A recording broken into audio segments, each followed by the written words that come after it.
The day started a bit differently within the Starlight Royal Academy. It's not like this day was special in particular or anything like that. In fact, the majority of people here started their day just like any other. However, even those who are slightly sensitive to their environment could discern that there was tension in the air that came out of nowhere. Another day ... another hell dive. Man, when will it end? You know, you'd think that after doing it for so long we'd get used to it by now, but no, I just can't seem to get used to it, for some reason. Me either, but what can we do? This is how the world works. Us normal folks could only do our best to stay alive. From the hushed discussions of the crowd, it was obvious that the reason behind the tension all over them was because of the hell dives. It's the start of the month, and that generally means that humans should prepare for their hell dives this early so that they can free up the rest of their month. And the majority of them often take their hell dives on the first week of the month. Only a fraction of the population delays theirs for whatever reason.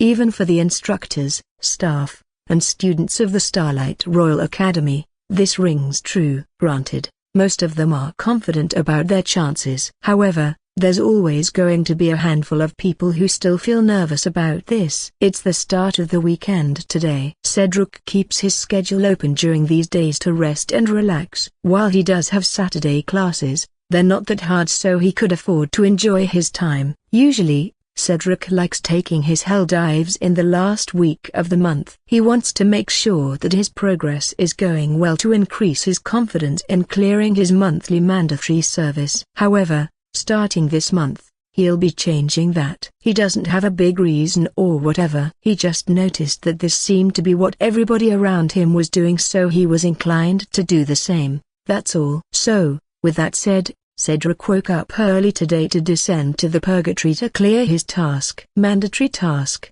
hell dive, survive the endless undead horde for 5 hours twice. Rewards -100% demon soul gain, clearance streak +1. Punishment for failure, failure streak +1.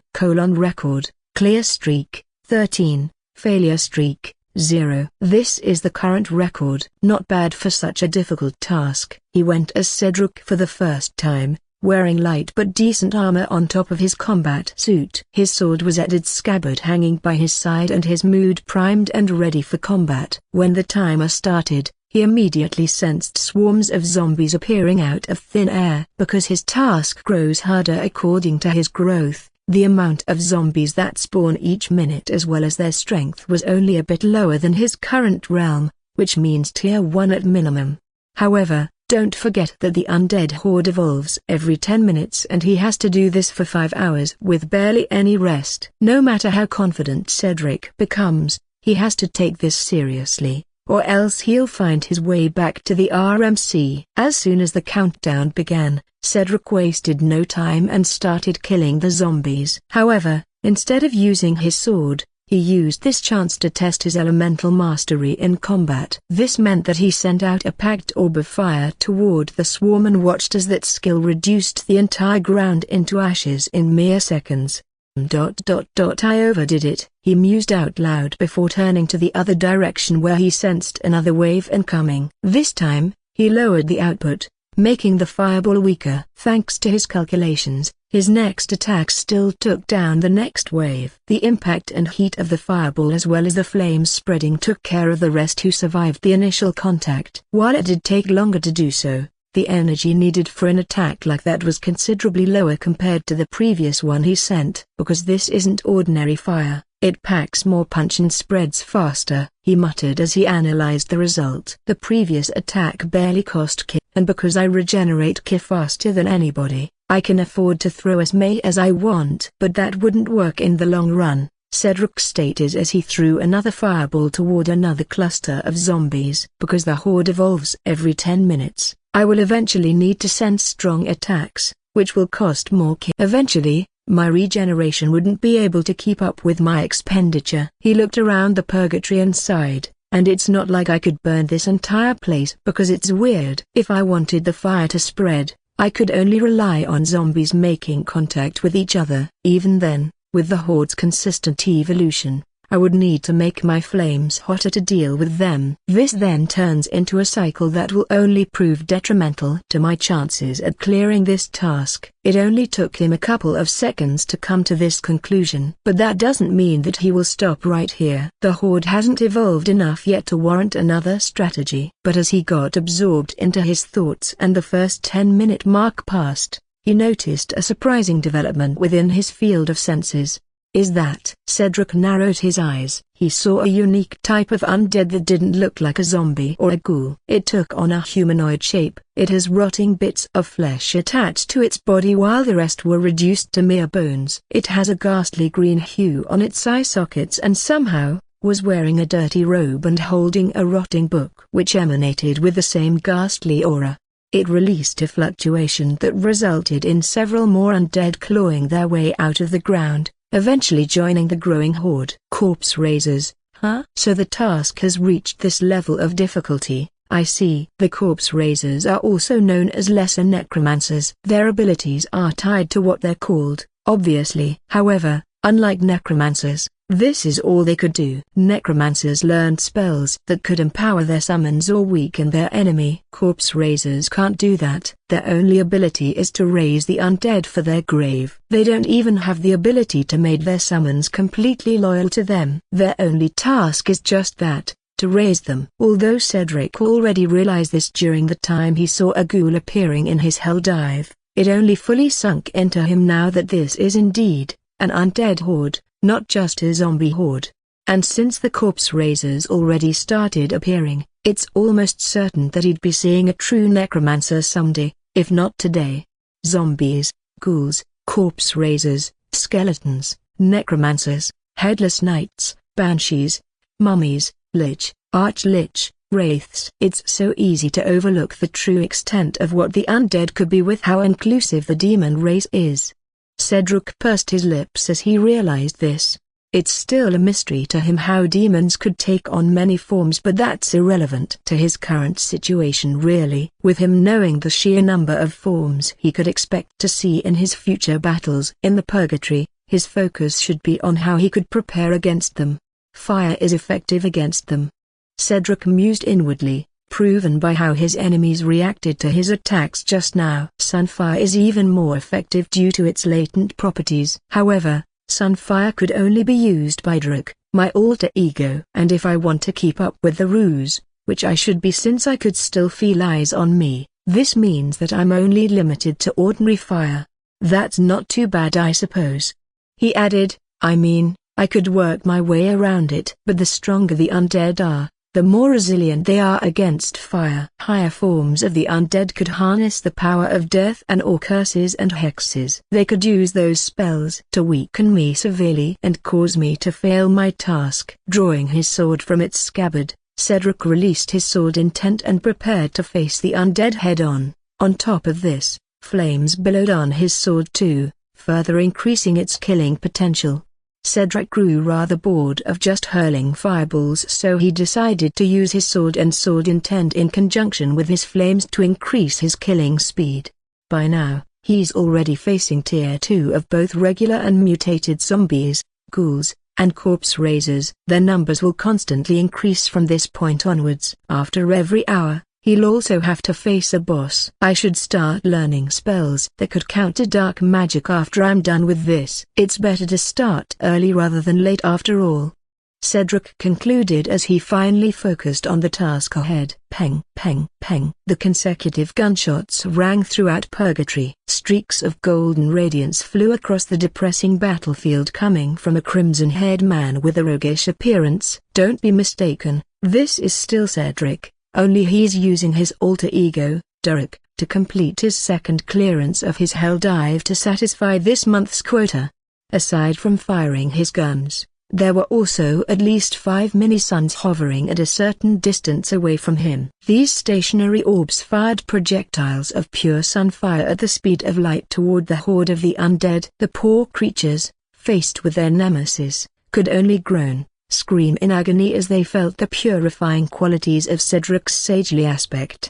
He wasn't just using his guns though. Cedric, as Cedric, would also use his sword to get up close and personal. Since he's using his alter ego, he didn't hold back in showcasing his sage arts. In fact, he's even using this place to hone his skills even more, making him deadlier against demon folk. Cedric's already halfway through the timer, meaning he's been at it for 2.5 hours straight. He was given a brief period of rest each time he took down a boss, which was more than enough to restore his strength. As he displayed his arsenal as a luminous sage, he could distinctly feel the purgatory writhing in pain. His golden flames powered with the attribute of true sunfire and sunlight were the antithesis of the corruption that plagued this land. He could distinctly hear the heavy cries of souls being burned by the sunfire before turning into their purified version. But despite the insistent conflagration of his sunfire, the corruption of this land runs deep. No matter how long the land burns, the corruption refuses to go away. Cedric has long noticed this. Unfortunately, even now he couldn't come up with a feasible solution for this other than making himself stronger. In fact, was it even possible to clear the purgatory of its corruption? At this point, only time will tell. Continuing with his task, the 3-hour mark came. This meant that he was about to face another boss.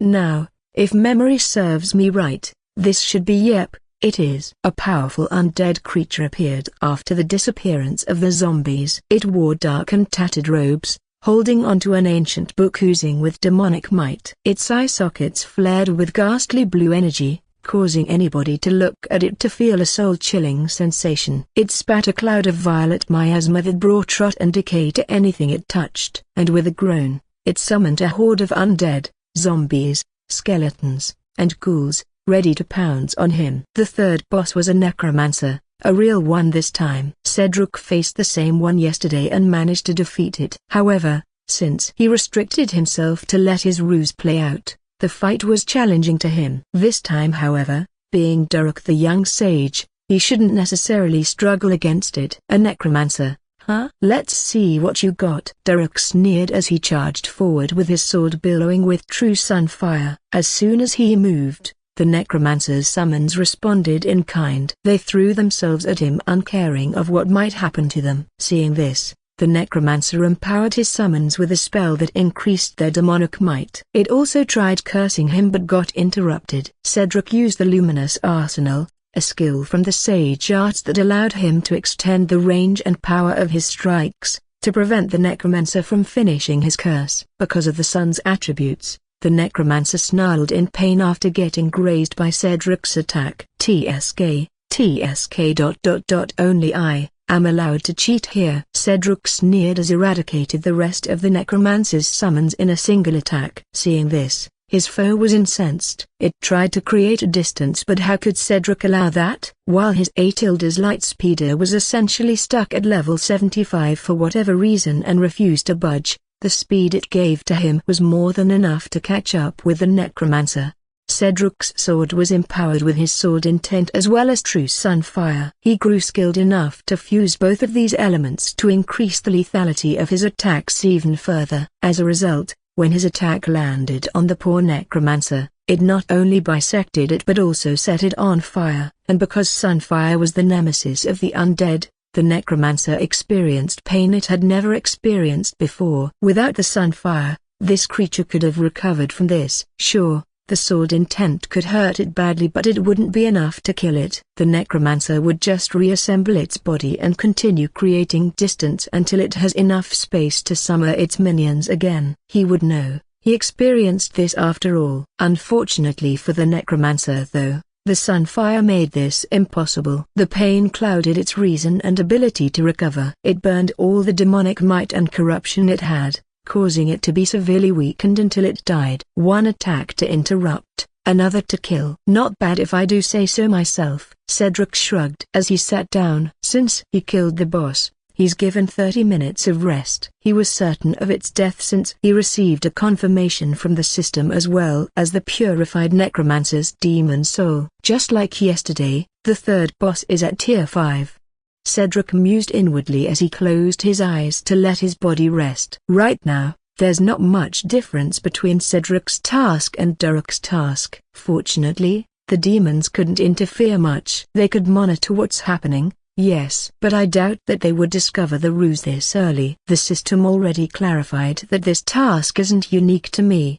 Cedric continued with his musings, and I'm not the only one alive who has this task. The demon race aren't able to interfere with the system, so they wouldn't know the specific contents of our task. This means that the likelihood of them calling out my ruse is very unlikely. Cedric made this inquiry around 3 months ago. Because of his LV.8 authority, Akela could answer this for him. It's this information that made him feel more confident about continuing his ruse. Derek will continue to grow stronger as Cedric starts to, slowly but surely, fall behind. This way, their attention would be focused on Derek. They will increase their vigilance against him and chase after his shadow in hopes of assassinating him before he becomes a real thorn in their side.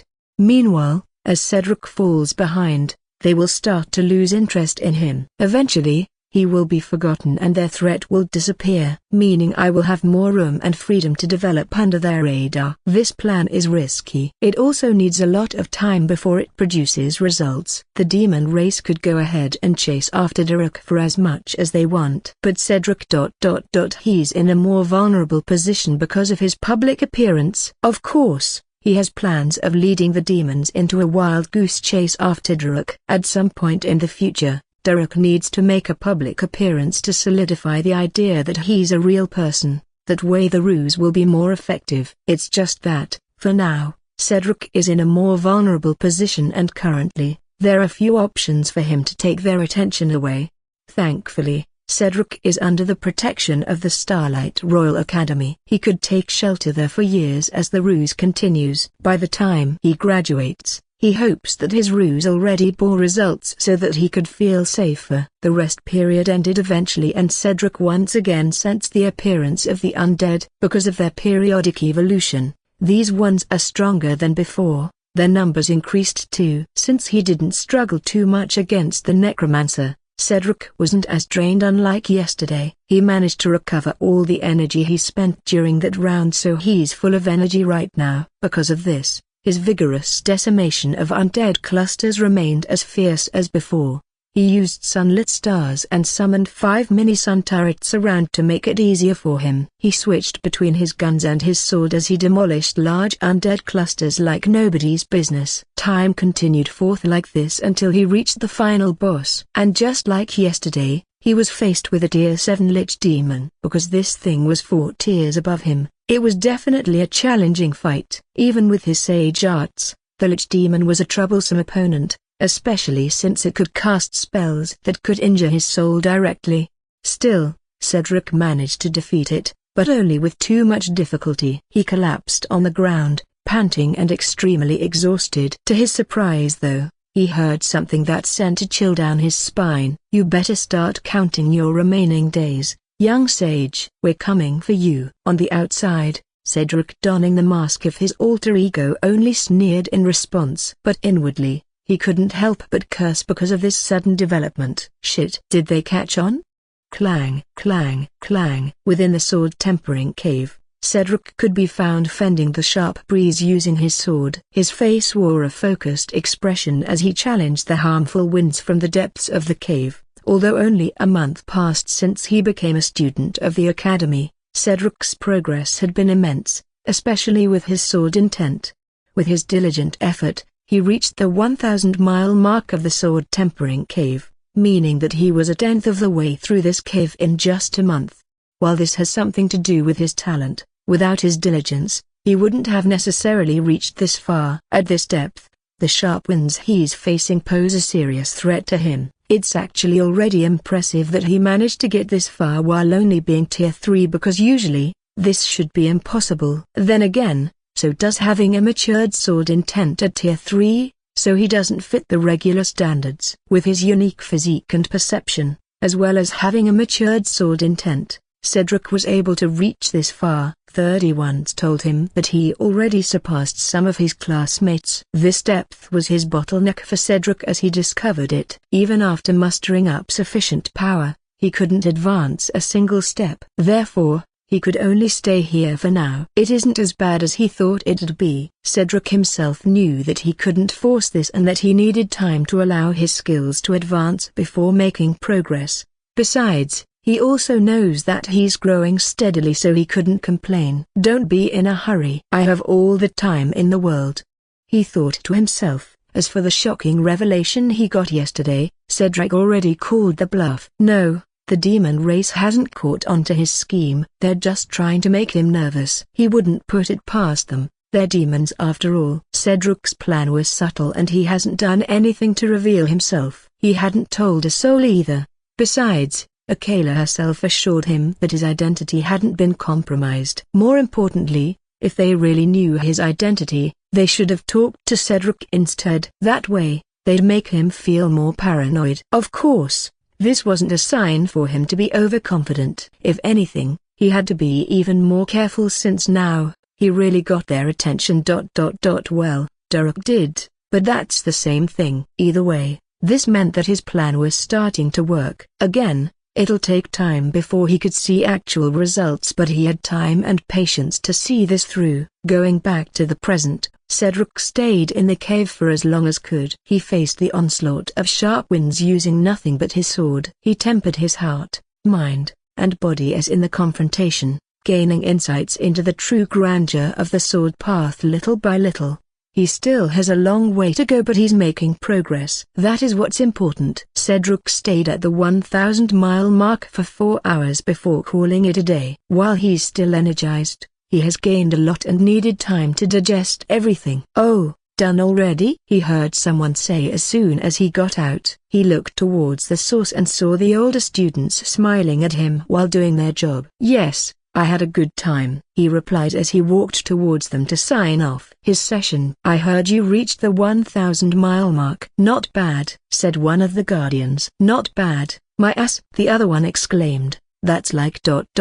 monstrous. Actually, just a reminder, he just literally joined us a month ago, yet he already reached that far. I'm envious actually. It wouldn't be long before you surpass us. Oh, don't be like that. Cedric smiled humbly. I still have a long way to go. After signing his session off, Cedric nodded and bade them farewell. As he left the sword tempering cave, he was unaware that someone was watching his back intently. It was a guy wearing a rather frigid expression. He heard the exchange of pleasantries just now and couldn't help but feel ... odd. Excuse me, he said, stepping closer to the guardians of the cave. Upon hearing his voice and seeing him, the expression of the guardians changed into something unreadable. The guy didn't mind. He knew what kind of expression those were. After all, he'd been getting that ever since he knew how to talk, and it doesn't affect him anymore. Not that much, at least. He had learned to ignore it as he grew up. Booking a session? One of the guardians asked after a brief pause. The guy shook his head in denial. No,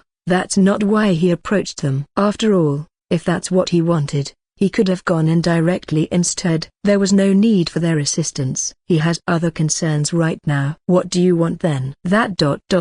classmate earlier. What's his name? The guy asked. The cave guardians looked at each other for a bit before one of them replied, is there any specific reason why you need to know that? Yes, the guy unhesitatingly replied. He's my classmate. No, I think it's wise for me to know the people around me at least. His reply got him skeptical looks from them, but the guy refused to budge. In the end, the cave guardians could only sigh uncomfortably and say, his name is Cedric Stormrider. Cedric Stormrider. The guy repeated the name softly. He once again looked at the cave guardians and asked, did he truly reach the 1,000-mile mark after only a month since his admission to this class?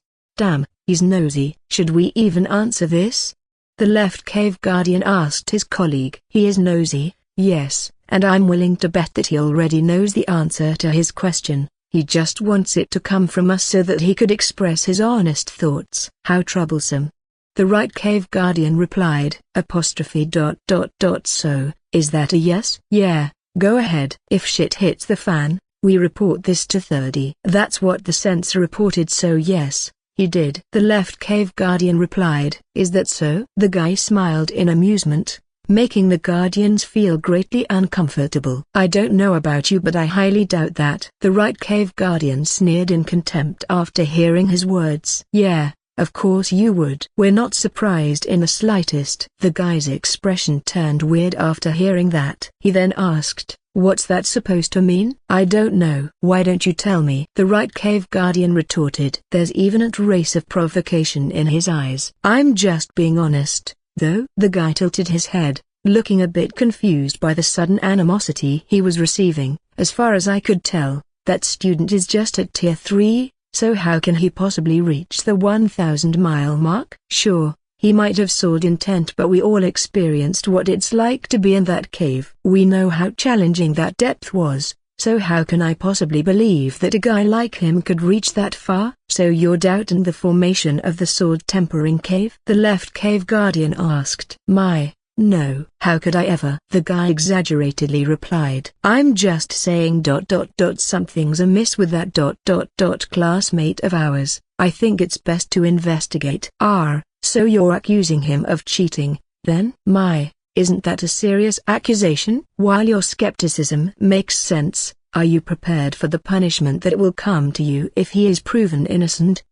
"You're not just implicating that student, just so you know. In a way, you're also doubting our capabilities." The right cave guardian supported his partner. "That's like you telling us that the mechanisms of this cave sucks, making it possible for that kid to cheat. In extension, you're also implying that we suck at our job because we never caught him cheating." The right cave guardian continued. "Again, your worries are sound and valid. We won't take that away from you. But still, that is a serious accusation. Are you confident with your claims? Because if you are, then let's go ahead and report it. Come with us and say that to Instructor Arak." "Just a fair warning though, if we were proven innocent despite your claims, you will be heavily punished for this, the lightest being expulsion from this class." "And oh, wouldn't that be a shame?" The left cave guardian feigned pity. "Terrible, indeed. Imagine groveling for nearly 3 months straight just to get accepted to this class only to be kicked out because of some petty self-entitlement and false accusations. Yeesh, wouldn't want to experience something like that."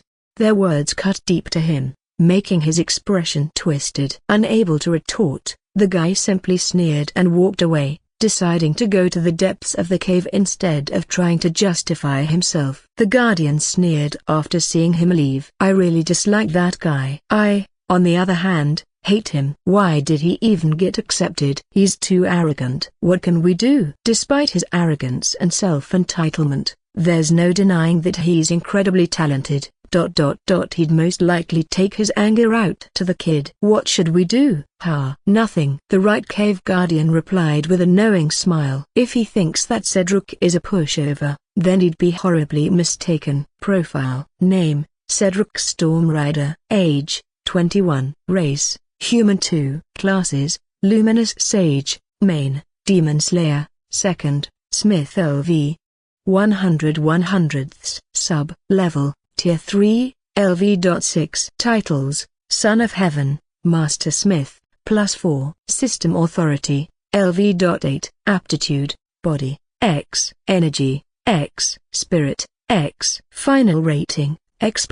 Skills: Actives, Sword Intent LV.80. Kickboxing, M. Iron Skin, M. Multi-Stab, M. Air Hop, M. Focus, M. Light Speed LV.75. Passives: Elementary Sage Physique, U. Sage's Perception, U. Education LV.101. Demon Law, M. Slayer's Mark LV.17. Sage Arts LV.60. Marksmanship, M. Subclass Skills: Focus, M. Decode, M. Symbol Mastery, M. Crafting, M. Metallurgy, M. Smith's Blessing, M. Repair, M. Mandatory Task: Hell Dive, survive the endless undead horde for 5 hours twice. Rewards: -100% demon soul gain, clearance streak +1. Punishment for failure, failure streak +1. Record: clear streak, 14, failure streak, 0. Dang. In his personal workshop, Cedric could be seen hammering away at a lump of metal. He's wearing a sleeveless shirt with a leather apron on top. He also wore protective gear for his head and eyes, loose pants, and boots. Despite the high temperature of his surroundings caused by the billowing forge near him, Cedric wasn't sweating at all. This is mostly due to his affinity with the fire element, so he didn't find it hot here. As he hammered away, his eyes glowed with razor-sharp focus. His senses were fully immersed in his work, and each time he hit the lump of metal, he'd receive feedback from it, allowing him to judge how well he was doing. Even without any measuring equipment, Cedric could tell how hot the metal was. He could also see the areas that needed his attention and care. He knows how much impurities are still left on the metal he's working on, and he also knows when is the right moment to stop and the following steps after that. Dang, dang, dang. After hammering some more, the brilliance that the metal was releasing intensified. Cedric could feel the budding life within the depths of the metal, so he focused even more. And then, as soon as his last strike landed, light exploded from the depths of the metal, which momentarily blinded him. Spirit refinement complete. Cedric ignored the system's report and hurriedly dropped the metal into the tub of quenching oil. He left it there for a minute or so before raising it to get a closer look. The previous metal lump has turned smooth. It was solid and heavy. It also releases a rainbow-colored glow when hit by the light. But beyond this, Cedric could feel the seed of vitality within the metal. It's faint, but it's there. Smiling to himself, he whispered, 100% purified Damascus metal bar. Successfully crafted. Happy birthday, little one. As if replying to its creator, the metal bar released a soft buzzing that Cedric certainly did not miss. It felt gratifying for Cedric to see his creation attempting to communicate with him. System, rate my work please. Beep. Spirit refined Damascus metal bar. Purity -100%.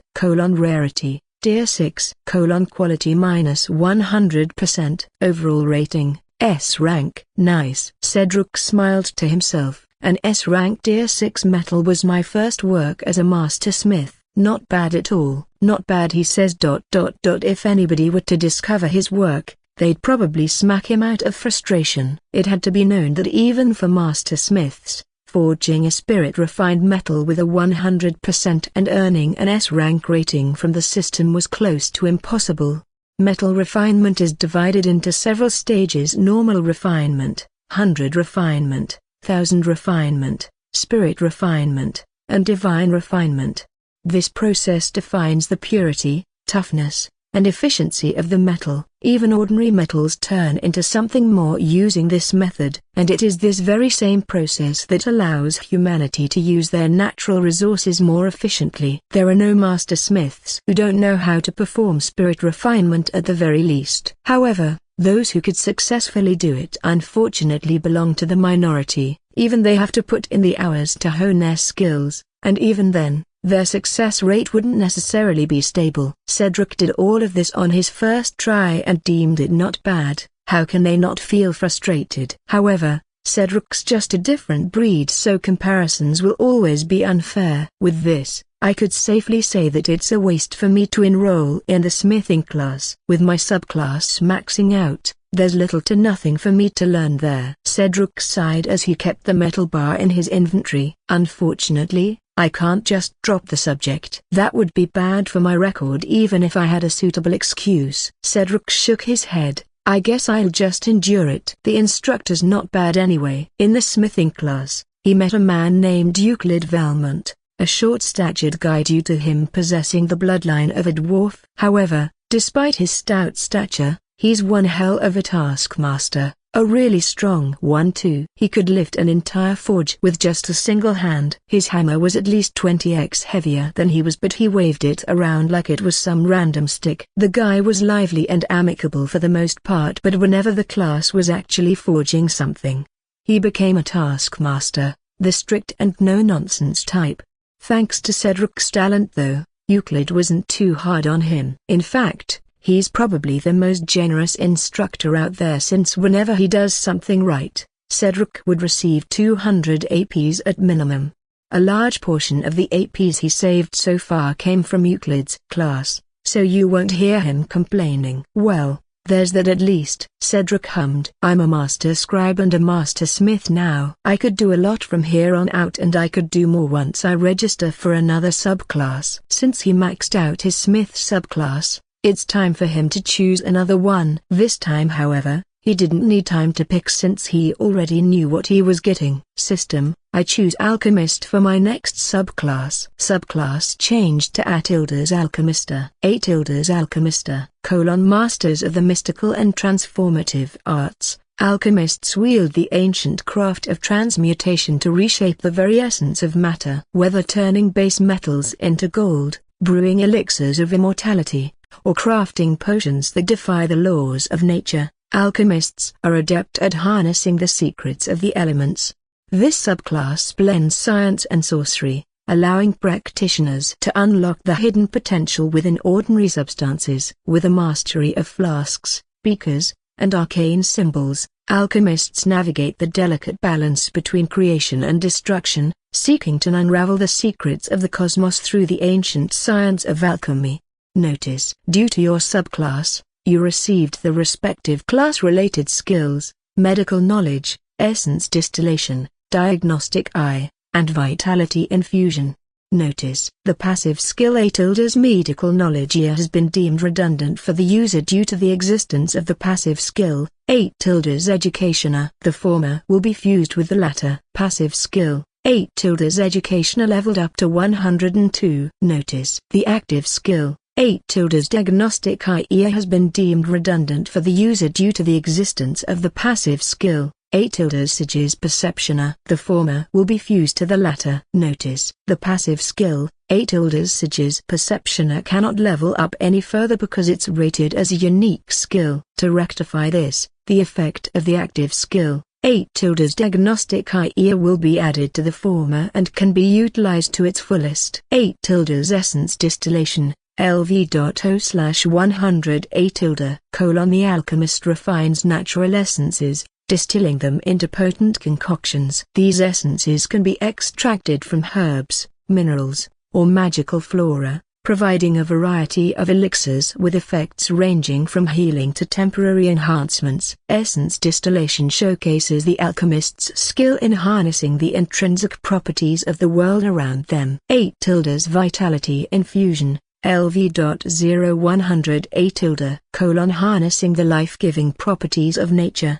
The medicinal alchemist performs a vitality infusion. This skill allows the alchemist to transfer vitality and resilience to a target, temporarily boosting their endurance and fortitude. Vitality infusion is a key skill for supporting allies in the midst of battle, reinforcing the medicinal alchemist's role as a healer and protector. So, 2 out of the 4 subclass-related skills I got were redundant. Huh? Oh well, it's not a loss for me anyway. Cedric mused as he felt the changes within him. The changes weren't noticeable. In fact, if he weren't paying attention he might have completely missed it altogether. The medical knowledge refreshed his memories about the things he already knew and added more to it. With time, he'd eventually discover everything it could offer even if he didn't do anything. The same goes with the diagnostic eye. It essentially just gives him X-ray vision, which also points out the possible causes of injuries and so on. With time, his body will adjust to this sensation and he'd be able to use its effect to the fullest. As for the essence distillation and vitality infusion, they will need practice. However, he wasn't thinking about enrolling in the alchemy class. He'd be fine on his own, and this way, he could save up more rows for future use or just in case he needs them. A week passed since Cedric changed his subclass to alchemist. He attended his classes and learned as much as he could to improve himself even more. These days had been monotonous, but he didn't mind since the peace felt nice. As he was making his way back to the dorms, he noticed something was a little off. Frowning, he released his field of senses and discovered why he felt this way. "Where's everybody?" Cedric asked himself as he saw the deserted rooms. Because of the difference in their schedules, it's to be expected that some people will stay behind the dorms. Cedric has gotten used to this since their academic year began, but right now, there's nobody there. Weird. Cedric slowed down in his tracks and opened his messages to see if he missed something. And as it turned out, he did. Captain _Chuckles, 11:34 p.m., Hey guys, Instructor Orion told me earlier that tomorrow marks our first month at the academy. Remember when he said that we could challenge each other to change the rankings? Well, we can start doing that tomorrow. He said that this already started on the 1st of this month, but we were doing our hell dive, so he postponed his reminders. Now that most of us cleared our task, at least the majority of us should be, we can begin with the challenges. The venue will be the Arcane Arena, the same one we used during the freshman welcoming party. If some of you are interested, just send an official challenge to your target. If the other party accepts, you will be scheduled for a match. Sir Orion also said that the rankings will automatically update itself, so we can do this on our own. Oh, each person could only issue a challenge 3 times and they cannot be used on the same person. Once that's used up, you'd have to wait until the next one before challenging somebody again. Accepting a challenge, however, is limitless, so whether you want to go nuts or just do the bare minimum, depends on you. That's all I have. Good night everybody. I see. So it's that time already, huh? Cedric mused to himself as he arrived at his dorm. To be fair, it's his fault for ignoring the notifications from this chat. However, it's not completely his fault, after all. He's too focused on his activities. I guess everyone's at the arena right now, huh? Blinking to himself, Cedric released his field of senses to its maximum, which reached all the way to the Arcane Arena. And just as he expected, they're indeed there, and the matches are ongoing as well. As he ate some snacks, he returned his attention to his emails and discovered that, surprisingly, he received a challenge from his batchmates. Oh? Cedric raised a brow. He checked them out and saw that there were 3 people who challenged him. One was someone named Anton Frederick. Anton Frederick, Cedric hummed to himself. If I remember it correctly, he's not someone from the top 10. Let's see. He's at the 30th place. Oh, I remember him. He's the stupid guy who held himself back during the exam, Cedric exclaimed. Cedric paid attention to the participants of the entrance exam, so he had some memories of Anton. This guy hid most of his abilities during the entrance exam for some reason. His true strength wasn't all that impressive, to be honest. It is nowhere near sufficient to reach the top 10. Yet he still hid it. Cedric wasn't trying to be a hypocrite here, since he too hid most of his strength. But he has a valid reason to do that. Plus, even with what little he displayed, he still managed to reach the first place with a considerable gap compared to the second place. Anton's way of hiding his meager strength sounded ridiculous to him, and that's the only reason why it made an impression on him. But well, he can't judge too much since he doesn't know the real reason behind Anton's actions. As for the other 2 who challenged him, they're none other than Isabella and Garrick. Since I'm in the first place, it wouldn't make sense for me to challenge someone. After all, I only needed to defend my position and I could still enjoy these benefits. Paying attention to his field of senses briefly, he sighed and got up from his seat. But I can't ignore these challenges either. Oh well, let's how much they improved then. The Arcane Arena wasn't that far from the freshman dorm. It didn't take long before Cedric himself arrived there. Since he already scouted the area before he even got here, he already knew where to go. Even if he didn't, it wouldn't matter since he has already been here before. His batchmates were so busy paying attention to the fight above that they completely disregarded his presence. Not that Cedric minded that at all. He blended into his surroundings and found himself a seat to watch the matches. As expected, the battles were fierce. He could sense the determination to prove something from the participants. This was because some of them felt discontented about the current rankings. They worked hard during the entrance exams and their final ranking was a disappointment. They have no problems with the 1st to 3rd place because the disparity was clear. Beyond that, however, is what bothers them. They couldn't express their opinions since they couldn't challenge the decision of the academy. But since they were given a chance to change that, of course they were eager to prove themselves.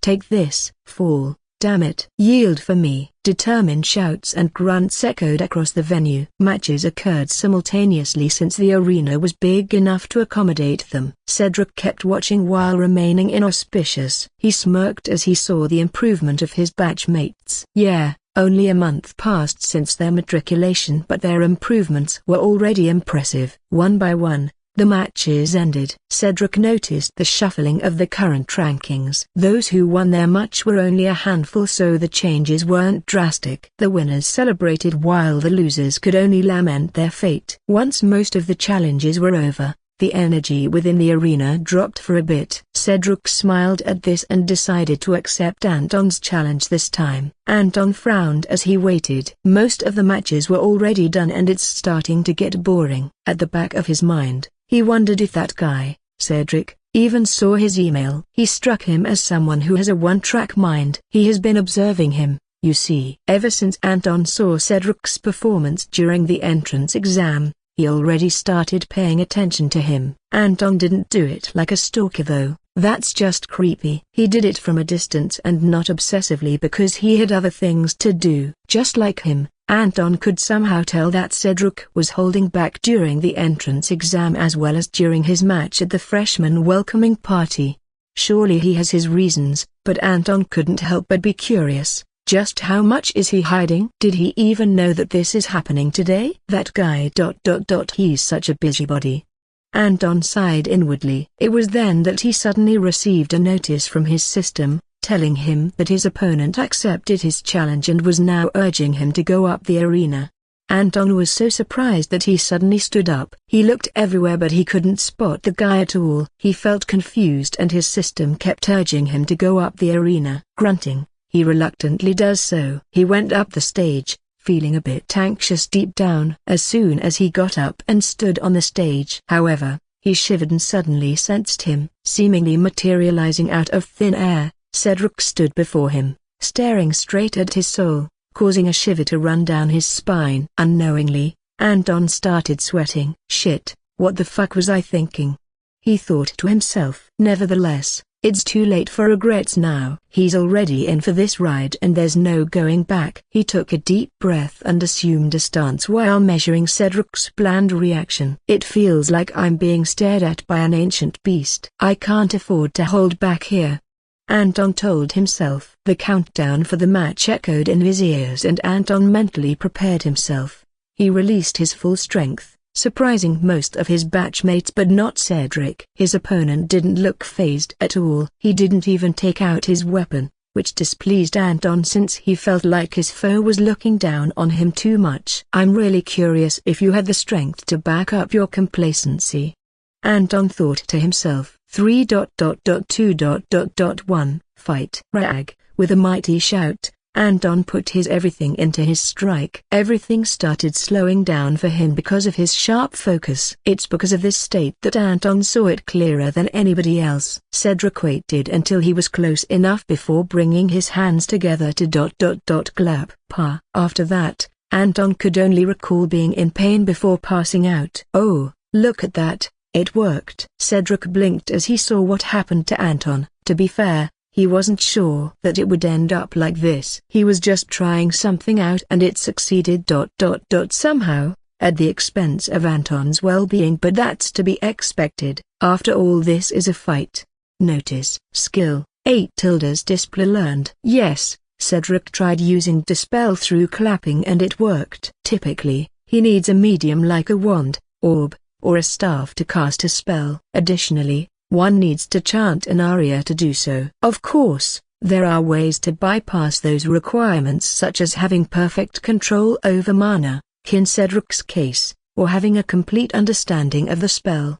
8 display is magic and usually needs mana to cast. However, there are ways to work around it, otherwise, how could Cedric cast it when he doesn't even have an ounce of mana in his body? Cedric, being the genius that he is, discovered this and found a rather unorthodox way to do so. He does feel a little bad for making Anton his test subject, but hey, it worked. Luck played a huge role, but it still worked, and with Cedric's memory and absurdly fast learning curve, he will master this in no time. Sorry, dude. I didn't mean it, but you asked for it.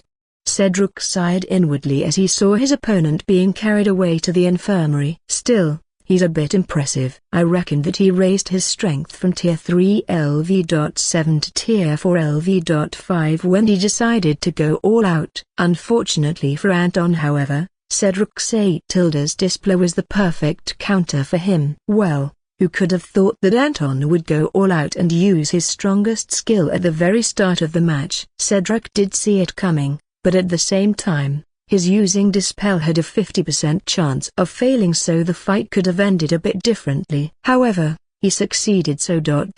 lucky. I still don't know why he's hiding that much, but I don't particularly care. It's my business anyway. He's also aware of the stares he's receiving from his fellow freshmen, but he decided to ignore them. This isn't the first time, nor would be the last. It's annoying, but he could only get used to it. Since he already defeated Anton, he could move on to his next match. He barely used any energy to defeat Anton, and even if he did, he already recovered it by now. He's still good to go, so he decided to accept the next challenge, this one coming from Isabella herself. From the audience, Isabella sat in a lone corner, watching as her batchmates competed with each other. She accepted challenges earlier and defeated everyone who thought they could replace her. However, for the most part, Isabella wasn't really concerned about the rest. Her focus is on the sole person she challenged, and that's Cedric. If she told anybody that she lost some sleep because of this man ... a man,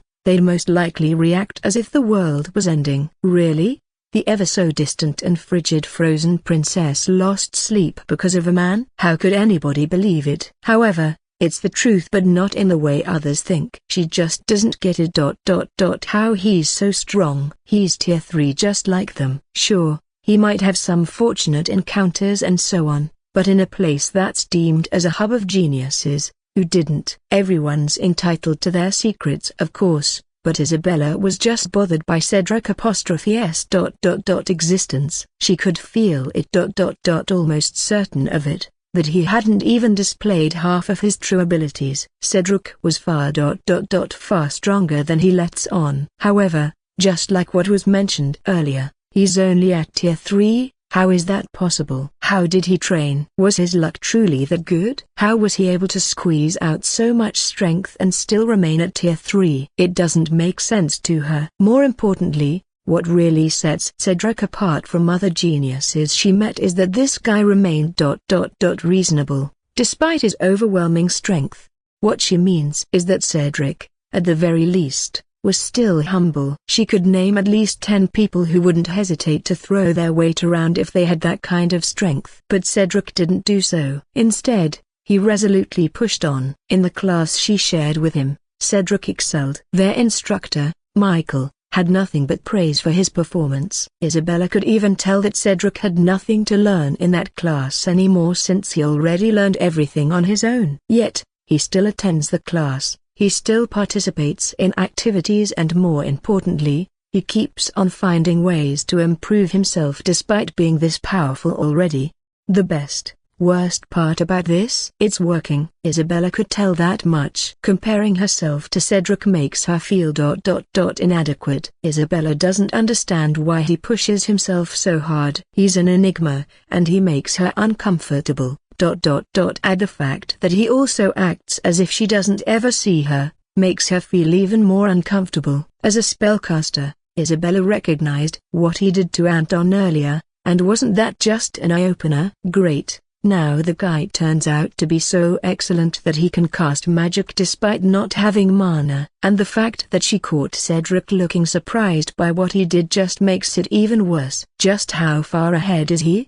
She frustratingly asked inwardly. Beep. Isabella woke up from her stupor and received a message urging her to come up the stage. To her surprise, Cedric accepted her challenge right then and there. She looked at him and saw that he was just zoning out as he waited for her.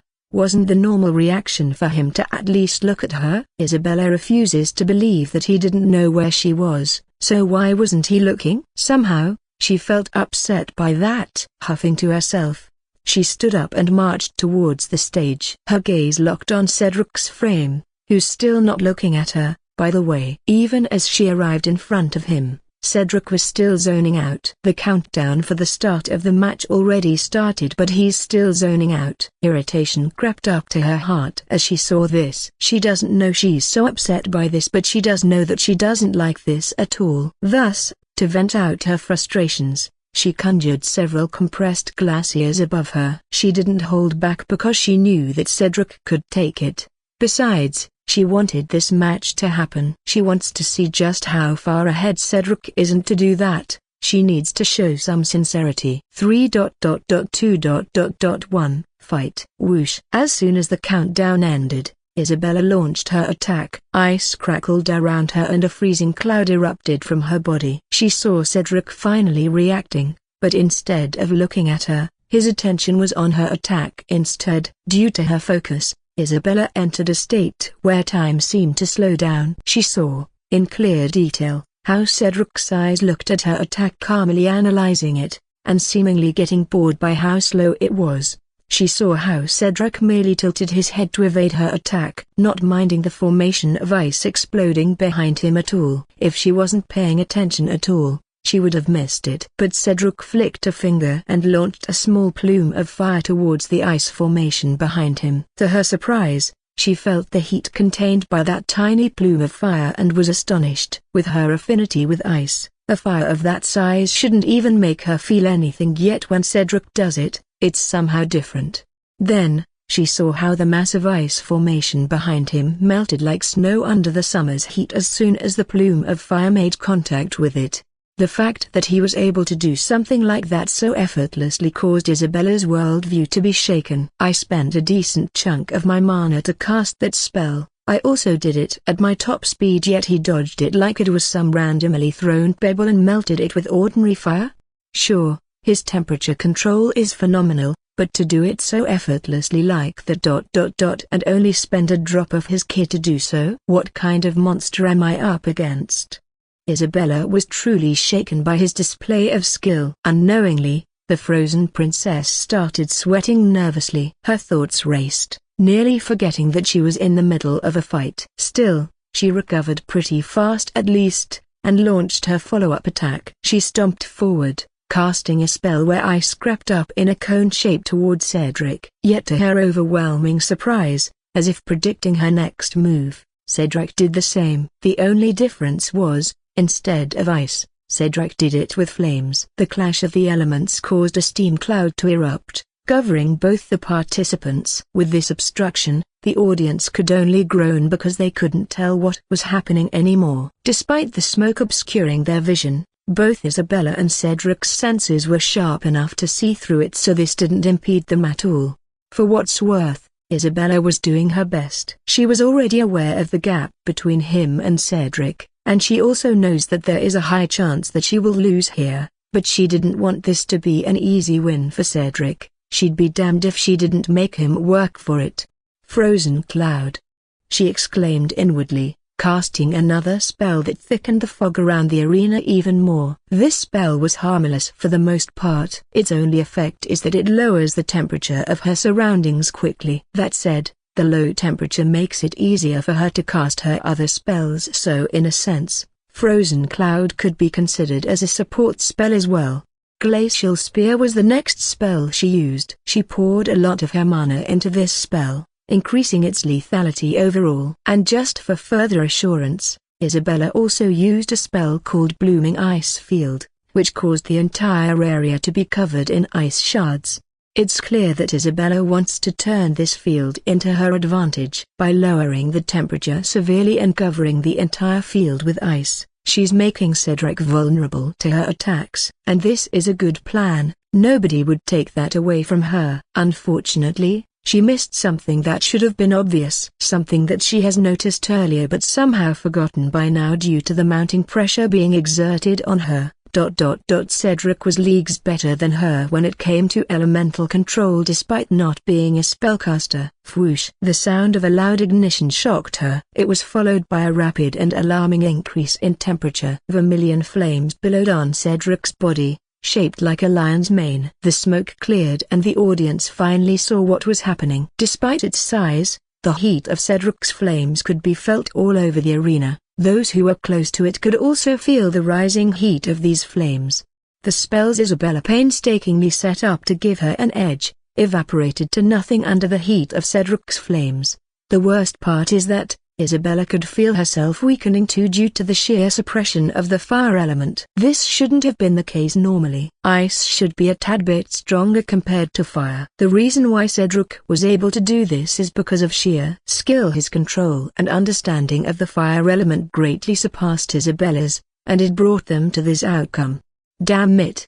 Isabella cursed inwardly. She tried resisting the heat but she couldn't. Her ice was completely suppressed by Cedric's flames. And as if things couldn't get worse, Cedric wasn't done just yet. Without moving even a single muscle, the flaming lion's mane on his body followed his will. It left his body and turned into a large fireball hovering above him. The moment it formed, the temperature rose even higher than before. It's as if Cedric just made a miniature sun without any effort. The audience felt the sheer heat radiating from that mini-sun even from a distance. Even the older students who happened to be around and stayed due to curiosity were shocked by Cedric's sheer skill. And if you think they had it worse, how do you think Isabella feels, being this close to it? Despair gripped her heart along with a strong sense of defeat. She has never been outclassed like this before. It usually happens the other way around. Unfortunately, she met Cedric. His sheer skills and talent made her feel so inadequate. Like she's been wasting her time all her life, which couldn't be any further from the truth. Again, this usually happens the other way around for her, and whether she'd be willing to admit it or not, it has gotten in her head. How can it not when she practically grew up hearing it? This couldn't be blamed entirely on her. But it's precisely because of that this humbling experience hurts even more. Am I really this helpless against him?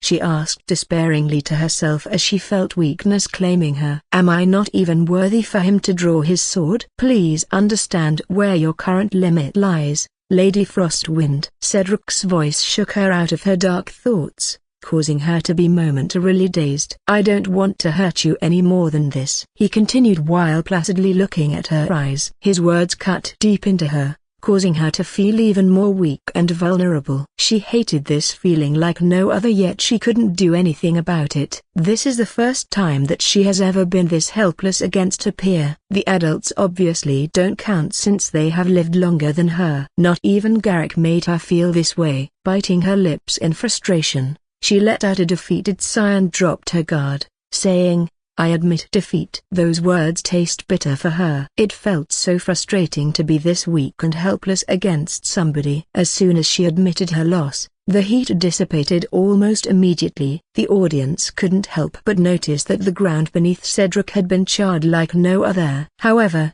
it's already recovering due to the special enchantment of the arena. Feeling embarrassed to stay even for a second longer in this place, Isabella left the arena. Fortunately, she's wearing a veil that hid her features, otherwise people would have seen her forlorn expression, mirroring the despair she felt in her heart.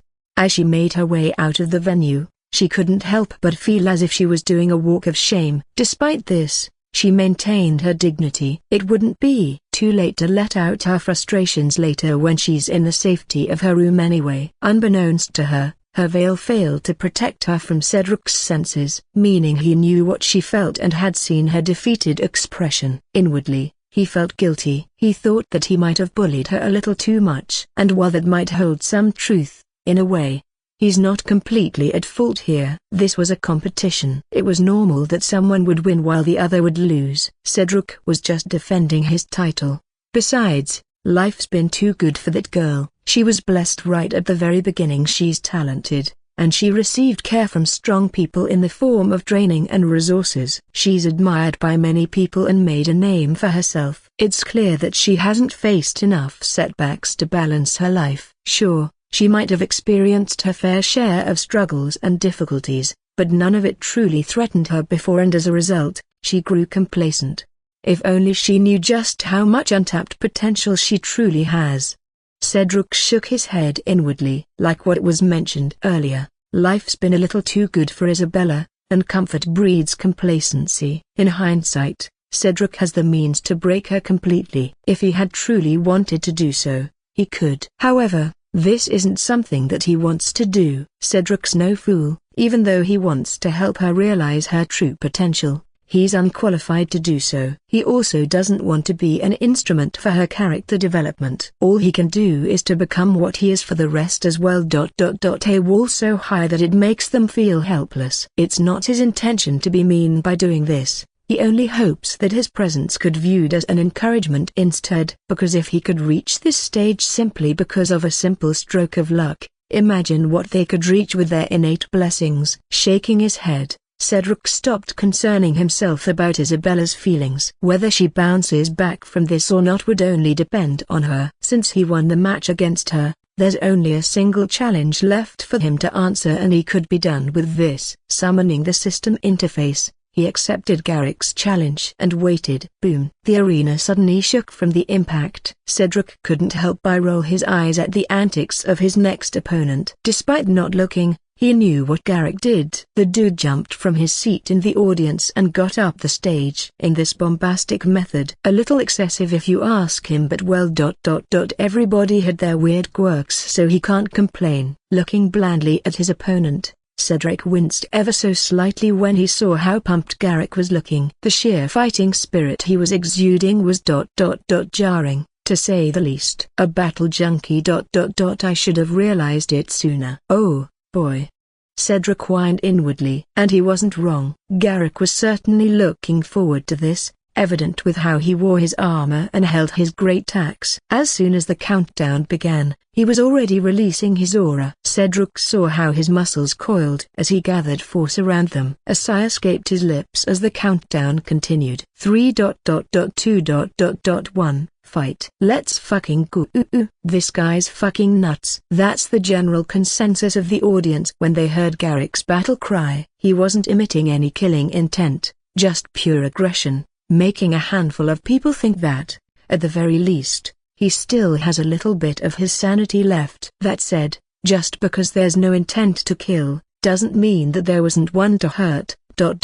Well, that's Garrick's goal at least. To hurt Cedric. This is the first time that Garrick faced Cedric in a battle and he had been patiently waiting for this. Since the entrance exam, he already wants to fight him just for the sole reason of measuring the gap between the two of them. Unlike Isabella, Garrick had no qualms about losing since he was used to it. He's always been like this. Aggressive and brash, and it put him in numerous disadvantageous positions before, so he's not a stranger to setbacks. For Garrick, losing is part of life and one couldn't expect to escape it. He also couldn't imagine winning all the time, since wouldn't that be boring? There's no thrill when there's nobody that dares to cross you anymore. Garrick obviously knows that the gap between him and Cedric is just getting bigger with each passing day. However, this was no problem to him since he understands that there will always be someone better. Frankly, facing someone of Cedric's caliber makes him excited because just like Isabella, he's usually the one who excels and receives praise because of his luck in the class and talent lottery. But then, Cedric appeared. Compared to him, even the likes of Garrick looked ordinary. But instead of feeling vexed or stifled by the sheer difference between the two of them, Garrick was even more pumped by this challenge. Boom! Garrick crossed the distance between them in no time, and with a mighty swing, he hacked Cedric with his great axe. But of course it's not going to be that easy. Before he could even see what happened, Garrick already felt it. The sensation of hitting something extremely sturdy and solid. When the smoke cleared, he saw to his shock that Cedric received his blow with bare hands. Gasps could be heard from the audience because of this ridiculous display, but the contenders didn't pay any attention to it. Garrick yanked his axe and was relieved to retrieve it. He wasn't fooled, of course. He knew that if Cedric truly wanted to, he could have held to the axe, effectively disarming him. Just like I thought.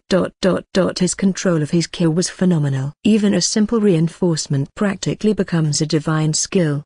Garrick judged inwardly. He knew what that display entailed, but again he wasn't deterred. He's already aware that Cedric's obscenely strong, and he wasn't the slightest bit offended that the guy was taking it easy on him.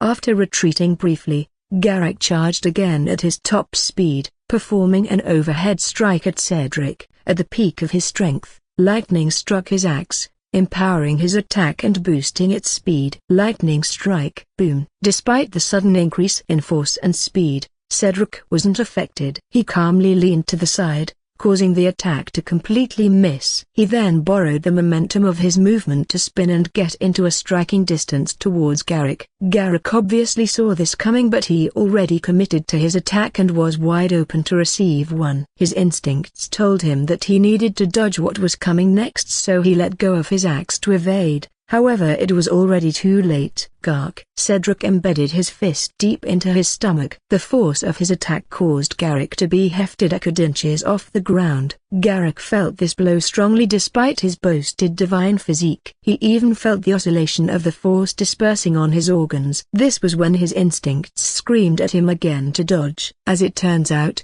Cedric was about to launch another attack. This time, his target was his temples. Instead of dodging, however, Garrick blocked it since he's already too late. By doing this, he was able to cushion the impact of the blow. He still felt dizzy, but he knows that this could have been worse if he failed to react to it. Garrick retreated and took a deep breath without breaking eye contact with his enemy. Inwardly he thought, he could have ended the match right then and there. This guy hasn't even combined his elemental excellence with his attacks, not to mention his sword. He allowed me to retreat, that's for sure. After all, if he truly didn't want to, he could have used his speed to wallop me non-stop and I wouldn't have been able to resist. He's faster than me after all, and not by a small margin too. I imagine that he's already faster now after a month of diligent training. Cedric's diligence was one of the traits that Garrick liked about Cedric. Sure, he doesn't know everything that's going on in Cedric's life, but he does know that Cedric hasn't slacked off ever since arriving here.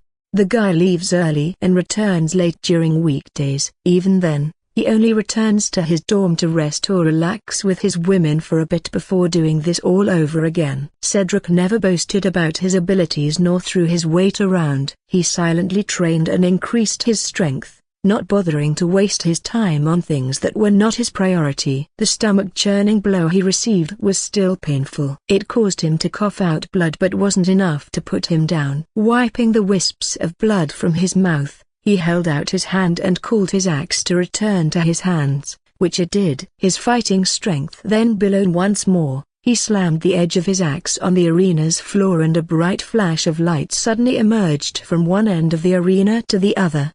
Earth cleave, Garrick roared as he gripped his axe and yanked it back forcefully. It was then followed by a deep gash that almost split the arena in half and a large explosion. TCH, Garrick was unsatisfied. Obviously, it's because that did nothing to Cedric, who simply hopped to the side, creating enough distance to not get hurt by his attack.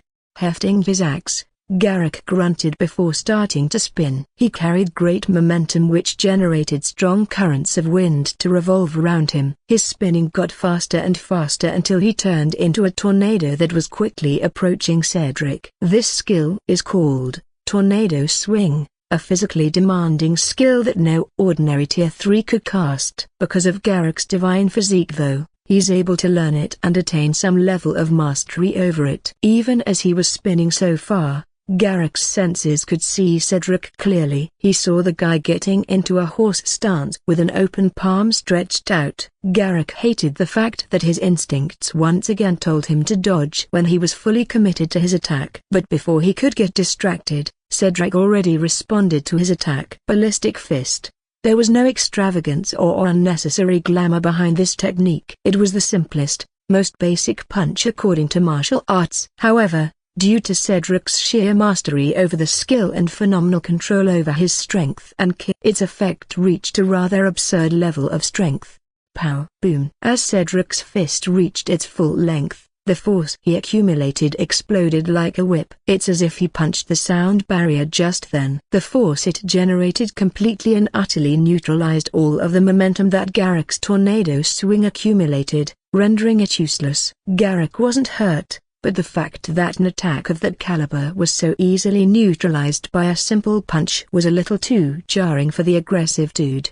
Gritting his teeth, Garrick was about to launch another attack, but as he blinked, he was surprised to see that Cedric had already breached his space and was already in stance for another attack. That moment, Garrick felt the world slowing down and he was included in it. He could only watch as Cedric held his breath and punched him 5 times in his stomach at the same spot without a millimeter of difference. He did it so fast that Garrick almost thought that he must have been seeing things. But then, Cedric disappeared and was already back to where he was.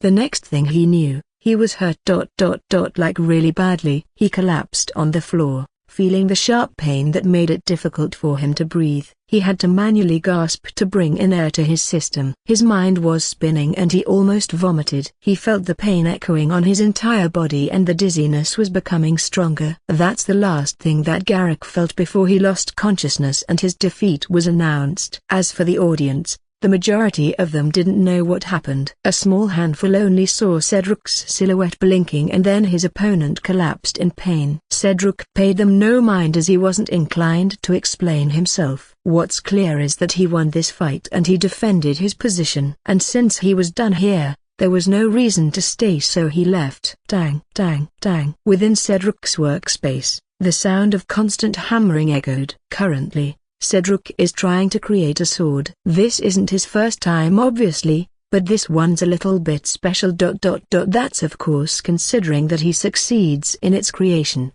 He felt no discomfort despite the scalding heat of the forge. His mind was focused on his craft. Each time he struck his hammer at the metal lump, he shaped it according to the image he had in his mind. Due to his sharp senses, he could tell everything that was happening to the metal. He knows where to strike to get rid of the remaining impurities. He knows how much force he needs to exert to coax the metal into the shape he wants.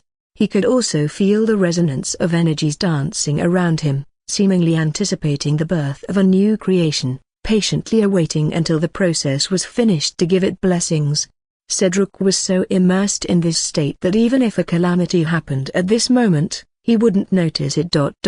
Well, maybe he would, but he wouldn't care.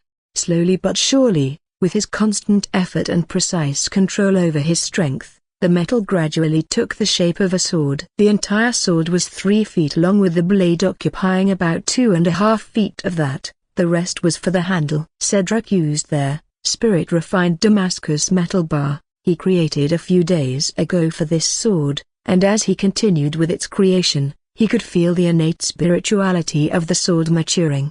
The blade was emitting a beautiful aurora curtain as he continued his work, which essentially means that he's doing a phenomenal job at it. Fortunately, he already crafted the handle and the crossguard for this sword so he could just attach them when the time was right. And as he did so, the entire sword emitted an ever brighter light. Energy fluctuated around it, seemingly welcoming its birth. He could feel the attributes of the sword changing accordingly, but he knows that his work is not yet done. After things calmed down, he held the sword and felt its exuberance. A smile formed on his lips as he put it on the table. He took out a quill and began etching runic symbols on the blade with a clear-cut focus. This was the final stretch for this project and he doesn't want it to fail. Crafting success. Congratulations, user Cedric. You made a tier 6 legendary unnamed sword. Would you like to view its attributes? I shall name you ... Phantasmal Edge. And yes, system, I'd like to see its attributes. Name registered. Displaying Phantasmal Edge's attributes. Phantasmal Edge, T6, Legendary, a sword created by a prodigious master smith using spirit-refined Damascus alloy for the blade, elderwood wrapped in T5, refined leather for the handle, and carved with phantasm runic array to elevate its overall quality. Perks: Ascent's perfect energy conductor. Whoever owns this sword shall never experience any difficulties with energy infusion. This perk also increases all skill/spell/techniques might by 100% if this item was used to cast them. Ascent's spiritual embryo. The creator of this sword attained exceedingly high achievements in spirit refinement that this sword was able to condense a spiritual embryo. The lucky person who bonds with this sword should nourish this sword for this embryo to turn into a sword spirit. I sense Phantasmal Siege, active. If the user wills it, this sword could give them the ability to release 9 phantasmal clones. Each clone possesses 75% of the user's overall strength and is incredibly lifelike. The clones are all mentally linked to the user, allowing them to use the clones according to their needs. Whistles. My, Aren't you a beauty? Cedric chuckled as he read the description of the sword. Of course, he felt elated right now. How could he not when he literally just created a legendary grade sword? Sure,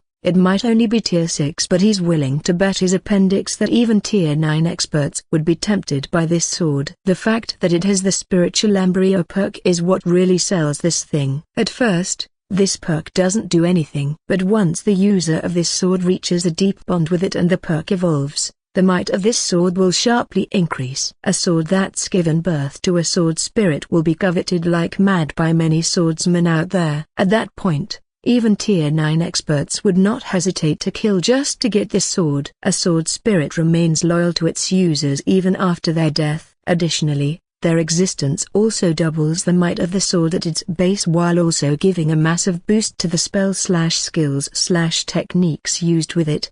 It had to be known that only a handful of swords out there have this perk, which shows its rarity. The fact that Cedric managed to create one shortly after becoming a master smith is a reflection of his skills.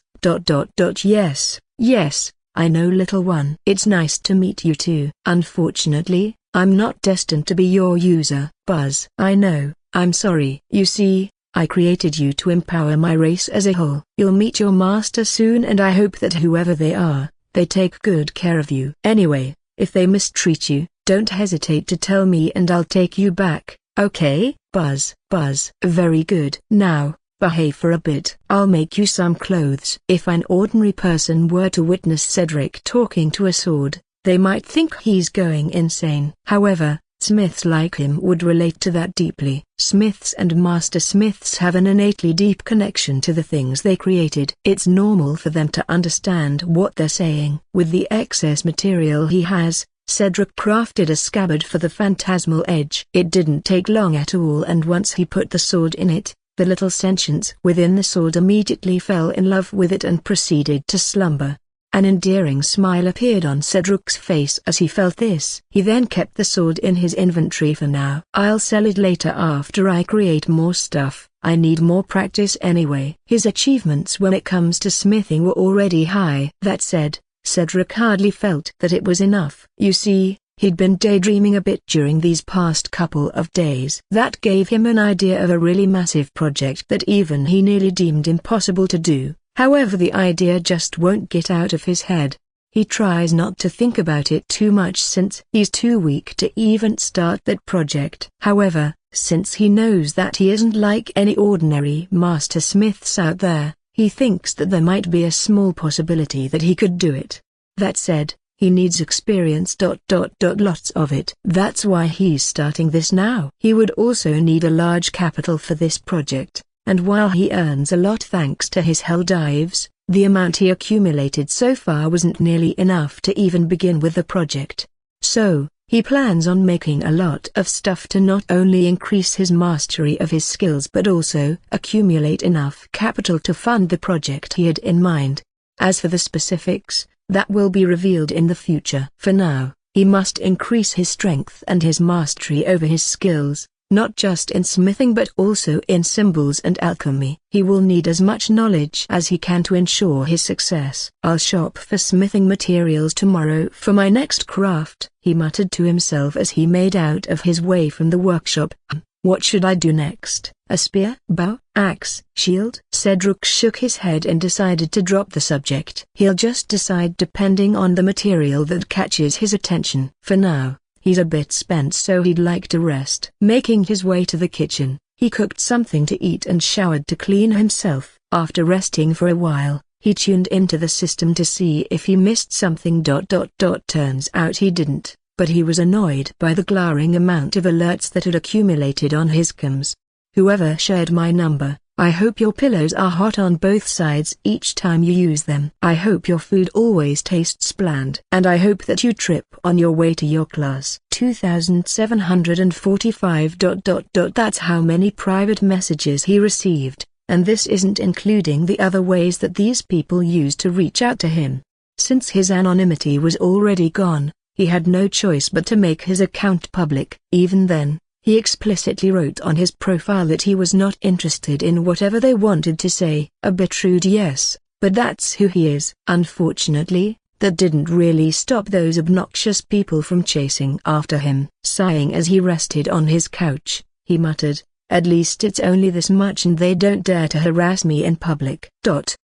Fuck. Please tell me I didn't just jinx myself. Days passed and Cedric continued with his routine. He's steadily gaining strength, focusing on training, and taking advantage of his talents. However, today, there is a special occasion. Cedric, over here. Glancing in the direction of the voice, Cedric smiled when he saw Erica and Chrissy waving at him before making his way towards them. "Hey, girls. How are you?" he asked before sitting between them. "Just dandy, handsome. How about you?" Chrissy replied, and Erica seemed to feel the same. "Not so bad. A little bit bored these past few days but not that terrible," he said as he made himself comfortable. "Well, it's a good thing you showed up then. Things are bound to get really exciting once it starts." Erica chuckled as she leaned slightly towards him. "Oh, I look forward to it then." Despite having a face mask, Erica and Chrissy could tell that he was smiling fondly at them, which made them feel a little flustered. After all, they've seen his face before and almost already memorized it. That doesn't mean they're used to it through since Cedric's really charming. "Good to know that neither of you is feeling nervous about this event. Here I thought you'd need a shoulder to lean on," Cedric playfully teased, causing them to laugh. "Oh my, I'm suddenly feeling nervous then. What shall I do?" As usual, Chrissy wasn't one to back down when it came to flirting. It's in her nature, as Cedric learned. Shaking his head fondly, he obviously didn't mind this side of her. "Anyway, do you two plan on climbing the ranks this time?" he asked. That has always been the plan. Sadly, the gap between us and those guys only widened ever since. At this point, I'm just happy that we could still keep our positions. Erica grumbled.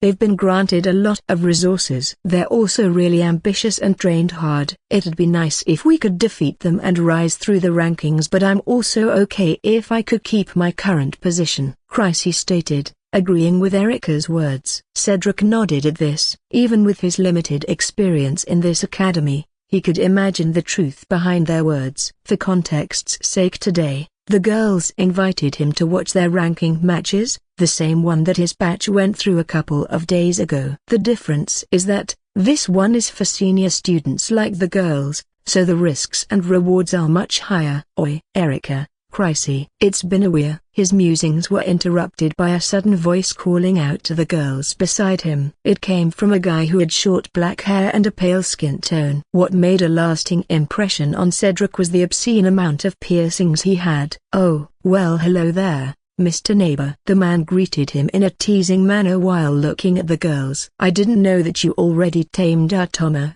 With a speed that could almost give him a run for his money, Erica somehow closed the distance between her and the new arrival, planting her fist solidly at his guts, causing him to collapse on the ground. "Why you know doing that T.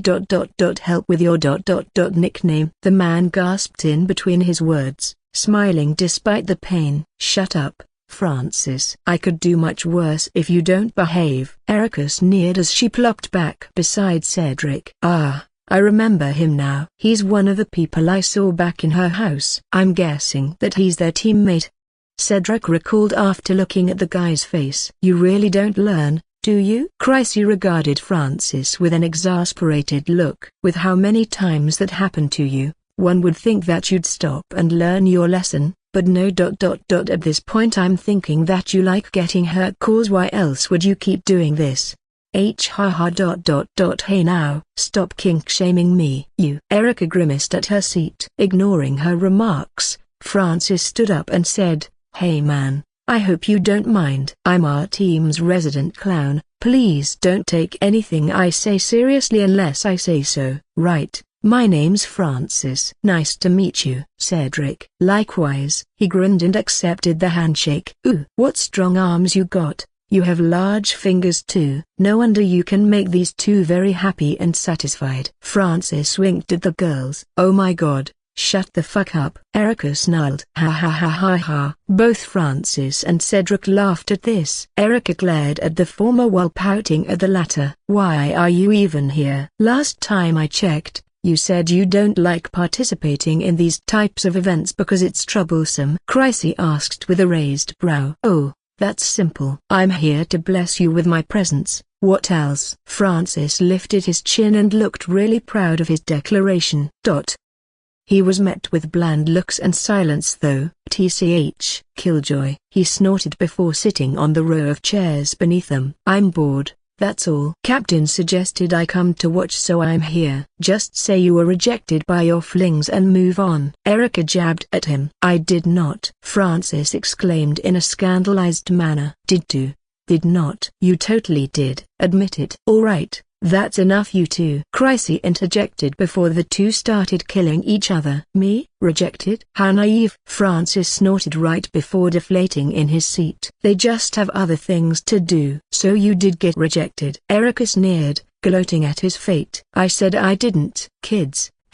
Another voice interrupted them. This time it wasn't Chrysy or Cedric. It came from a rather burly man with a bald head walking towards them, flanked by the rest of their team as Cedric guessed. Cap, still bald, I see. Erica greeted before giving the man a brief hug. HMPH, mean brat. The bald man snorted lightheartedly as he returned the hug. His eyes then landed on Cedric and said, nice to meet you, man. Name's Elric, captain of this team. Behind me is Darwin and Floyd. Cedric. Nice to meet you all, he replied as he accepted the handshake. Their handshake was firm and tight. Cedric felt the captain exerting more force into it despite its briefness, but it didn't hurt him. Of course, Cedric responded in kind to this, tightening his grip as well. Good grip, young gun. As expected of the freshman anomaly, the captain grinned before letting go. That what now? Cedric softly asked. You heard him, Darwin replied after their handshake. That's what they're calling you nowadays. You did break the tradition after all. Tradition ... You mean what happened at the welcoming party? That's the one, though not just that. Floyd winked at him after exchanging a handshake. Being first in the freshman ranking brought a lot of attention to you. Don't expect your skills to remain a secret here. Elric grinned as he sat beside Francis. The rest of the team also sat in the same row of seats.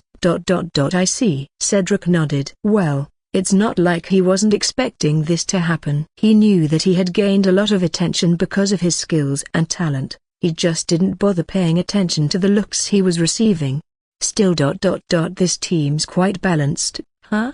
Cedric judged based on what he saw so far. Elric should be a tier 9 at the very least. Even though he's keeping his strength contained, it could not fool Cedric's senses. Come to think of it, this is the first time I met a genuine tier 9 up close. The previous ones I only saw through TV or online broadcasts.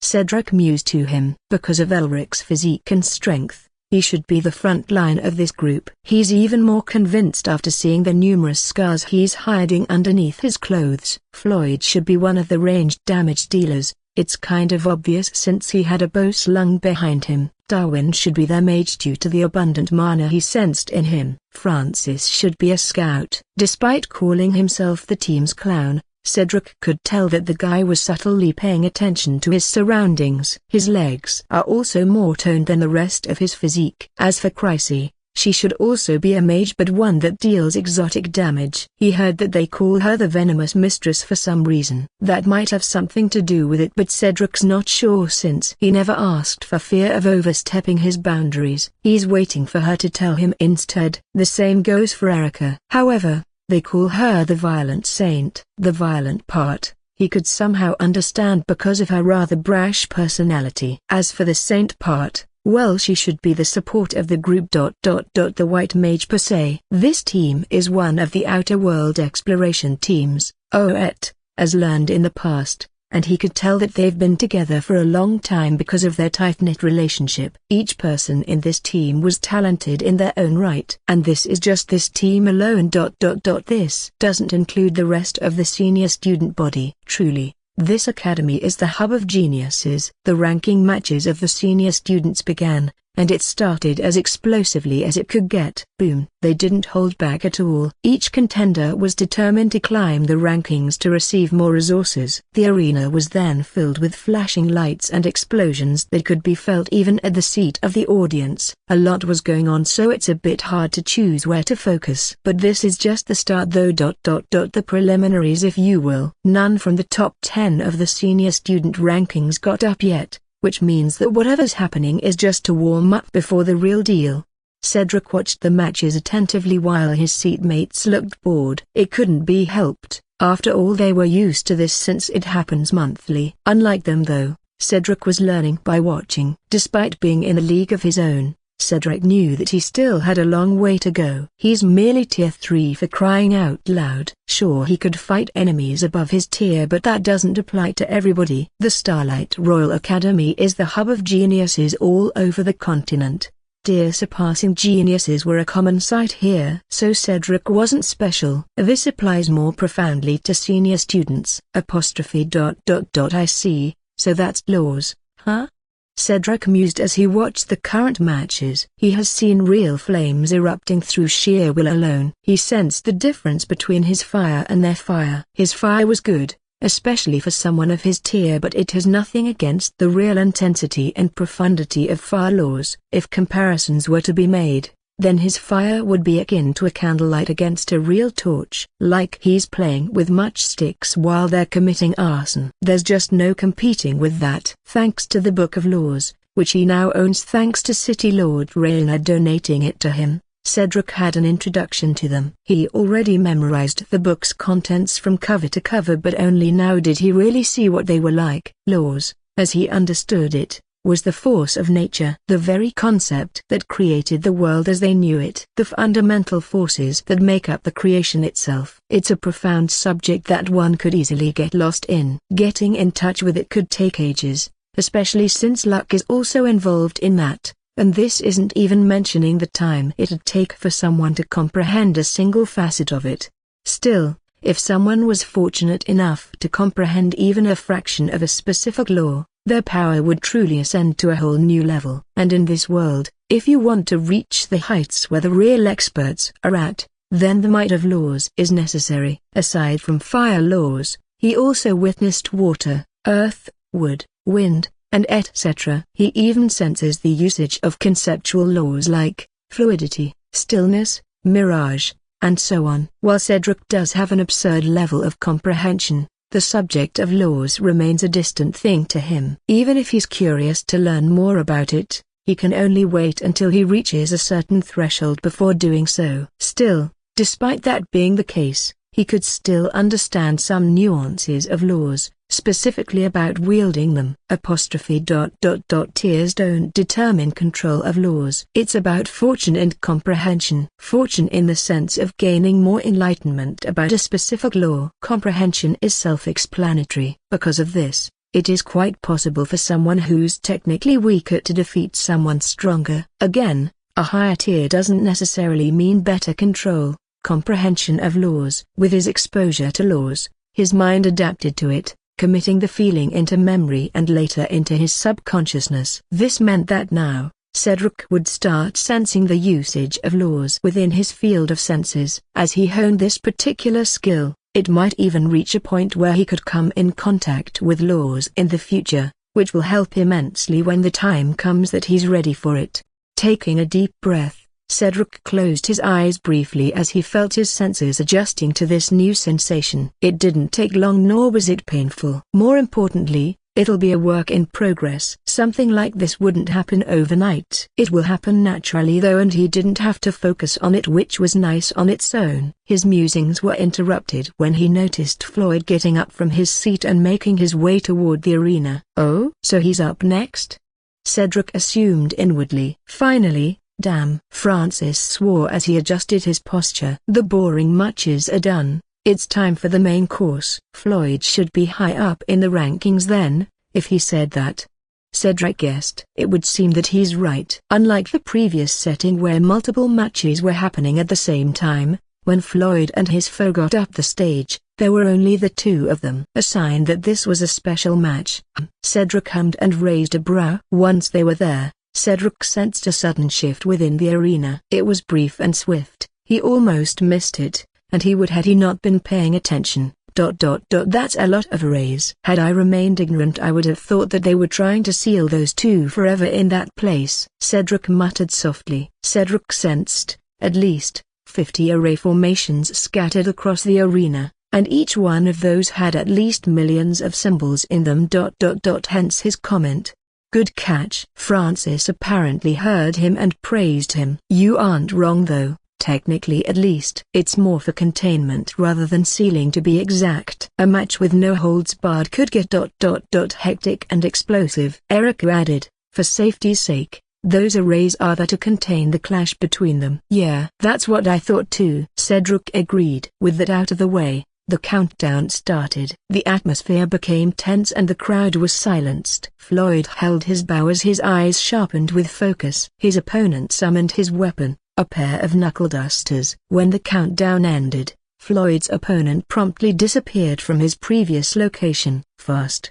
Cedric exclaimed inwardly. The guy's speed greatly alarmed Cedric, and that's saying a lot. That said, this was normal since this guy was way stronger and older than him. However, despite being fast, Floyd was still much faster. Cedric was barely able to catch his movement but he could fill in the rest. Floyd leaned back, evading the punch aimed at his face. Borrowing the momentum of his action, he backflipped while kicking the other dude's chin with enough force to launch him into the air. This part was blurry but Cedric guessed that Floyd must have attacked his opponent after launching him into the air because the dude flew back.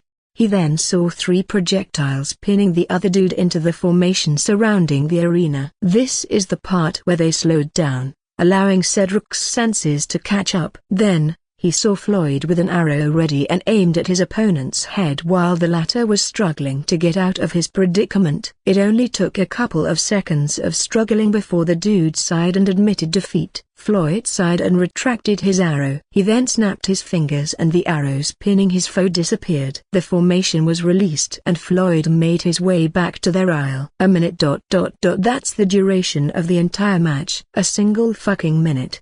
Cedric was seriously awed. But thinking about it, this made sense. With how fast those two move, it's quite possible for them to exchange dozens of moves within a single minute. And in a fight of that caliber, a single mistake could prove deadly. That match was a great example of that. The other dude's plan was sound and valid. Closing the distance against an archer was a wise move. Based on what Cedric was able to see though, the dude only lost because Floyd was much faster than him. Of course, they have other things that could have changed the outcome of the fight but none of those were displayed so he could only reserve his judgment for that. What's certain is that Floyd won because if this was a real fight, that dude would have gotten his head blown up as soon as Floyd counterattacked.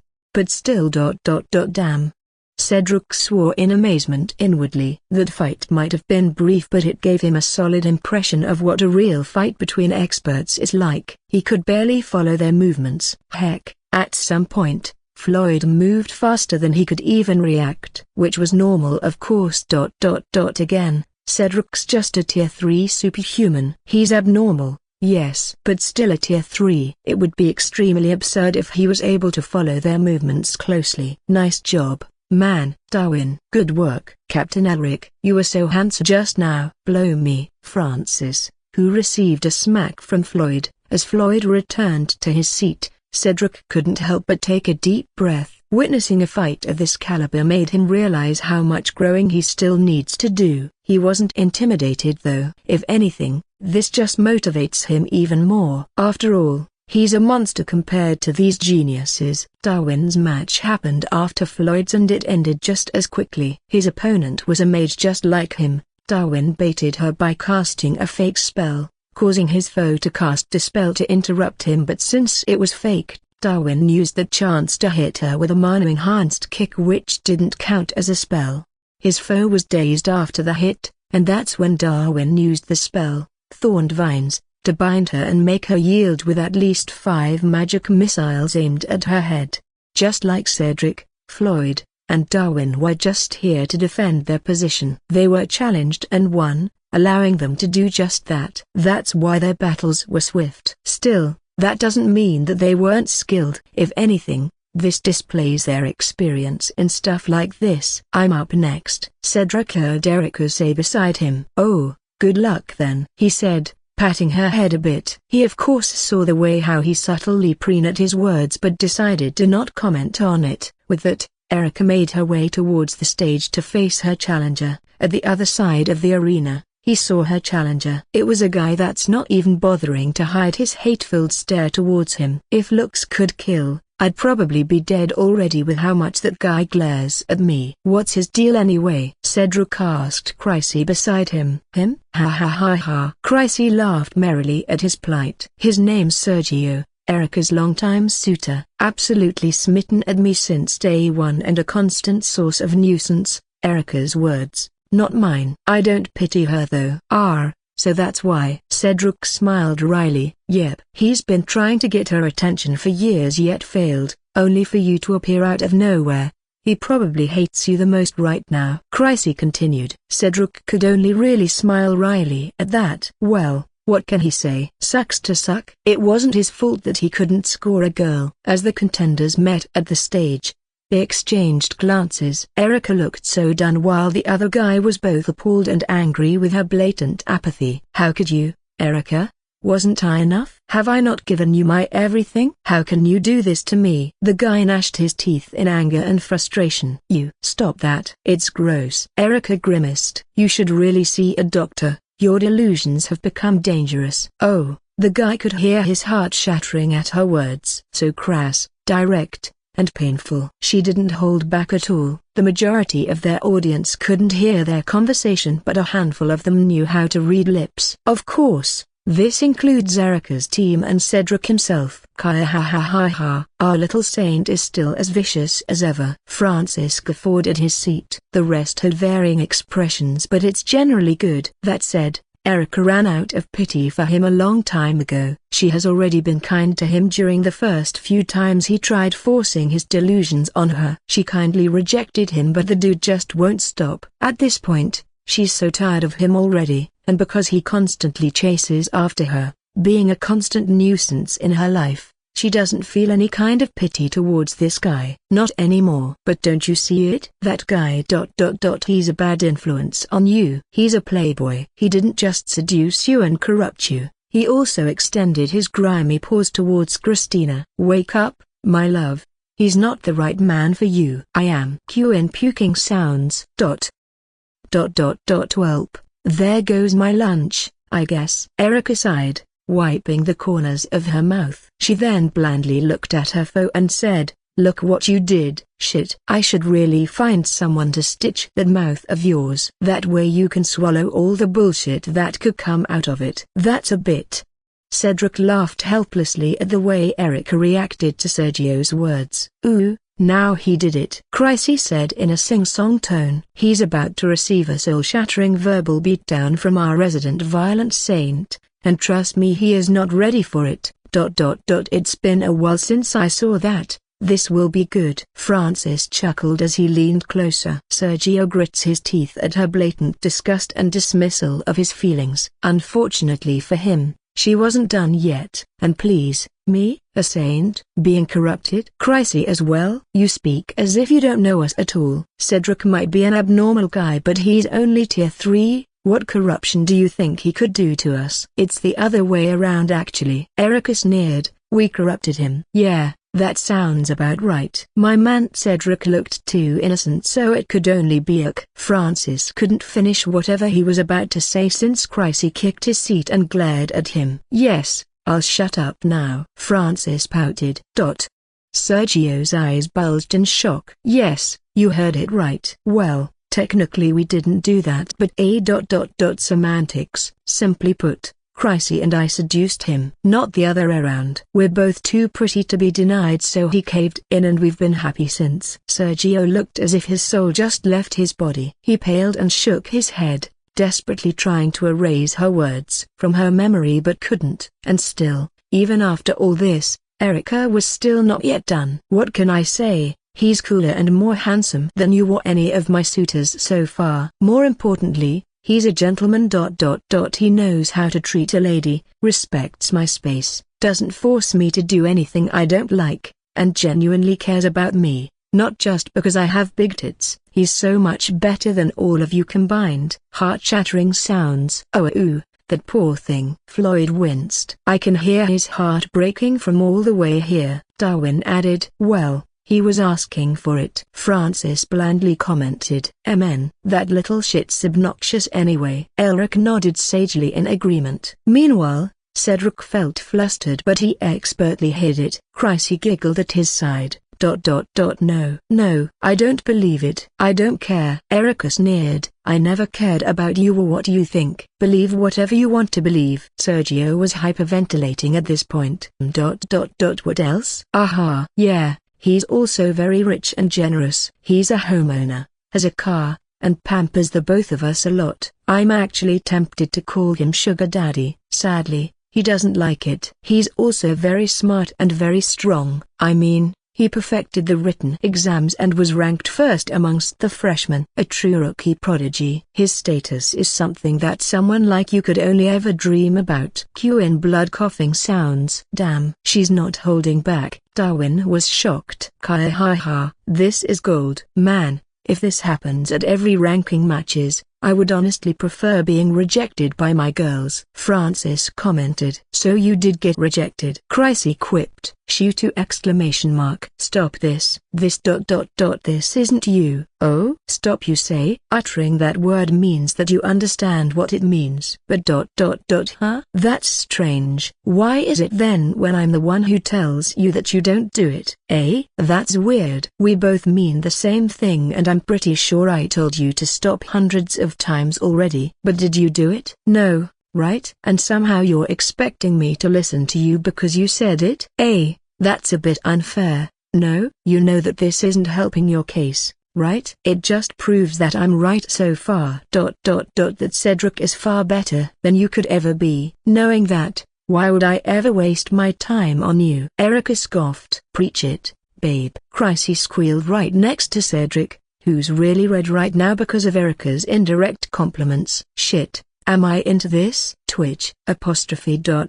Shit. I think I am. Sergio felt weak. He feels the world spinning around him. He couldn't even refute her words. Looking at him, Erica just sneered and decided to launch the killing blow. But do you know the best part about him, Sergio? Do you wanna know? Dread filled Sergio's heart. He felt a great sense of crisis that made him want to flee as far away from here as he could. However, he felt too weak to do so. It's his dick. Erica whispered softly at him. Sergio blanked out for a moment before he felt the world crashing down on him. He looked at her in disbelief. But Erica wasn't having it. Yeah, you heard me. His dick is really amazing. Erica giggled. It's so big, hard, veiny. It reaches places I never knew existed. It's simply the best. What's better is that, he knows how to use it. He always leaves us writhing in delight, leaking with his precious scream on his bed whenever we do it. Honestly, I don't think I could live without that anymore. Do you understand it now? Against him. You just couldn't compare. Suffice to say,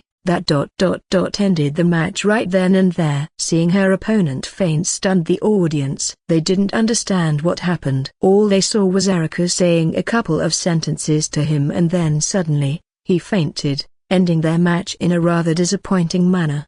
However, those who were aware of what transpired weren't shocked at all. If anything, they became even more wary of Erica. It seems that her reputation as the violent saint wasn't just empty talk. Meanwhile, Erica felt a little bit proud of herself. Don't get her wrong though, she never wanted to do that to Sergio, but she has run out of options at this point. That idiot was pushy and Erica wanted him gone since the first week of his so-called courting. That's why she's not sorry at all. She knows that she went too far, and this will seriously haunt Sergio or make him mad. It's a pity that it has to reach this point, but Erica has had enough of him. She felt brave and refreshed after what she did. A bit guilty but more relieved. As she made her way back to her seat, however, she was somehow regretting her decisions, especially after seeing the teasing expressions of her team and Cedric's admitted feigned nonchalant reaction.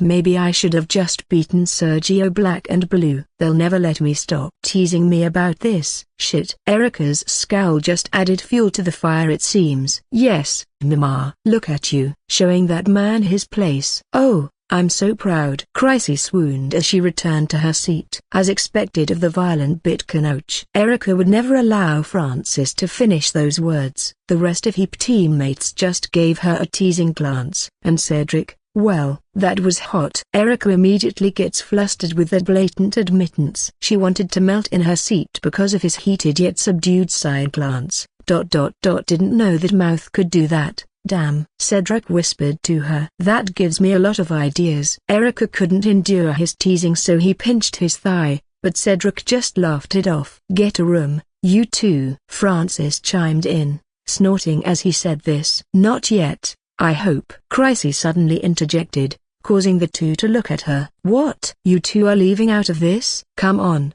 At least wait until I'm finished with my match. She giggled while standing up and making her way towards the arena. Right, it's her turn next. Erica pouted and crossed her arms, sulking because she was being teased. Cedric laughed and couldn't help but kiss those pouty lips of her. He received a not-so-heated glare from her, but again, he just laughed it off. Turning his attention to the stage, he saw that Chrissy's opponent was also a girl, and from what he assumed so far, based on how the two eyed each other, they don't seem to be very close. Christina, Miranda. Both girls acknowledged each other. Their voices and expressions were strained, as if they were holding back themselves from starting the fight before the countdown ended. Catfight, catfight, catfight. Francis cheered, earning a smack on his head courtesy of Elric. Are they? Cedric hesitantly asked. Yep. Those two Aodiaresis Sedilla hate Aodiaresis Sedilla each other,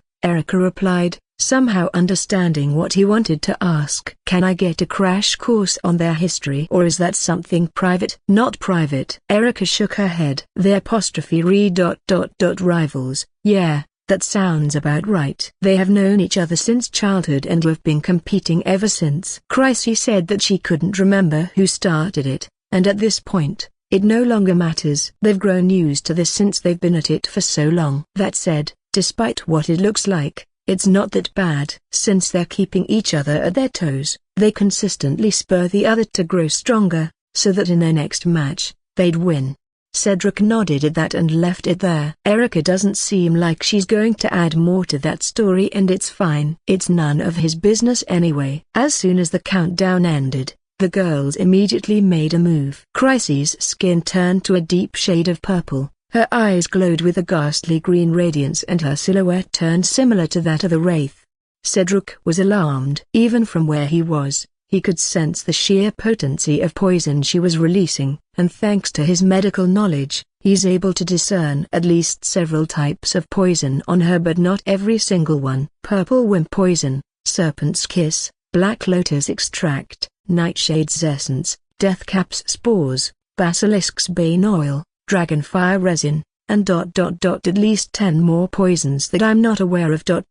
Geez, how am I still alive with all of that in her? He muttered softly. He then sensed that the team was looking at him in surprise, so asked, what? Nothing. Elric smirked. We're just surprised that you could recognize that much. Damn it. So she used Deathcap's spores on me. Damn it. Damn it. Francis snarled as he melted in his seat. For context, Deathcap's spores comes from the fungus family. Handling them requires skill because they can infect through touch and smell. A single ounce of this could melt a person's digestive system within seconds. Of course, the stronger the victim is, the less effective it is. What makes this poison more dangerous is that it is an excellent medium for concoctions, specifically ones designed to kill. They're used in at least 75% of known poison concoctions out there. Cedric tilted his head in confusion. Thankfully Erica was kind enough to fill him in. He made her upset, so she gave him diarrhea. You see, even we couldn't specifically tell the exact concoctions she uses, and it changes from time to time, making it harder for us. However, we trust her enough to not kill us with them. She does, however, use little dosages of it for this idiot right here to teach him a lesson. Oh, That is all he could say. That dynamic is a bit dangerous, but then again, he has no say in it, so he didn't comment on it. The diarrhea sucks, of course. Thankfully, she wasn't her target. Returning his attention to the fight, he saw Crisey releasing a violet miasma to cover up the arena. On the other hand, her opponent was surrounded by a curtain of white light that kept her poisons at bay. Veil of white corona. Her opponent's a cleric, is assume? Cedric asked Erica beside him, earning a nod from her. Yeah. Miranda is a tier 8 cleric, and that skill of hers stumped Crisey since she learned it. I'm afraid that this is going to be another battle of attrition. Erica sighed. I don't think so, though. Cedric mumbled loud enough for them to hear. Why is that? Erica asked. Well, the mixture of Nightshade's essence, dragonfire resin, and at least 2 more poisons which I don't know of, creates a reaction that chips away at Miranda's skill. Elric and the rest of the team blinked at his words before trying to see clearly what was happening. After inspecting it closely, it turns out that Cedric was right. It certainly does. But the effect is minuscule. It would take minutes before they penetrate the veil because any holes they make were being repaired with Miranda's upkeep of the skill. Elric stated. That's enough for the invisible poison to get in, though. Cedric replied casually, causing the team to look at him in surprise once more. Invisible poison? Are you sure? I don't see it though. That's why he said it's invisible, you idiot. Erica snorted at Francis. No, what I mean is that our senses as tier 8s, at least, if Cedric over here could sense, then how come we don't? My senses are sharper compared to most people. Cedric winced as he hesitated to explain. Well, she mixed at least 7 types of poison to create it, and I sensed it hiding beneath the miasma. Whenever the miasma makes even a tiny hole in the skill, the invisible poison seeps in without Miranda's knowledge. She's inhaled at least 3 ounces of it at this point, so she'll probably faint in the next 5 seconds. 5.4.3.2.1 thud. Holy shit! Francis exclaimed. They looked at the fainted Miranda and Cedric back and forth, completely ignoring the fact that Crisey won the match in such a short time. How did you? Is it because of poison laws? Erica guessed, more like asking herself this question due to her bafflement. No, while Crisey could indeed use poison laws, Miranda's aware of that too. After all, they've fought each other a lot. She's probably more familiar with it than we do, so she's mostly anticipating it. That's exactly why, I think, Cedric interjected. Laws are extremely dangerous, and since they've fought a lot, Miranda's probably conditioned to be on guard towards that. Crisey might have done that on purpose because even common poisons could kill superhumans if they fail to notice it. Huh? Well, shit. Floyd shivered. You live and you learn, I suppose, Darwin muttered. That apostrophe s. I hate to say this, but that's very Crisey of her. Venomous mistress indeed. Elric nodded sagely. Cedric shook his head inwardly. He probably surprised them by how sharp his senses were, but he didn't care. Instead, he smiled at Crisey, who was walking towards them with a smug smile on her face. Wait, you sensed it? Crisey exclaimed in surprise after learning about Cedric's comments during her match. It had been known that aside from hanging out and having a good time, Crisey and Erica don't really involve him in their training, much less talk about it. This meant that Cedric learned that much just from sheer observation because they didn't tell him anything about their prowess. Sure, Cedric could have done some research about them. After all, they have public profiles that give out certain, but not all, information about them. However, with the time they've spent with him, they know that Cedric isn't like that. He's focused on his personal growth and would only do that towards an opponent. The girls aren't one, so he wouldn't do something like that.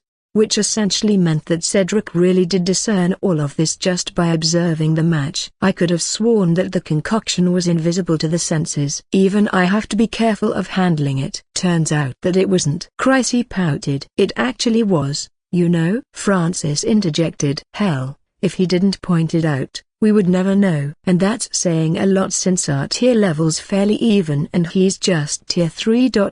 No offense, by the way." His last words were for Cedric, who just waved his hand. Cedric then turned to Chelsea and said, "He's right. It's barely noticeable." "But you still sensed it, though?" "More like smelled it, actually," Cedric replied sheepishly. "Smelled it?" Chryse was gobsmacked. "From all the way here?" "Amen. I told you my senses are sharper than most." Cedric shrugged. "You sure have," Chryse hummed. "That's fairly obvious from how you performed during the entrance exam." "I just wasn't expecting it to be that sharp." "I thought you were saying that on the basis of your tier ...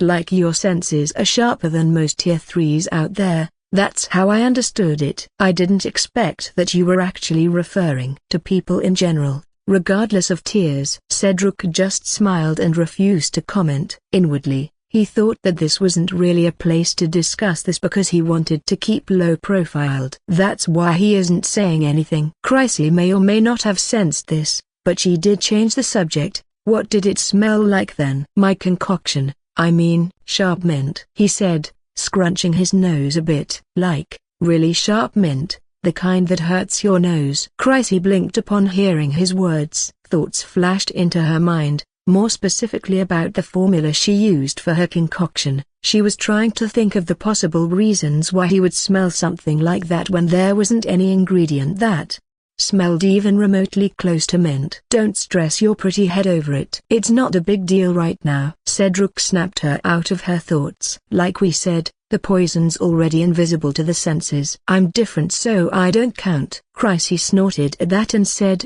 "Yeah, that sounds about right." "Whatever, then." She says this, but inwardly, she's still bothered, and Cedric could tell. "I guess she's really serious about her craft," he thought to himself. "That's admirable. She'll probably try her best to improve the formula until I can no longer sense it, which is a good thing. But not right now, since we're supposed to be relaxing." He used the word relaxing here very loosely because of the ranking matches, but given how short the battles have been, none of the participants so far have been tired. Besides, he does plan on spending time with the girls later, so he wasn't exactly lying when he said relaxation. A match occurred right after Chryse's. According to Erica, this was between the 10th place against the 2nd. Suffice to say, that didn't take long at all. 2 minutes was all it took for the 10th place to dispiritedly walk down a stage in defeat. Once the match concluded, he noticed Elric making his way down the stage, whilst the 2nd place, who was also the winner of the previous match, didn't even bother stepping out and just waited for him. "Oh yeah, here we go," Darwin excitedly muttered. "Shit, I can already sense the tension between them." "When was the last time they clashed anyway?" Floyd asked. 6 months, I think." "Not particularly sure. We've been busy with missions and Claudio entered seclusion since." "Now that I say that, hey, this is actually the first time I've seen him in a while." "Did he spend that long in seclusion?" Francis commented. "He might have." Chryse hummed. "I mean, he's always been like that anyway, going into long-term seclusions to increase his strength. I don't know why he does it, and I don't particularly care." "Yeah, he does seclude himself pretty often. I heard that that's how his teacher wants him to train or whatever," Darwin chimed in. "But hey, at least their schedules match now. And once again, we're about to see them clash." "Who? I'm excited," Francis exclaimed. Cedric blinked as he heard their conversation. He looked towards Erica, who saw his inquisitive gaze. She sighed and explained the situation shortly.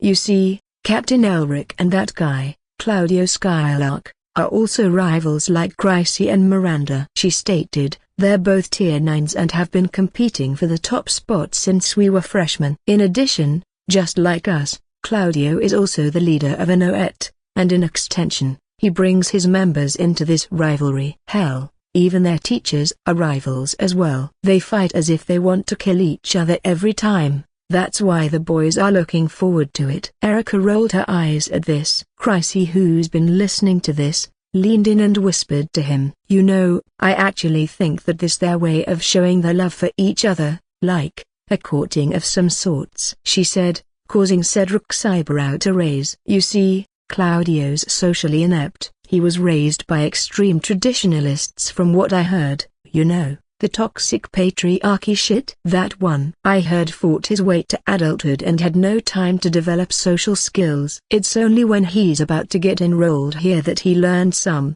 Even during our freshman year, he had to take a course that teaches him how to act like a human. Cedric blinked upon hearing that. He knows that Chrissy is trapping him in this gossip but makes no effort to resist it. It's not that harmful, anyway. Since fighting is all he knows, Claudio uses it to convey his feelings to Captain. Like a unique way of courting, if you catch my drift. Unfortunately for him, Captain was raised normally so he doesn't get it. In his mind, Captain Elric thinks that this dude was just nuts, and if it weren't for the resources, he wouldn't get close, much less talk, to Claudio. Chrissy giggled after saying this. And you didn't bother informing your captain of this assumption of yours? Cedric asked her. Why would I? Chrissy laughed crisply at his question. If I did, I would lose some source of gossip and entertainment. How do you expect me to live without that? I actually think it's cute, you know, she said softly. It's like I'm witnessing a budding romance, like a live-action enemies to lovers trope. Seriously, it's so good. Cedric shook his head in exasperation and placed his attention back on the arena. He decided to leave Chrissy to her imagination since it had nothing to do with him, plus it's harmless. At the stage, Elric and Claudio glared at each other, their competitive spirits rousing from slumber. Elric was clad in his heavy armor. He held a hammer on his right hand and a shield on the left. Meanwhile, Claudio was wearing animal leather as his armor. His headgear was the skinned remains of a bear that looked alive. His massive club rested on his shoulders as he matched Elric's energy. As the countdown came close to ending, their fighting spirit rose. Elric's aura was like a mountain tall, intimidating, and extremely heavy. Even as he merely stood there, he could feel the sheer momentum he had and his immovable stance. Claudio's on the other hand felt uncontrolled and wild, like an awakened beast from the very depths of the forest leaving its nest to hunt some prey. Claudio's entire body was doused with killing intent that was almost manifesting in reality. It smelled like blood and death. 3.2.1 Fight. Boo. Both of them disappeared from Cedric's view with how fast they moved. He only saw their weapons making contact briefly before a shockwave caused the arena to cave in. They clashed numerous times within a second and Cedric's senses couldn't keep up at all. He could, however, feel the aftermath of their clash because even with the many formations protecting the audience, the aftershocks of their clash still seep out. Cedric's eyes widened and his heart lurched. He knew that if he were to receive at least one of those blows, he'd be dead. Yet even with that in mind, he could feel excitement and thrill watching the fight, even though he couldn't keep up for the most part. So this is what a Tier 9 fight looks like. An immovable mountain against a feral hunter. Though this wasn't the first time they clashed, won't be the last either. It feels just like the first time for both of them. As Elric guarded himself against a mighty swing of his opponent's club, he winced at the sheer impact of the blow. He received it but still felt the rippling impact it left on his body. He knew that it had never been a good idea to defend like this against Claudio, but for all the feral energy he was exuding, there was a surprisingly clear intent behind his swings and wit that only came with experience.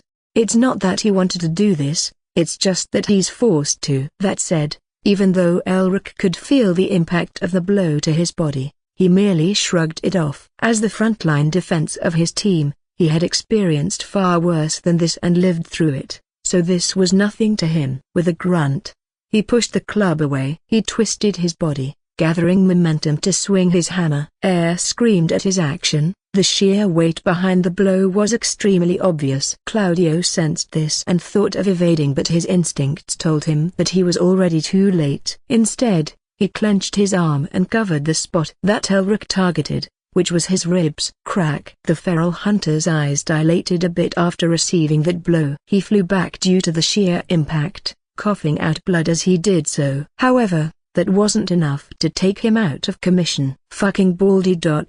still has that mean swing, I see.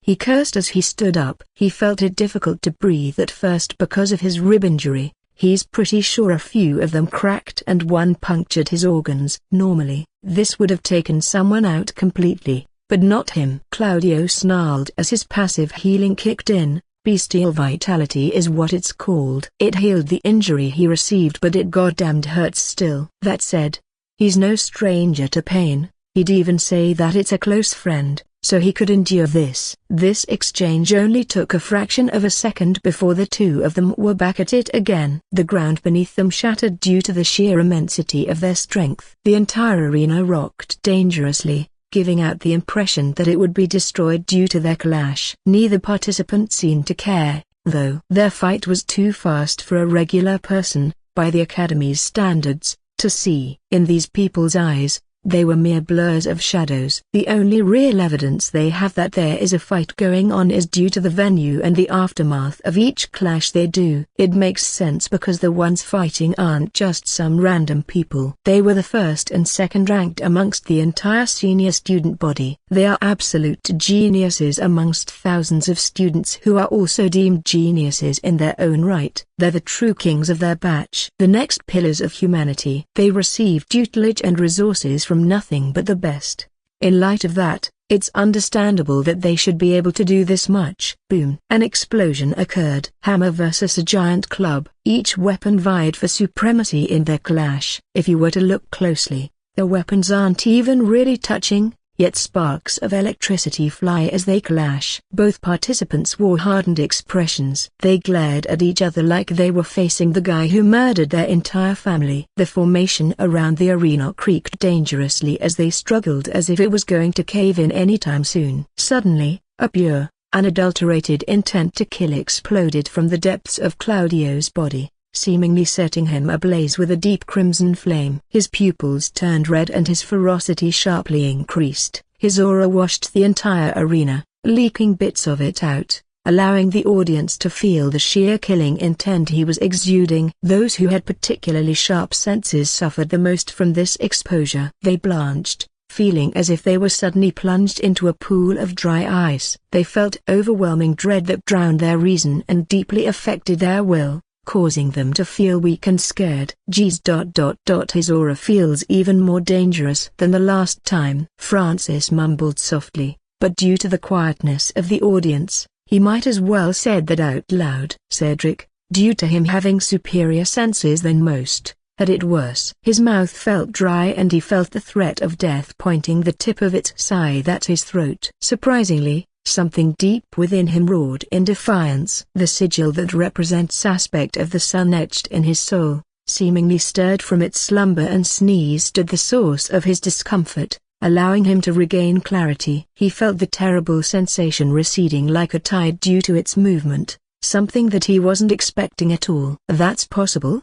he exclaimed inwardly, completely floored by the sudden event. However, it happened too fast that he wasn't able to get a real feel of it, so there goes the idea of replicating that sensation soon. Shaking his head, he decided to think about this later because as soon as the dreadful killing intent receded, another one blasted them in the face. This one came from Elric, who responded to Claudio's outburst.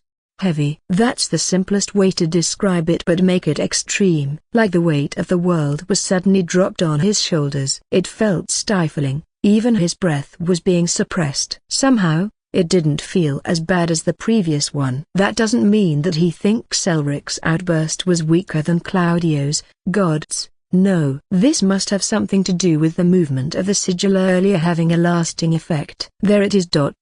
Claudio's slaughter law versus Captain's Earth laws. Darwin exclaimed softly, allowing Cedric to finally understand what was going on. Suddenly, the sensations he received made sense. Claudio's dreadful killing intent has completely manifested in reality, weakening the willpower of those who even thought about defying him, and Elric's sheer immovable and unshakable steadiness that resembles the very earth they walked in.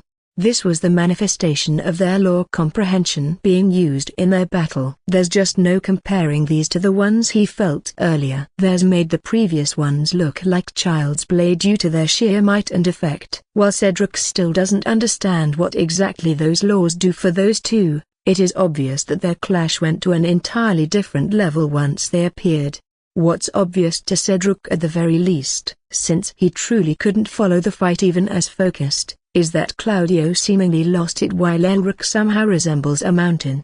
Claudio went completely feral. He growled like a beast, all his humanly inhibitions were gone. He even saw him pouncing on all fours, mimicking how predators hunt. He held nothing back on his swings. His killing intent made that all the more obvious. At least Cedric felt that if he were to be grazed by Claudio's club in this state, he would instantly turn into a blood splatter on the nearest wall. But even with that sheer amount of force, Elric remains just as stable, if not even more, than before. He took those city-devastating blows like were mere slaps on his shoulders. Claudio barely made his move from his spot, and this was him throwing those devastating attacks left and right. In sheer speed and ferocity, Elric had nothing on Claudio. The thing is, he doesn't have to. Elric possesses his own advantages and uses them to match his opponent evenly. Besides, Elric wasn't just taking it. Sure, Claudio was extremely strong in this state, but even he had to completely evade Elric's blows at all costs. Elric didn't just embody the stability of earth on his immovable stance. He also held its weight as he swung his hammer. If Claudio could devastate a city in mere seconds with his club, Elric could pound it to nothingness in a single blow of his hammer. Sure, he's slower than Claudio, but that's against him. If he was fighting someone else, it's debatable if they could even react to the speed of his swing. As the crescendo of the fight increased, it became harder for Cedric to follow. It even came to a point where he felt helpless because he just couldn't see anything anymore, not even blurs, only impacts caused by their clash. It was a pity, but there's nothing he could do about it, though he felt comfort at the idea that he wasn't the only one. Like him, the rest of the audience also wore the same expression. After 5 minutes of non-stop clash, it ceased. When the smoke cleared, the winner of the match became obvious. It was Elric, still standing valiantly but injured and bleeding. Claudio was embedded intimately on the ground, completely unconscious. The former was announced as the winner and he limped off the stage much to everybody's amusement. And despite feeling completely outclassed by what he saw, Cedric felt fire billowing in his spirit. One day, I'll surpass both of them, he swore inwardly. Profile: Name, Cedric Stormrider. Age, 21. Race, Human 2. Classes, Luminous Sage, Main, Demon Slayer, 2nd, Alchemist 15/100ths, Sub-Level, Tier 3, LV.7. Titles: Son of Heaven, Master Smith, +4. System Authority, LV.8. Aptitude: Body, X. Energy, X. Spirit, X. Final Rating, X+.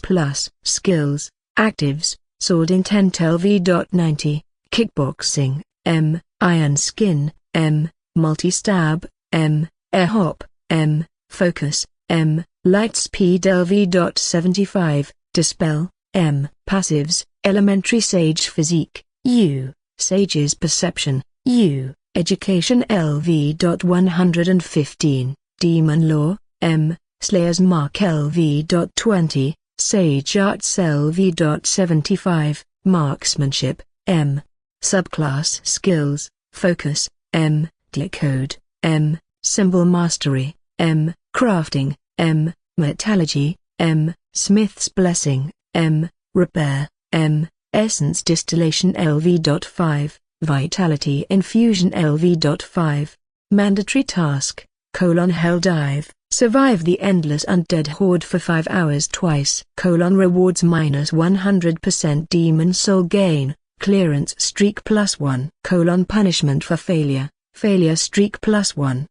Record: clear streak, 14, failure streak, 0. Inspired by what he witnessed from the senior ranking matches, Cedric threw himself into training with a fiery ardor. The desire to be stronger, faster, and see more blossomed within him. Of course, he didn't forget to keep a low profile while doing it. So much of it was done at the comfort of his own dorm. That said, since he's pursuing higher and more difficult art forms and skills, it's understandable that his progress will slow down. Still, compared to the rate of growth of other people, his was still rather fast, so he didn't feel like he was lacking. Cedric knew that he couldn't breeze through this because that would damage his foundations, so he found solace in the fact that he was in friendly territory and time was on his side.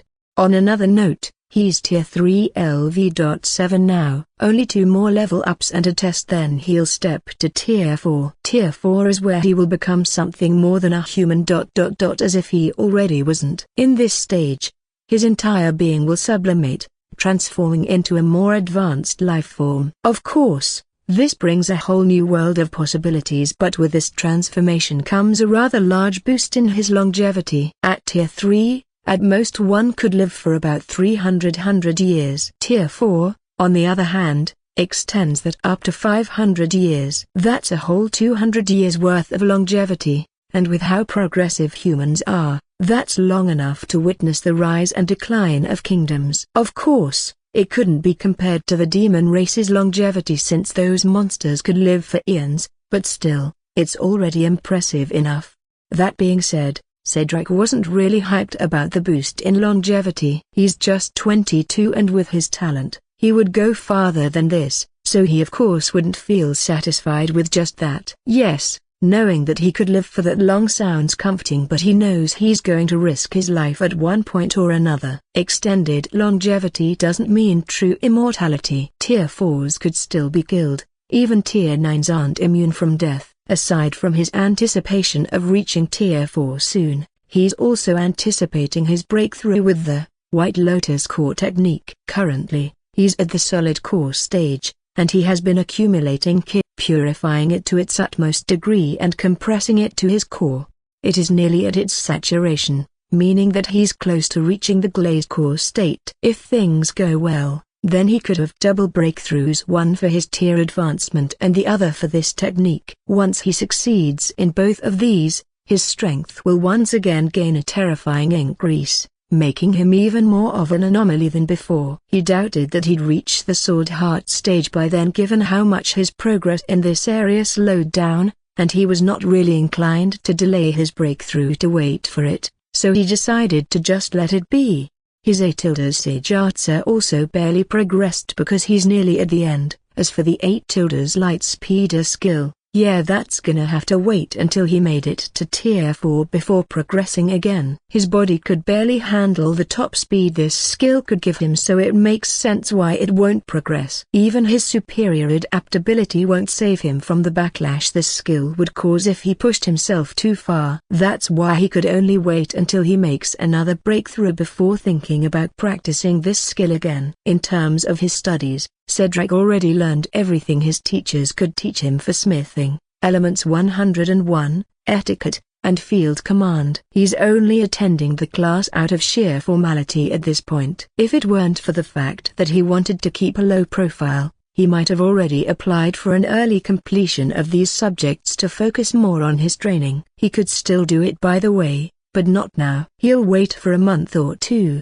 then he'll do it. As for the sword art class, well, the dynamic is pretty different. Only when he reaches the Sword Heart realm will his actual tutelage start for this class, which means that he hasn't even started yet, technically. And finally, there is his subclass. Cedric was still buying materials to craft tools and weapons for future use, but his focus was on alchemy. After all, it's thanks to his medical knowledge that he's able to recognize some ingredients of Chryse's concoctions. Actually, the fact that he wasn't able to discern everything she used for it, despite having a education at LV.115, means that he still has some ways to go. He has been spending time in his lab, making one concoction after another, diligently leveling up their alchemist subclass and learning more and more about it as he goes. Most of the time when he leaves his labs, he smells like herbs and spices, much to the dismay of his girls. However, they didn't say anything. Witnessing Chryse's match inspired an idea for him, though. Aside from hexes and curses, he wouldn't put it past the demons to use poisons and venoms as well. And since he possesses a unique physique, his adaptability should save him from most of them as long as he's given time. It's nearly impossible for that to happen in the middle of the fight, so he thought about administering scaling dosages of myriad of poisons into his system to build up his immunity. This way of training never occurred to him before, so he's thankful that Chryse's match reminded him of it and gave him the push he needed to start. Surprisingly, it wasn't as bad as he thought it was going to be. At first, he expected to be in pain or, at the very least, experience an intimate time with his toilet bowl, but sure, it was uncomfortable, but not to a crippling degree. He even thought that he should sharply increase the dosage right away since barely felt it. What stopped him was the idea that he had time on his side, so there was no need to rush. Swoosh. Cedric was alarmed. He was just about to take another dosage of poison when he suddenly felt something stirring within him. He frowned and hurriedly inspected his body, searching for the trace of whatever that was. Cedric initially thought that he messed up, that somehow his continuous but meticulous intake of poison went wrong and now he's about to suffer some serious consequences, especially considering that he did not even bother telling Chryse of this when she's obviously there and willing to help him.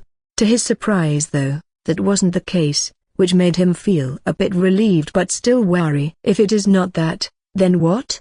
He mused to himself. With that, he scanned his body once more and located the source of stir within him. Next thing he knew, he was syncing his perception to his heart, more precisely at the thing that was incubating near the solid core of his White Lotus core technique. Geez, with how silent you've been ever since I got you, I almost forgot you existed. Cedric muttered wryly as he finally discovered the source of disturbance within him. It's the beast egg. The reward he got during his class change to Luminous Sage. Since its first feeding, the beast egg slumbered in peace right next to his core. It will siphon energy from time to time to feed, but its intake was so little compared to how much he had that he barely felt it. And with how hectic Cedric's schedule was, he nearly forgot that it was even there. Now though, it stirs from its slumber. At the very moment the eggshell cracked, Cedric took it out of his body and placed it on top of a clean and warm washcloth. He stared at it, eagerly waiting for its birth. Even until now, he had no idea what would come out of this egg because his senses still couldn't penetrate its shell. Fortunately, Cedric didn't mind mysteries and surprises. The eggshell cracked more and more until a tiny and pudgy limb burst out of it, pawing at the eggshell and taking it within, presumably eating it. Cedric stayed still and watched as the entity slowly revealed itself to him, and his surprise, it's a lion cub. Cedric raised a brow as he finally saw what came out of the egg. Well, he's certainly not expecting a lion cub to come out of the egg. He was thinking of a snake, lizard, or some kind of reptile really, not a lion cub. Cute. Cedric chuckled despite himself. The little guy was palm-sized and pudgy, his skin was light beige, and has a birthmark on his forehead which resembled a circle. According to what he knows, newborn cubs like this should feel weak. You wouldn't be seeing them staying awake for long because of how weak they were. However, this little guy's a bit different. It's trying its best to stand up all ready to get close to Cedric. Its eyes resembled his so much that it was scary. It looked intelligent enough to recognize him too. Plus, its voice was tiny yet energetic as well. Come here, you, Cedric giggled, gently picking up the cub with his hands and seeing it snuggle in their warmth. Cedric could feel a strong connection with the little guy. Must be the result of their bond since he's technically its parent. The cub licked his hands in affection. Cedric then thought of something. He wetted his free index finger with his saliva and swept it on the cub's head and the rest of its body. The cub keened and purred at this act, making Cedric melt because of its cuteness. This act of his was similar to how animals groom their offspring. He's no lion, sure, but he could at least mimic this. What should I name you? Cedric thought of a fitting name for his first pet. Dozens of names rolled through his mind which ended up being rejected one after another because he didn't like them. Meanwhile, he just stared at his pet and found it fighting against drowsiness. It must have understood my words and is waiting for its name, he thought to himself, somehow understanding what the little cub wanted. Aurelian, Cedric muttered softly. He then saw the cub's eyes widen a bit before letting out an adorable whine. Somehow, Cedric knew that the little guy liked its name. Yeah, your name will be Aurelian. My cute and adorable murder cat. Cedric chuckled at this. Finally, The little guy couldn't endure it anymore and fell asleep on his palms. Moving slowly and gently, to not wake up the tiny thing, he sat on the couch and brought up the system alerts he'd been ignoring since the cub's birth. Alert: your beast egg hatched. Congratulations, you've bonded with a radiant Sunlian, the first of its kind. You may now view its stats and give it a name. You named your beast companion, Orlean. Name: registered. Beast companion. Name: Orlean. Age: 5 minutes. Lineage: Radiant Sunlian. Tier: 0. Potential: SS. Innate skills: Na. Bond level: 100. Undying loyalty. Alert: Akela applauds your luck and ability to incubate a beast companion that has never been seen before. She looks forward to its growth, and for that, she decided to bestow you with a gift to help the cub grow strong and steady. Congratulations, you received a beast soul space. Realm is automatically bound to user Cedric Stormrider. You may inspect it anytime you want. Cedric raised a brow. He sensed a disturbance within the depths of his being, more specifically at his spirit. Upon inspection, he noticed that a sigil suddenly appeared there, and Cedric automatically thought that this must be the thing he just received. Beast Soul Space, T0, Growth/Legendary, Type, Support Item: a unique spatial artifact that could be used for raising beast companions. The space inside provides a suitable and safe environment where beast companions could live. This place increases the rate at which beast companions recover, as well as increasing the chance of them comprehending an innate skill. Both effects increase with the growth of the artifact. This artifact grows in tandem with the owner and the beast companion. Cedric blinked and hurriedly sank his perception to the sigil. The image of what's inside the beast soul space reflected in his eyes as he did so. The space inside wasn't that big, around 50 meters or so. It has an artificial environment which was enough to fool normal people. He also saw that there was a home built for Orlean there. He didn't even have to do anything. Once he discovered this, Cedric tried to transfer the little cub inside, and it only took a thought before the little beast disappeared from his palms. Checking it out, he saw Orlean snuggling into a bundle of hay, purring happily in its sleep at the sudden change of environment without its notice. He smiled and retreated his gaze from it, leaving the cub to slumber as it pleased. With their bond level, he would know once the cub wakes up or if it needs something, so he's free to do as he pleases until then. Radiant Sunlian, huh? He mused to himself as he rested on his couch. The first of its kind too. Is it because of my sage aspect that it became like that? This was the only logical outcome he could think of. After all, he was training to be the Sun Sage. Cedric could still remember Orlean's first feeding when it was still just an egg. It absorbed a huge chunk of his ki, which was heavily affected by his aspect, by the way, and attuned to Sun's attribute. Even after that, to support its incubation, the egg would absorb some of his blood and ki from time to time, so it wouldn't be surprising if ki's attributes affected the growth and potential of Orlean back then. It has an SS rank potential too. Cedric mused, it sounds impressive, but now that I think about it, I don't know much about raising a beast companion.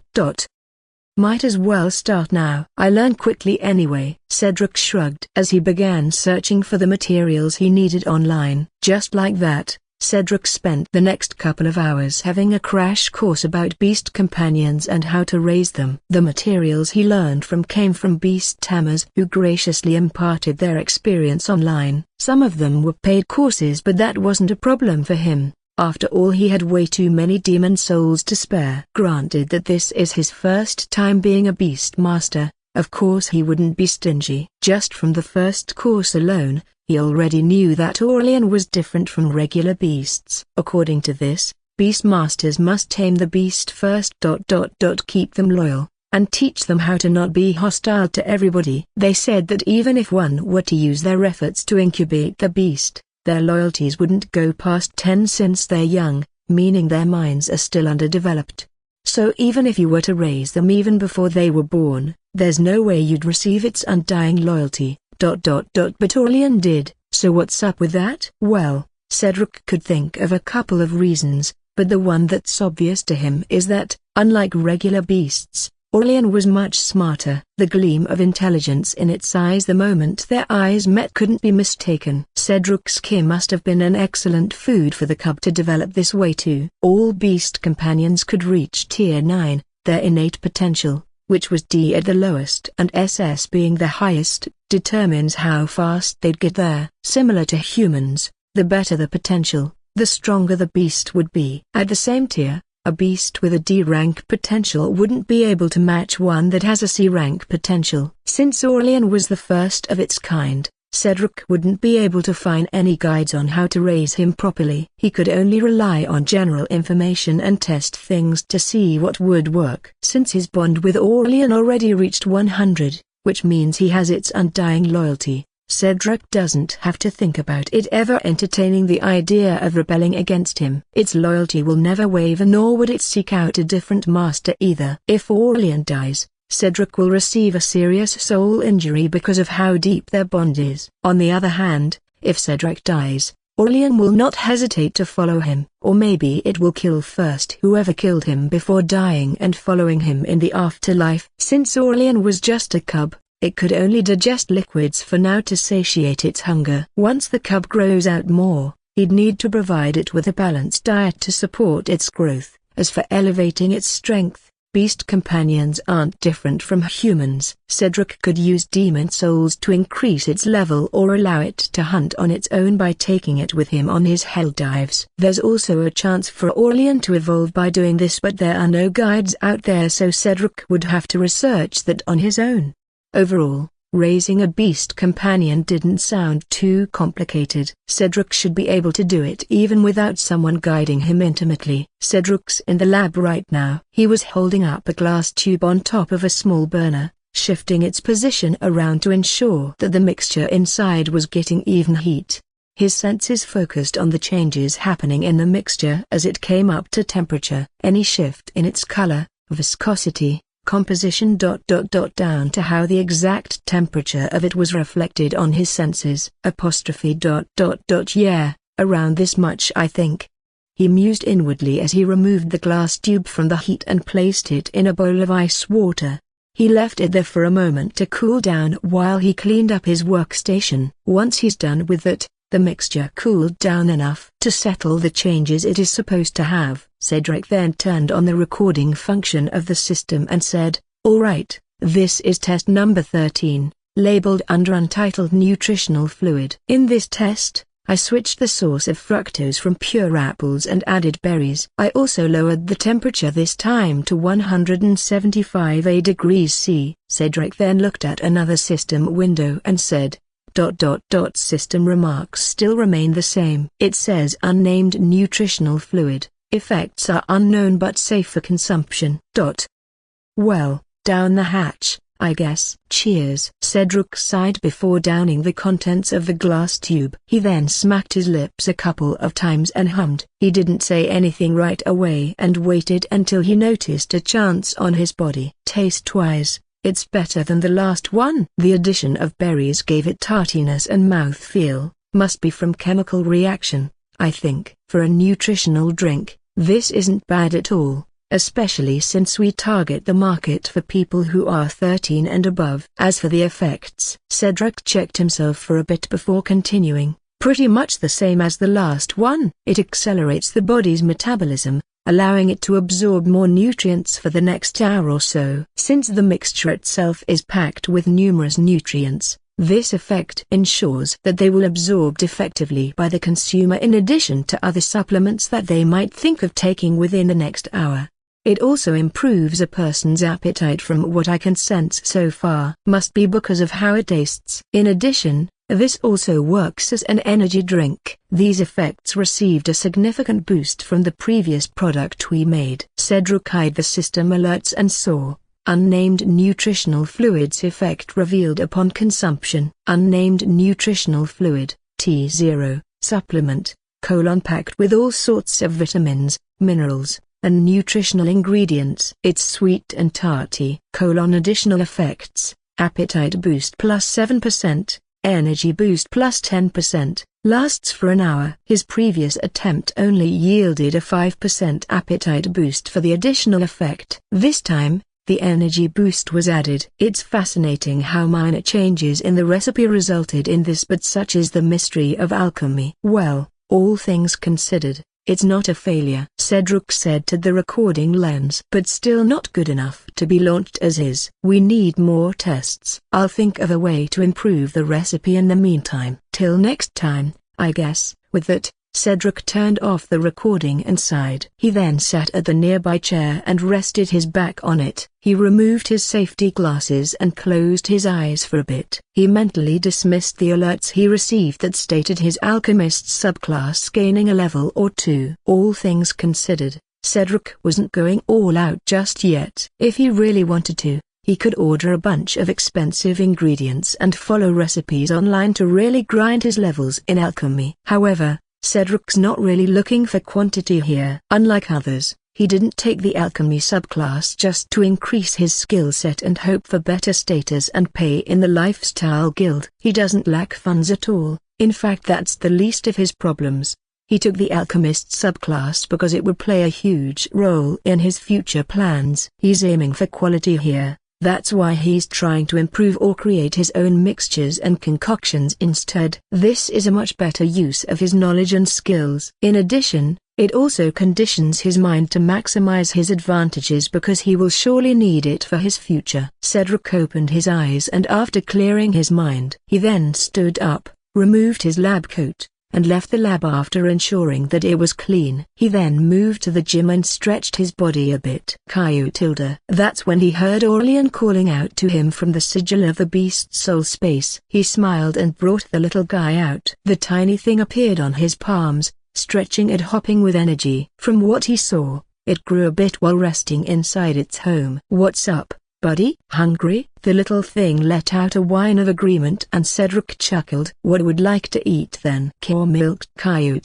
Milk. Alright. Cedric nodded and brought out a pre-made milk bottle from his inventory. He then brought it closer to Aurelian, who immediately snacked on it. He then placed the little guy down as it drank its milk to continue with his stretches. It didn't take long before it finished its meal and trotted close to him with its pudgy legs. Oh, you can walk already? That's awesome. Cedric chuckled as the little guy struggled to climb up his leg. He then put Aurelian on top of his head and continued with his stretches. He felt the little guy snuggling on his hair as if it was its nest. Cedric naturally ensured that the cub wouldn't fall down from his movements. He did it using minor kick control, not difficult at all. After stretching, he then began his usual training routine. As he did so, he would occasionally hear the yips and whines of Aurelian, seemingly enjoying the ride. Of course, he made sure that his pet wouldn't be hurt by his activities. Aurelian himself knew this too, that's why it was fearless as it stayed on his head. While the majority of his thought chambers focused on his training, the others were thinking about other tasks in the background. It wouldn't be wrong to say that he had way too many things he's dealing with in his mind, but it's been like this for a long time already that he's grown used to it. This is also why mind readers would have an awful time dealing with Cedric. Delving into his psyche would cause a harshly induced psychosis that no psychic would appreciate. And that's considering they could get past his mental defenses, which are heavily fortified. By the way, mind readers poking through his mental defenses is nothing new to him, especially after he began his studies here. He had sensed numerous brushes all over his mind ever since coming here. At one point, someone even decided to try their luck and breach his defenses. As a result of that, whoever that person is, suffers painfully from sensory overload. Cedric didn't even have to actively interfere. The perpetrator only passed by a single room and already experienced that much. There are still 99 layers to go through beyond that. Each one's worse than the previous layer, so it's safe to say that Cedric was adequately protected from their kind. Once he was done with his usual routine, Cedric wiped his sweat and sat down. His heart was still racing and he felt warm all over, yet he didn't mind at all. He then whistled to Aurelian, attempting to communicate that way. The little guy seemed to have understood what he wanted to happen and climbed down, slowly, from his head. It landed on his shoulders and poured its way to his palms, releasing a sharp yip as it did so. Good boy, Cedric praised. Aurelian keened at the praise and snuggled on his palms. Now that he looked at the Sunlian closely, he discovered that it was now growing some coat. It's a bit patchy but it's getting there. You're growing up fast. I guess that's expected of an SS rank potential, huh? Cedric hummed as he gently tickled the little thing. Aurelian only hatched yesterday but he's already growing this much. Compared to how much growing there is for the cub, this much was negligible. But since Cedric considers Aurelian as his son, he doesn't know what to feel about this. Is this what parents feel? Cedric mumbled to himself, smiling wryly at how ironic this felt. He never had plans of raising children. He doesn't even think about marriage at all. He wanted to enjoy life and freedom to the fullest to make up for all the time he spent within the grimy walls of the RMC. Yet, here he is. Sure, Aurelian was no child, but in Cedric's eyes, there's not much difference really. While it's still too early to say if he's doing a good job at it or not, he still considers himself as Aurelian's dad. So in a way, he is a parent now. I wonder what the girls would think of this. Within the sword tempering cave, Cedric faced the relentless assault of the sharp winds laced with sword intent. He's 1,500 meters deep into the cave at this point. A very impressive feat since it hasn't even been 2 months since he became a student of this class.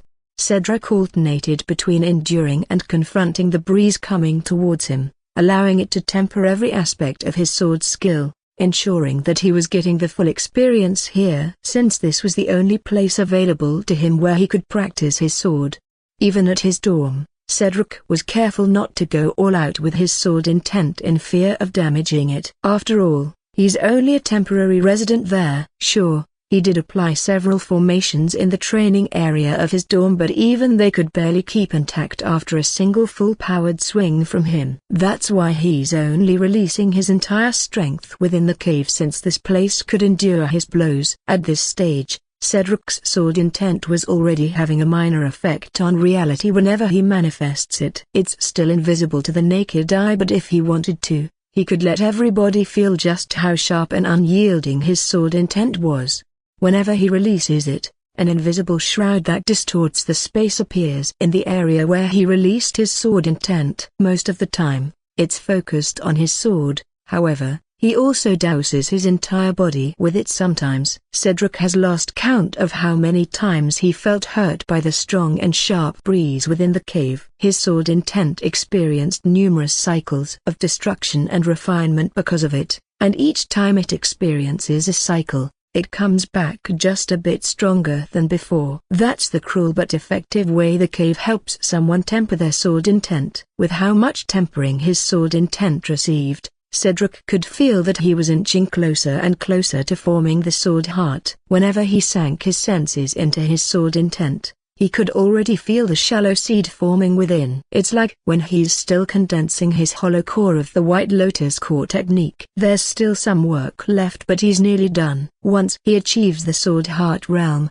that's when he'll officially be considered a sword master and a real student of this class. Say not that he needed to prove his belonging to this class any further since the instructor himself verified him but well. It's more personal for Cedric.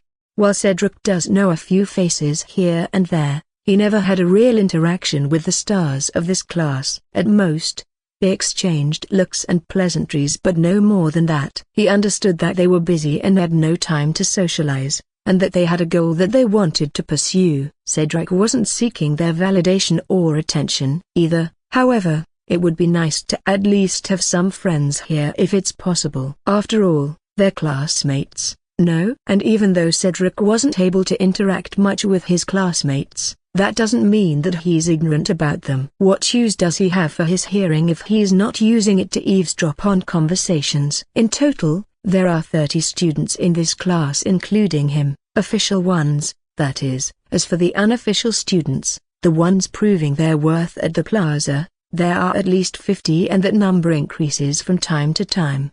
Of course, official students or not, each person here is a genius of the sword. Some are just lacking compared to others. The really notable people though are the top 5 students of this class according to the official rankings of the Sword Colosseum. They are Aurora Swiftblade at the 5th place, a female senior student. She formed the Shadowless Razor Sword Heart, which prides itself in speed, lethality, and quietness. In 4th place is Raran Bloodsteel, a male senior student. He formed the bloodletting sword heart that is lethal to anything that bleeds. So long as he has a source of blood, his killing intent will never waver and his sword will never dull. Darius Flameheart, a male senior student, is at the third place. He's famous for his ceaseless combustion sword heart. Each swing of his sword explodes with the strength of 10 volcanic eruptions. Cedric heard that this guy once reduced a metropolis-sized area in under a minute. In second place is Lyra Moonsteel, a female sophomore student. Yes, she's one of the youngest here in terms of seniority, but her skills are the real deal. She's famous for her moon cycle sword heart, which follows the cycles of the moon through her sword art. Despite her being a sophomore,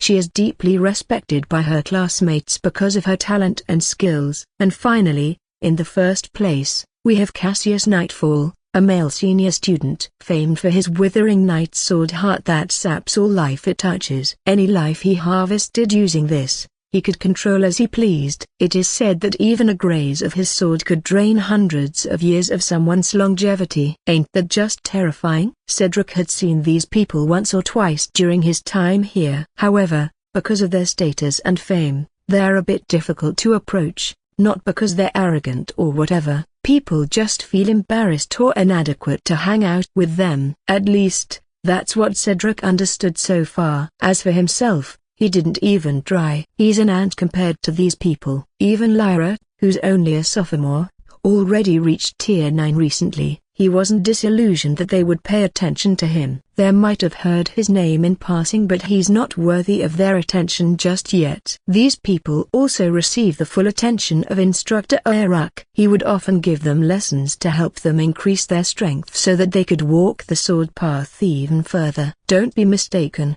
Just because the rest of the official students weren't mentioned, it doesn't mean that they suck. Well, there might be true here, but outside, they're frightening still. It's just that the gap between the 6th place to the 5th was a moat that hasn't been crossed yet in this batch of students. Cedric sighed as walked out of the sword tempering cave. He concluded his sword training for today, feeling rather drained and hurt from his fight against the wind within the depths of the cave. He winced as he felt the soreness in his arms. After greeting the guardians of the cave and signing off his session, he was about to make his way out of the cave when he sensed a gaze on him. Even without looking, he could tell that this man was up to something and that he was being targeted. Not wanting to deal with this, he merely continued on his way. He didn't even plan on looking at the guy who was clearly waiting for him. Reaching the 1,500-meter depth and staying there for an hour straight despite being merely tier 3. I'd say that's impressive if it wasn't so suspicious. Yeah, no, not dealing with this cliché. Just ignore him and leave. You know what's gonna happen, so just ignore him and keep walking. Cedric muttered to himself, not even stopping to acknowledge the man talking to him. I mean, come on. The man sneered, am I the only one seeing this? It's absolutely impossible for a tier 3 to reach those depths. I get that you're a genius and all, but in this class, who isn't a genius? Cedric adamantly ignored him, not even sparing him a glance at all. He already passed by the guy, not even slowing down his pace nor showing any changes in his expression. Seeing this, the man was incensed. How dare this trifling cheater ignore him? He knows full well that he's talking to him, yet he dares to treat him like hair. Ah, I see how it is. He sneered louder this time. Too full of yourself, huh? Figures. After all, any random Tom, Dick, and Harry that ends up in this place would experience a significant boost in their confidence, believing that they're some hot shit only to find out that they're just as worthless as before. The man scoffed in disbelief and looked at the ceiling of the cave. Fine, be that way I suppose. I don't know what method you used to become a student of this class, but know this. You can't fool me. I know that you cheated somehow, and no, I don't need proof because you're the proof itself. I don't know how long you can keep this up, but know that you will! Excuse me? The man blinked and finally looked in front of him, only to see a completely different face than the one he was expecting. Are you okay? Do you need medical attention? For what it's worth, The one who asked him this question looked genuinely concerned, but that's not the issue here. His intended target actually dared to run away from him. The call of that guy. Shame burned in his heart as he heard the spluttering giggles of the cave guardians nearby. He could only ignore the nice guy and stomp his way out of the cave to save himself from any further embarrassment. Fuming and enraged. These are the two emotions that Alexis von Julius strongly feels right now. How dare the cheating scum to ignore me? He gnashed his teeth as he paced inside his room. His sharp brows furrowed deeply and his deep obsidian eyes clouded with rage. He huffed and puffed as he recalled the blatant disregard that pesky freshman showed to him. What made him even more upset was that he turned into a joke by those who witnessed it. Alexis had never been disrespected like this before, and he refused to let it pass. How can they ignore this? Have they gone blind? How can they let a mere freshman ignore me like that? Even more, how can they let someone like that cheat so openly and not even reprimand him for his behavior? He couldn't know. He refuses to accept this. Where did fairness go? Where's the respect he earned by reaching his status? How can they blatantly ignore all the signs of corruption in this place? This, of course, couldn't go on. But isn't this a dilemma? Because it would seem that he had no allies here. That filthy freshman was all chummy with the cave guardians, meaning that he had them on his side. Of course, Alexis wasn't blind to the looks that the others were giving him. He had tried to recruit people to his peerage, yet none of them understood his genius. That was okay with him. After all, finding someone who could understand him on a deeper level would be a dime in a dozen. He had long since understood that most of the people out there were merely jealous of him and his overwhelming talent. How could they not? He is Alexis von Julius, the fiercest and the most handsome prodigy ever born. He must have done something then, Alexis concluded. Yeah, I wouldn't put it past him. After all, he already resorted to cheating just to get enrolled into this class, and bribing must be included in his filthy skill set. Yeah, that makes sense. After all, that kid's an ex-convict, a dirty and sinful criminal. Alexis' eyes brightened as he reached this conclusion. He then erupted in laughter and exclaimed, "I got you, you little shit." As expected, I truly am a genius. Oh, you filthy commoner. I knew it'd be impossible for an ex-convict like him to even be here. His mad laughter then subsided as another issue rose in his mind. As much as I hate to say this, he must be skilled. After all, he presented enough evidence that he is a genius to be admitted here on top of his filthy ways. I cannot underestimate him, but he must be exposed. His eyes burned with righteous indignation as he declared, I must let everybody know of crimes. Whatever they may be. He does not belong here. The likes of him should be rotting behind jail cells, never to see the light of day. Don't worry everybody, I, Alexis von Julius, will shine a light upon this filthy criminal and expose his evil ways. I will eliminate this malicious tumor that has infiltrated this sacred institution. I know that you will doubt me, but it's fine. I don't need you to understand. My actions shall speak for my pure intentions and my heart. Alexis then summoned his sword and raised it perpendicular to his face. His eyes shone with a savage glint, his determined expression reflected on his sword. As for you, you dirty cretin, you shall die by my sword. You will pay for what you've done to me, my league. I will send you to the deepest pits of hell where you truly belong. Aha. Ha. His maddened laughter echoed on the corners of his dorm, completely unaware that somebody was watching his embarrassing display of self-entitlement and insanity.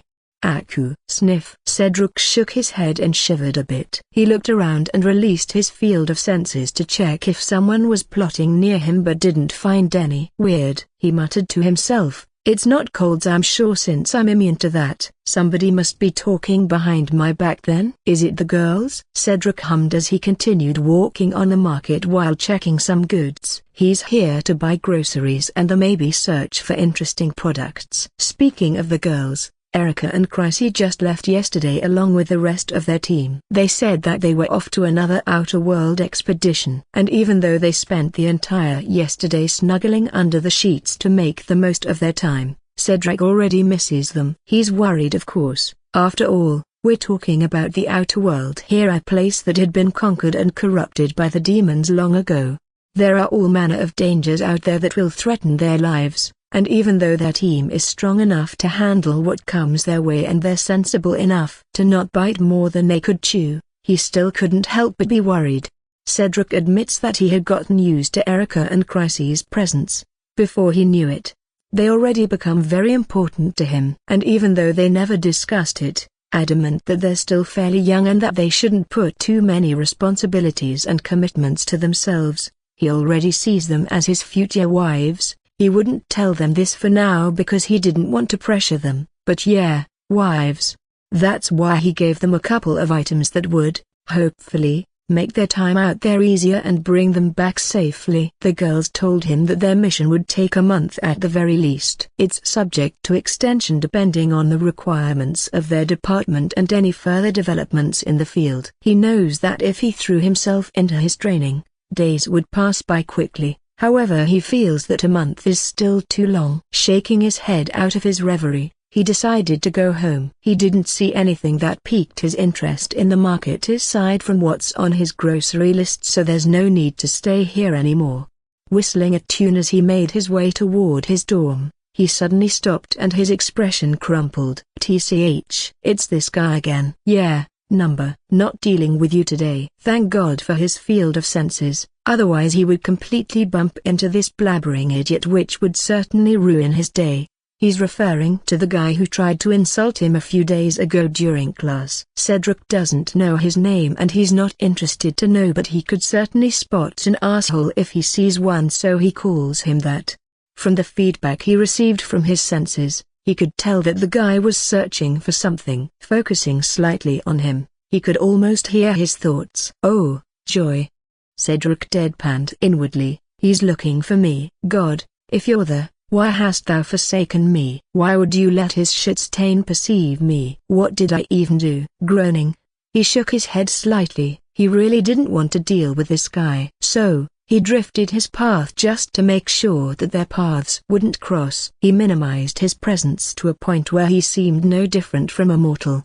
He also made sure that the guy wouldn't even sense him nearby. Thankfully, his field of sense could extend very far. It helped immensely with what he wanted to do. Meanwhile, on Alex's side, "Where is that cretin?" he softly exclaimed to himself as his eyes darted around the market. His sources told him that they saw him here, and they wouldn't dare lie to him, so he's here. Unfortunately, his target was nowhere in sight. He continued walking around, entering stores and stalls one after another in search of him, to no avail. It was getting on his nerves, but he kept searching. However, even after he checked all of the places available there, his target was still nowhere in sight. How can this be? Did those people lie to him? No, they didn't. If they did, he would be able to tell, and he made sure of that. Getting angrier and angrier as time went on, Alexis forcibly calmed himself down. He couldn't allow his anger to erupt in this public place. He tried to think logically, which was rather hard for his current state, but he did so nonetheless. After a couple of minutes of thinking,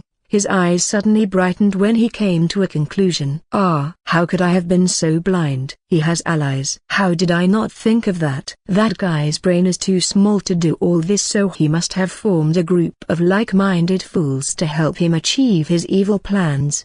His eyes then revealed a sharp glint as he warily looked at the people around him. As expected, he is cunning. But this means that his corruption extended to the entirety of the academy. It seems that I could only rely on myself to stop him. Alexis heaved a deep breath. No matter. I, alone, should be enough to trump him. The heavens are on my side. Why else would it make me an unparalleled genius if it wasn't? Enjoy your remaining days, little devil, for I, Alexis von Julius, am coming to slay you once and for all. Wave after wave of incredibly sharp and life-threatening breeze assaulted Cedric within the sword-tempering cave. Despite the obvious danger, Cedric wasn't fazed. He used his sword and bravely confronted the sharp gales. At 1,500 meters depth, even a stray breeze from the cave could kill any ordinary Tier 3. Even seasoned sword practitioners had to be careful upon arriving at this depth. Fortunately,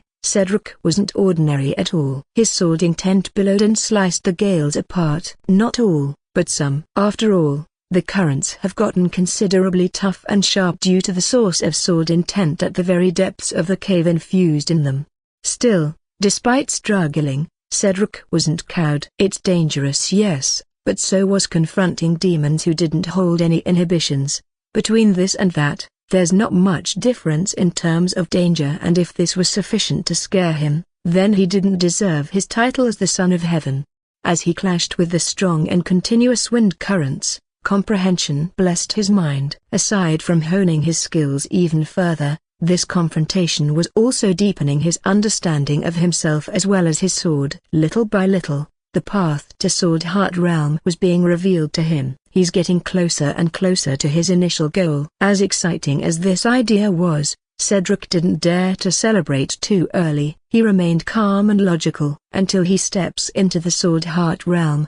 He won't celebrate his achievements just yet. His confrontation against the breeze continued. The gales were unceasing and their frequency was increasing the deeper he went. Each wave drains him considerably of his strength. Thankfully he has it in abundance, allowing him to last much longer than anyone would initially expect. Cedric has been at it for 3 hours now. As soon as he entered, he wasted no time and fought against the gales. Once the 3 hours were up, he sighed, put his sword away, and doused his body with sword intent. For the following 2 hours, he'd be enduring the breeze instead of confronting them. He allows the strong and sharp winds to blow him away, only using his sword intent to defend against them. Because the attacks are wind-natured, it allows Cedric to confirm the imperfections with him using his sword intent, which also allows him to learn the areas he should temper to perfect this skill even further. The dangers of doing this need not be explained, for it is obvious. Still, he did it anyway. This has been his routine since he came here, and he's confident that he's doing the right thing, so he didn't bother changing it. Just like this, Cedric's alarm sounded in his ears, signifying that he was done for the day. He stood up and began retreating. He wiped his sweat with a clean towel and left the cave depths. He reappeared at the entrance where the cave guardians were stationed. He felt a bit fatigued, but his body was already starting to recover once he was out of danger. Cedric signed off his session and began walking out. He then unfolded his senses a bit, and he nearly wished he didn't. A groan escaped his lips. He then thought, "God damn, doesn't he have anything better to do? Why me? Seriously, what did I ever do?" He was incredibly tempted to just run back to the cave and endure dangerous gales there rather than deal with this guy. Seriously, what is wrong with this guy? Why is he so obsessed with him? Whining to himself, he dragged his feet to the entrance. He pretended to be busy with his system interface, a mere excuse to not cross gazes with whoever his person was. "You, la la la la. Cedric doesn't hear shit." "You, stop at this instance." "Oh, look, a butterfly. How cute." "I told you to stop. I command you to stop. I'm talking to you." A prime-grade ribeye steak for dinner doesn't sound bad. Just as well. He had a whole rack dry brined in his fridge. He also thought of making an ogus and horseradish cream to pair along with the dish. "Yeah, that sounds really nice after a day of hard work." "Damn you. You've forced me to do this." Cedric paused in his steps and his eyes narrowed closely. His gaze panned down at the sword tip aimed at his jugular. He then looked at the obnoxious guy who was holding the sword in front of him. And here I thought this was a place of learning, not a battlefield. It seems that I've neglected to read the guidebook thoroughly. Though, pardon me if I seem a little bit confused, because I truly don't recall doing anything that would warrant this treatment. Can you enlighten me, sophomore?" His bored and cold tone droned in the surroundings while his golden eyes coldly regarded the person who threatened him. Everything that Alexis was about to say froze along with his thoughts, especially after being subjected to the frighteningly cold gaze of the freshman. In his eyes, Cedric's expression seems to be screaming, "Be very fucking careful of your next move or words if you don't want your head to be separated from your shoulders." Still, Alexis had already ridden the proverbial tiger's back, meaning that he had already gone this far. His move already garnered the attention of people. He could already hear their whispers in his ears. Alexis held to his sword, faltered ever so slightly, but he refused to back down. He swallowed his initial fright and remembered that he was doing this to preserve the sacred sanctity of this institution. "Bold words, fiend." He spat, looking fiercely at Cedric. "Stop pretending. I know who you are and what you've done. You might have fooled everyone but not me." Cedric couldn't help but blink at that. "Is he on drugs?" "Hi, what are you talking about?" "Ha, still acting dumb." "As expected, of course. Scum like you would keep washing hands until the very end." "I'm telling you, anything you do is useless against me, and today will be the end of your evil ways." "Oh wow. Are you okay? Are you high, drunk, or something else maybe? 'Cause I swear you're talking some serious nonsense here." Cedric deadpanned as he stared at the guy. "Shut your mouth, criminal scum," Alexis roared. Cedric would admit, it stings to be called like that, and from what he could tell from this guy's line of thought, he understood that he had done his homework. "You dare spread your corruption here? A criminal like you should have obediently stayed where you were. The likes of you are not welcome here." "I don't know what method you used to escape your jail cell and how you fooled everyone into thinking that you're a good person. But like I said, that might have worked on them but not me. I can smell your corruption from miles away. I know what you're doing and I will stop you, for I must uphold the sanctity of this institution." At this point, a sizable crowd already formed around them. The commotion Alexis caused wasn't small and his voice was loud. The crowd was whispering to each other but nobody tried to stop whatever this was. "So you're one of those." Cedric sighed long and slow after uttering this. Alexis watched as Cedric closed his eyes for a brief moment. Yet when he opened them and looked at him, he could swear that he got doused in a pool of ice-cold water. "Look, I have no idea what your problem is with me because as far as I can remember, this is the very first time we met. You claim to know me yet I don't know who you are. I'm not particularly interested in knowing you either. All I know is that..." Whoosh! Cedric's body suddenly emitted a fierce heat and killing intent. Alexis held back a gasp, being the receiver of its entire weight. He could feel his organs sinking in like he just spoke to sleeping beast and pissed it off. Your sword is still aimed at my neck and I'm not particularly fond of people threatening my life, especially after what I've been through. Therefore, an incomparably sharp sword intent which seemingly pierces the sky itself billowed out of Cedric's body. "I will count down from 5 when I'm done and this sword of yours is still aimed at me. I will treat this as a confirmation that you are trying to kill me, and at that point, I swear to my sword that I will use every single way I can come up with to slaughter you." Whoosh! It's as if heaven and earth's attention suddenly landed on the two of them. A mysterious pressure mounted on Alexis' shoulders that frightened him to his core. His pupils dilated as he felt the increasing momentum of Cedric's killing intent pressing him down. 5. Alexis' hand trembled as the countdown started. 4. Anxiety drowned him as he felt himself succumbing to the might behind Cedric's voice. 3. The threat of death came closer and Alexis could have sworn that his life flashed before his eyes. 2.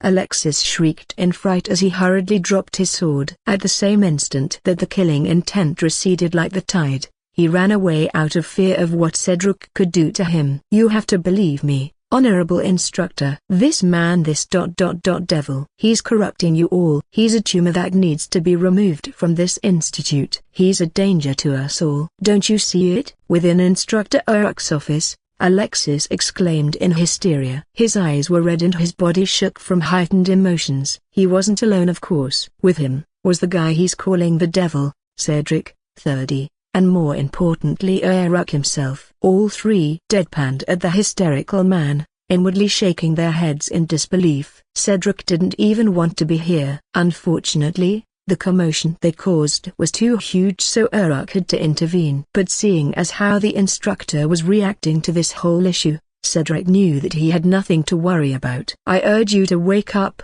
honorable instructor. We are all in danger and only with your help will we be able to be rid of this. He's not what you think he is." "I know so. You need to cull him right here and now." Uruk sighed to himself as he continued listening to the mad ramblings of his student. How this guy ended up here was a mystery to him. This guy's insane and delusional. How did he get past the initial screening of the instructors? Moreover, how the hell did he condense a sword intent with this kind of mentality? He then turned his head to the accused student sitting on the corner. Even without A's, he could see the sheer boredom in Cedric's eyes, Looking so done with this already, and seemingly feeling his stare, Cedric raised his palms up and shrugged, not really wanting to be a part of this any more than he already was. It's as if he was saying, I didn't do that and that's not my problem.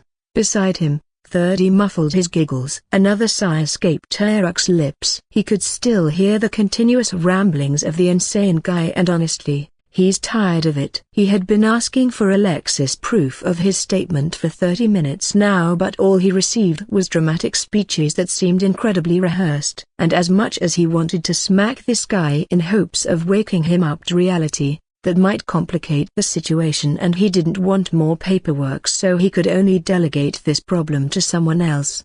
All right, I get it. Eric then gave Alexis a sealed document and said, find Instructor Jin in the faculty and give this to him. Under no circumstance were you allowed to open this document. If you do, then the plan will fail. This must be opened by Jin and him alone. Understood? Alexis' eyes brightened like stars in the night as he solemnly received the document, immediately putting it into his inventory and eyeing Cedric like a hawk.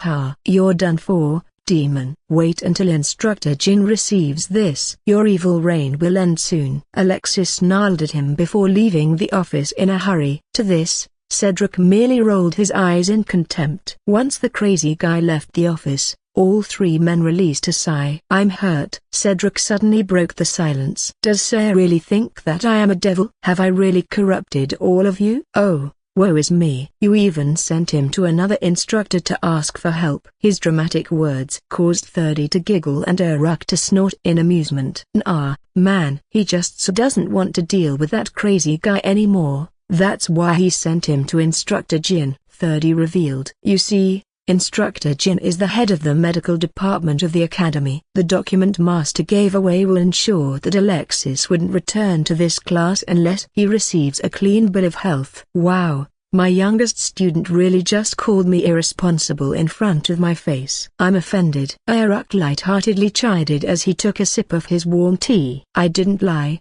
though, 30 cheekily replied. He then turned to Cedric and said, also, don't worry about the gossip outside. We already knew of your life before enrolling here. Since it was included in your public profile. We have zero tolerance towards discrimination here, so if they were to cross the line, don't hesitate to tell us. You hear? Cedric nodded at that.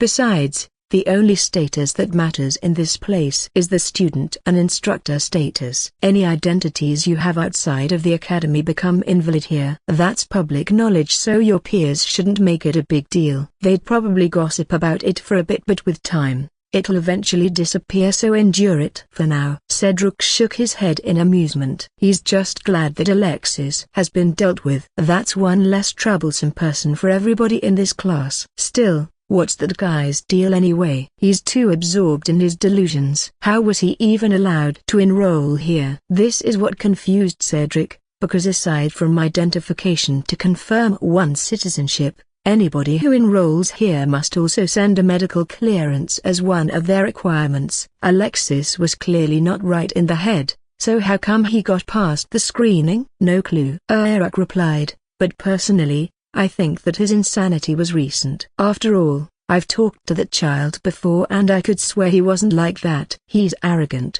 conceited, and acts as if he's some hot shit. Though in this class, everybody's pretty much like that, others just aren't that obvious. That kind of attitude wasn't really illegal per se, and it usually curbs down the more they are exposed to the gap between them and real geniuses. 30 supported, because we're used to students acting like we didn't bother with him. So we're just as surprised that his mental health deteriorated that much. So, he's expelled just like that? Cedric asked. Not formally. Not right now, at least, 30 answered for his master. He'd be given 6 months to settle whatever issues he has. If after 6 months he still hasn't returned with clearance from Instructor Jin himself, then yes, he is expelled. I see. Cedric nodded. Well, he asked out of sheer curiosity. In reality, He couldn't care less whether Alexis was expelled or not. He'd only have a problem with him if he kept bothering Cedric's peace. He doesn't care what the guy's ending would be so long as he stays as far away as he can from him. Enough about him. How about you? From what I can sense, you've been progressing really fast. I reckon that you're already condensing the seed of your sword heart. 30 grinned as he spoke. Right. But for it to form, I will need more than this. I'm nearing the limits of sword intent, but for it to form the sword heart, I need something more. I just don't dare to think about it now because I don't want to be obsessed with it. Cedric replied truthfully. There's no use hiding his progress from them. Even Eric, who doesn't have eyes, could tell how far he came. He didn't want them to see him as a liar or untrusting, so he kept it real and honest. Your growth is astonishing, young man. Eric smiled and praised him. Take your time, though. I'm sure that you'd encounter the chance you were looking for soon. I hope so too, sir, Cedric politely replied. He then stood up and said, well, I guess I'm no longer needed here, so I will now take my leave. Do you have any task for me, instructor? None. Eric shook his head, smiling amicably at him. Just continue what you have been doing. We will meet again once you finally reach the Sword Heart realm. Understood. Then, I shall take my leave. Cedric bowed towards Eric and proceeded to leave the office with a relaxed expression. As he left the office, he could hear the hushed whispers about him and the fiasco that happened earlier. Choosing to ignore them, he left the dojo and headed back to his dorm where he could finally prepare that steak he was craving for. Back at Eric's office, 30 and he continued drinking their tea in silence. It was 30 who then broke the peaceful quiet between them. His comprehension speed is astonishing. His work ethic was also commendable. A hard-working and efficient genius. Are all sages like him? 30 asked. Eric snorted and replied, God, I wish they were, because each sage has the potential to shape an era. Unfortunately, most of them fall under the temptation of wealth, status, etc. Mostly due to their arrogance. I hope that the kid remains that way, or else he'd be another wasted potential. The chance, inspiration needed as a catalyst to form his sword heart.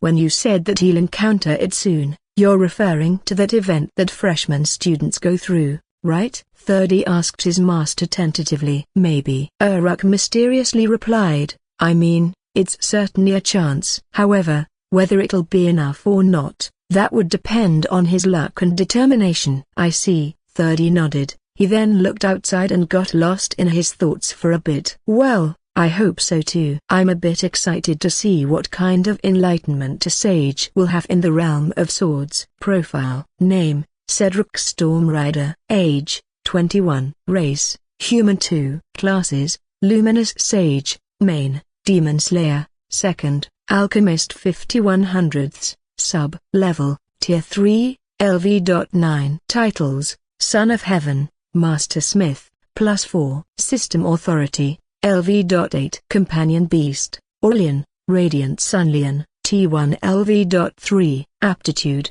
Body, X. Energy, X. Spirit, X. Final Rating, X+. Skills, Actives, Sword Intent LV.99.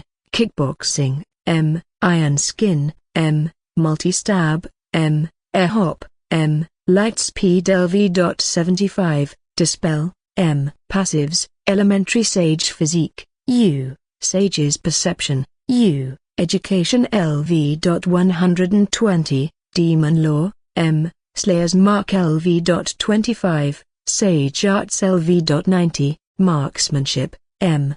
Subclass Skills, Focus, M. Decode, M. Symbol Mastery, M. Crafting, M. Metallurgy, M. Smith's Blessing, M. Repair, M. Essence Distillation LV.50, Vitality Infusion LV.50. Mandatory Task, Hell Dive, survive the endless undead horde for 5 hours twice. Rewards -100% Demon Soul Gain, Clearance Streak +1. Punishment for Failure, Failure Streak +1. Record, Clear Streak, 16, Failure Streak, 0. 2 months have passed since the fiasco with Alexis. Long story short, The poor guy has never been seen again after meeting with the head of the medical department. Cedric doesn't know what happened to him. He doesn't care either. With Alexis being gone, the Sword Path Dojo was once again peaceful, so it was a good riddance. His sword intent was a level short of being maxed thanks to his diligent training. The closer he gets to the Sword Heart realm, the more anxious he feels. However, he made sure to temper that feeling down. It wouldn't do him any good to be anxious. The best he could do is to continue his diligent effort. Aside from his sword intent, Cedric hasn't neglected the rest of his skill set. Just like the sword intent, his sage arts are also nearly maxed. He's only ever limited to his current tier and level. That's why his progress was so low. At least it wasn't like the light speed skill which had gone completely still. His alchemy levels are also progressing well. He actually already improved some of the formulas that he got online, making better versions of their products. He had been grinding his production skills to make sure that he could get stable results every time. It's still a work in progress though, but at least there is progress. As for Aurelian, the cub's now the size of an old house cat. Its coat had grown out and they're slightly thicker around his neck, which shows signs of him growing a mane. The little guy's boisterous though, talkative too. No, Aurelian couldn't speak human language nor could communicate mentally with it, but Cedric could understand him just fine, so there's no worries there. Just by existing, Aurelian had grown to tier 1 LV.3, perks of having an absurd potential. It seems he did nothing but eat, nap, play, and sleep, all day long, yet he's already stronger than mortal men. The comparisons are truly vexing.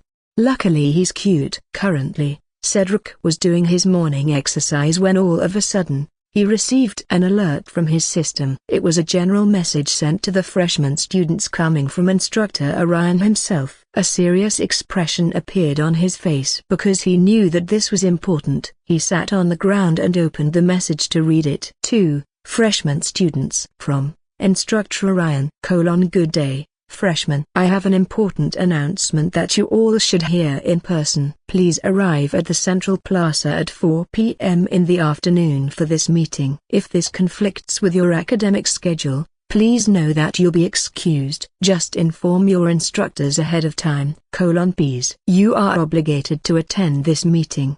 The Academy will not accept any less than a life-threatening event to excuse you for not being present at this meeting. Should you fail to comply, you will be punished accordingly. That's all. Cedric couldn't help it. He raised a brow after reading the email. Was the threat really necessary? Cedric blanked out for a bit, then smiled wryly. Well, maybe. What's this announcement going to be anyway? He asked this, but he already knows that he's not going to have any answers soon. He could only wait until they met with Orion. Cedric glanced at the clock and saw that it was barely 9 o'clock a.m. He still has a few hours left for himself. Thankfully, it is Sunday today, so he had no class. He originally planned on going to the sword tempering cave today, but he decided to drop the idea just for today. Cedric had been training non-stop for 2 months straight now. At first, it's because he had nothing better to do without Chrissy and Erica there to accompany him. It's not like he's close to anybody else aside from those two and, by extension, their team as well. Now, it's still mostly the reason. But there's also the hidden anxiety in his heart because their team has yet to return even after 2 months. The girls told him that they were fine. It's just that their mission has become complicated, and that's why they can't come home just yet. Of course, they can't tell him the specifics of their mission because they weren't allowed to. For Cedric, however, it's good enough to know that the two of them were still alive. That's all that matters to him. Still, he's feeling a bit lonely since they weren't here. He didn't like it, but he also doesn't feel like socializing, so he attuned his focus into training instead. It wasn't as bad as it seems. He's used to loneliness anyway. Since he had decided to rest for the day, he went for a filling meal and a warm shower after his exercise. Then, he slept until 2 in the afternoon. Once he woke up, he ate and showered again, and watched some online streams until 3:30 p.m. He wore his uniform and went towards the Central Plaza by himself. He arrived 10 minutes early, which wasn't bad. Cedric noticed that Orion was already there. His presence was just so muted that the common students couldn't sense him. He's probably waiting until the clock hits 4 or up until every freshman arrives. All of the freshman students arrived before 4 p.m., which was nice. Once everyone was there, that's when Orion broke his cover, seemingly appearing right in front of them like a ghost. Good afternoon, freshmen. I appreciate that all of you arrived in time. Keep it up and we will have no problems. Now, without any further ado, let's get on with the reason why I called all you here. Do listen carefully, and take notes if you want to or don't. I don't care. I won't be explaining twice, so if you missed something and happen to mess up, I'll hold you accountable for it. Some of his batchmates began moving, most likely taking out tools to take notes of whatever they'd be discussing here. As for Cedric, well, he's too lazy to do that, so he just recorded the entire meeting using the system. What? Orion didn't say it wasn't allowed, so why not, right? Freshmen, I will need you all to prepare yourselves, because 2 weeks from now, you'll be going on your first ever mission as future scions of humanity, Orion announced. There were varying reactions from the students, the majority of them being confused. Cedric was too, since this was the first time he heard of this. We, at the Starlight Royal Academy, don't just accept students because we want to educate them. If that's the case, then why would we bother setting up all sorts of combat classes and trial grounds for you to use so that you can use them to increase your strength? Orion started explaining after seeing their reactions. In simpler terms, think that this is a military academy and all of you are cadets in training. We are raising you to protect and contribute to humanity's future. More than 3 months passed since you enrolled here. That's more than enough time for all of you to adjust and enjoy the benefits of being here. Now, it's time for you to make your first contributions, and that starts with a simple excursion to the Eastern Walls and participate in a patrol mission.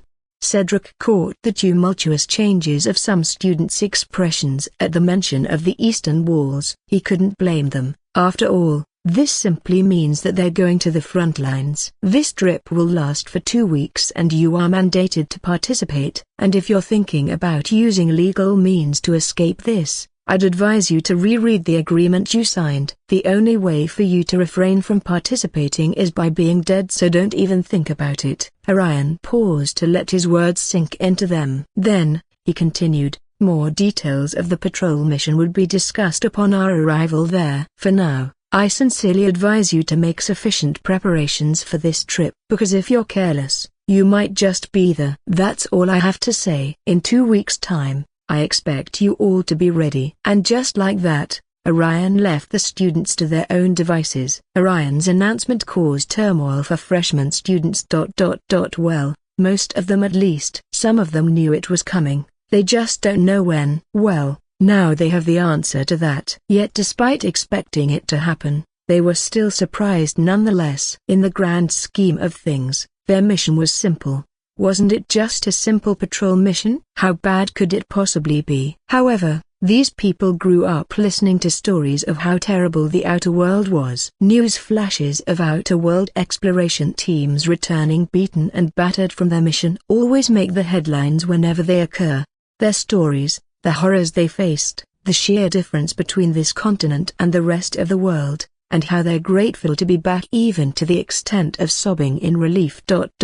People have been conditioned to relate the outer world as something bad because of this. The worst part is that they weren't lying. Every information they share with the public is the truth. Even Akela agrees with them, and everybody knows that she's the personification of Prime Earth's consciousness. That's why even though this mission was only going to be a simple patrol mission, the freshmen couldn't help but feel extremely nervous and uneasy. The part where this was mandatory just makes it worse. Among the 200 freshman students, a handful of them took this notice with relative ease, either because they were confident or they were just going with the flow. Cedric belongs to the former, as he was already expecting this as well. With his senses, it is very difficult to keep a secret from him. He has heard hushed discussions of older students about the freshman initiation set up by the academy staff. It's like a rite of passage more than anything. Orion said so himself. They're raising students to contribute to humanity's well-being. They wouldn't waste time and resources with people who only seek glory and vanity. That's why this was mandatory. He's not surprised when Orion says that they might die from this mission. Again, this was included in the agreement they signed when they enrolled here. There's no escaping this. As cruel as this sounds, the Academy would rather see their students die fighting against demons than see them turn into a waste of space and air. It's harsh, but they have a reason behind this. Given how long Starlight Royal Academy had been around and their contribution to humanity in general, who was he to question this? The group chat was noisy. Cedric has to mute it because of the great flood of texts being sent by his batchmates. What's happening there could be summarized with a single word: panic. Cedric didn't read much, but he knew that everybody was asking for help in whatever way they could to prepare for the trip. Back at his dorm, Cedric rests on the couch, patting Aurelian, who's nibbling at his fingers. 2 weeks to prepare. Huh? What can I do within that time frame? Cedric hummed as his mind went through several possibilities. I remember ... There's this one time when Erica leaked a piece of information unconsciously. She complained that she had to carry a large bag filled with stuff because the boys of their team were all injured and couldn't carry them for a while.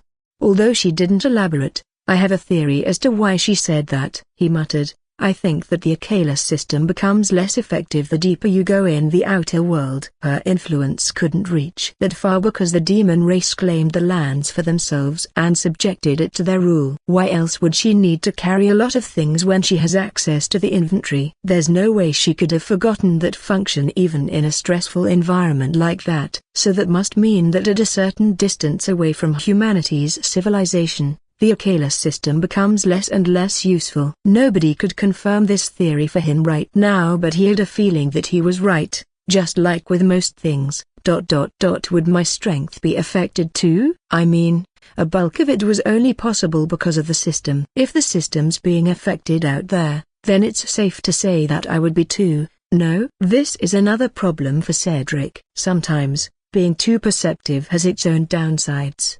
Because now that he thought of this, he couldn't help but be worried when he was supposed to be relaxing right now. I might as well use my advantages here. I have LV.8 system authority for a reason, he muttered as he summoned the system interface. Very quickly, he searched for articles that detailed the situation on the front lines. He spent half an hour looking through articles and documents before feeling confident that he knew enough. I was right, he sighed. Using the system functions at the border would be risky. What he learned goes beyond his assumptions. While it is true that humans can't use the inventory and become weaker the deeper they are within the outer world, there are bigger reasons for this. The inventory is a minor pocket dimension granted by Akela to superhumans for the sake of convenience. Everybody has it, and through secure channels managed by the system itself, they are connected, further increasing its efficiency. Using the inventory was only safe within human territory because Akela's presence is the strongest here. Beyond the walls of this continent's border, the inventory becomes a liability. The demon race is always looking for an opportunity to bypass purgatory and invade Prime Earth to do real damage to humans. Their main targets are the risks, because risks could turn into nodes after experiencing certain requirements, allowing real demons to descend. Since the inventory was a pocket dimension, it is subjected to the laws of space. It would have been great if humans were the only ones who could comprehend that law, but unfortunately, that's not the case. Demons could use the laws of space too, and they use it very well. If a human were to use the inventory outside of human territory, a place where Akela's influence was weakest, the demon race would take advantage of it and will invade Prime Earth this way. Using the inventory out there was similar to lighting up a beacon for all demons to see. It's shouting, "I'm here, idiots! Come and get me, I want to die." In the documents he read, he saw numerous people who fucked around and found out the hard way why this was inadvisable. So much so that it became a military law. Soldiers will have their system functions and, more importantly, their inventories sealed until they are discharged from their service. That then begs the question, if they can't use the inventory, then what do they use? The answer to that would be runic spatial rings. Runic spatial rings were invented by the Lifestyle Guild to replace a superhuman's inventory. Contrary to one's belief, This ring doesn't operate under space laws. The Lifestyle Guildmaster was the one who invented it through the use of runic symbols and modern technology, both of which are concepts that the demon race does not understand completely. How the tech god achieved this is a closely guarded secret, and it's better that way. What's important is that they work, and the military has been using them since then. Runic spatial rings are one of the few pieces of technology that operate normally in the outer world. Because yes, human tech tends to malfunction out there too. Sadly, the military applied for control over the production of these rings, and the government approved of it. They imposed strict rules over who could own these rings, and sadly, not even Cedric, who has a LV.8 system authority, could get his hands on it. I'm guessing that the military law will also be imposed on us when we arrive there, Cedric whispered to himself. As for humans becoming weaker out there, that's because of Akela's weakened influence over the lands she used to have. It's normal, since the deeper someone is through the outer world, the weaker Akela's presence becomes, and in extension, her blessings as well. It shouldn't weaken us too much, Cedric muttered. After all, our mission was just a simple patrol. We're not gonna be exploring the depths of the outer world. This made him relax a bit at least. There's no way Orion would lie about something like this. If anything, he should expect a fierce battle in there, but any greater responsibility, military-wise, wouldn't be expected from them during their trip. Well, in general, there's a chance that I'd feel much weaker when we arrive there, and I'd be forbidden to use the system. It sounds bad, but not enough to kill me. I've been through worse, so this should be doable. Besides, it's not like they'd leave us to our own there. There would be supplies and support available, and since it's just a patrol mission, getting access to those shouldn't be difficult. Cedric patted Aurelian's head and placed him back on the beast's soul space. He stood up, stretched, and made his way to his training area. There's that, I guess. Now, it's time to enter Tier 4. Notice: user Cedric is attempting the Tier 4 advancement quest. Requirements: current power level must be at Tier 3 LV.9, clear. At least 5 skills, active or passive, must reach LV.8, clear. Minimum of 5 Hell Dive clear streak, clear. Fee of 100,000 T3 Demon Souls or 50,000 Tier 3 Purified Demon Souls, clear. Pass the advancement quest. Pending. Within the advancement quest space, Cedric could be seen slashing away at his foes. Every swing of his blade was accompanied by a golden wave of flames with scalding heat. Some of his enemies evaporated even before getting hit by his slashes, so others scrambled to flee from it. If there's a great distance between him and his target, he would either close the gap by using light speed or imbue his sword, the Solaris Edge, with the Sage Art, Luminous Arsenal, which extends the reach of his sword. Speaking of Sage Arts, there were at least 7 golden orbs of pure sunfire acting as a stationary turret shooting at his foes. He leaves a burning trail of golden flames everywhere he passes. Said flames reach extremely high temperatures, making it deadly for those who dare to cross them. In this advancement quest, Cedric was waging war against an army of phantoms. These phantoms are from Akela's memory. They're people who are hailed as geniuses of their own who met a terrible fate by dying early. Akela remembers each and every single one of them and, in a sense, immortalizes them by having these memories fight against the modern-day superhumans. What makes this quest difficult is that, unlike the undeads he's used to fighting in Purgatory, these folks know teamwork. They support and defend each other to maximize their results. Sure, Akela's certainly behind this since this was supposed to be a test for him, but that doesn't make it any less annoying. Cedric disappeared from his spot once more, appearing in front of a white mage. At least he thinks it's a white mage, before proceeding to stab it to nihility and moving on to his next target. The tanks were the least of his priorities. They were too slow to catch up to him anyway. He rushes through the backlines to cripple their formation and make this quest a little less annoying for him. Surely, only someone like him would find this quest annoying. Others would probably feel despair or just straight out give up if they were to experience this kind of difficulty. Fortunately, Cedric isn't like most people. His monthly hell dives conditioned and trained him to deal with armies and hordes all on his own. It's practically ingrained in his entire being at this point. In fact, he could even say that he'd perform better if he were to face hordes of enemies on his own, since he has never experienced fighting with a team.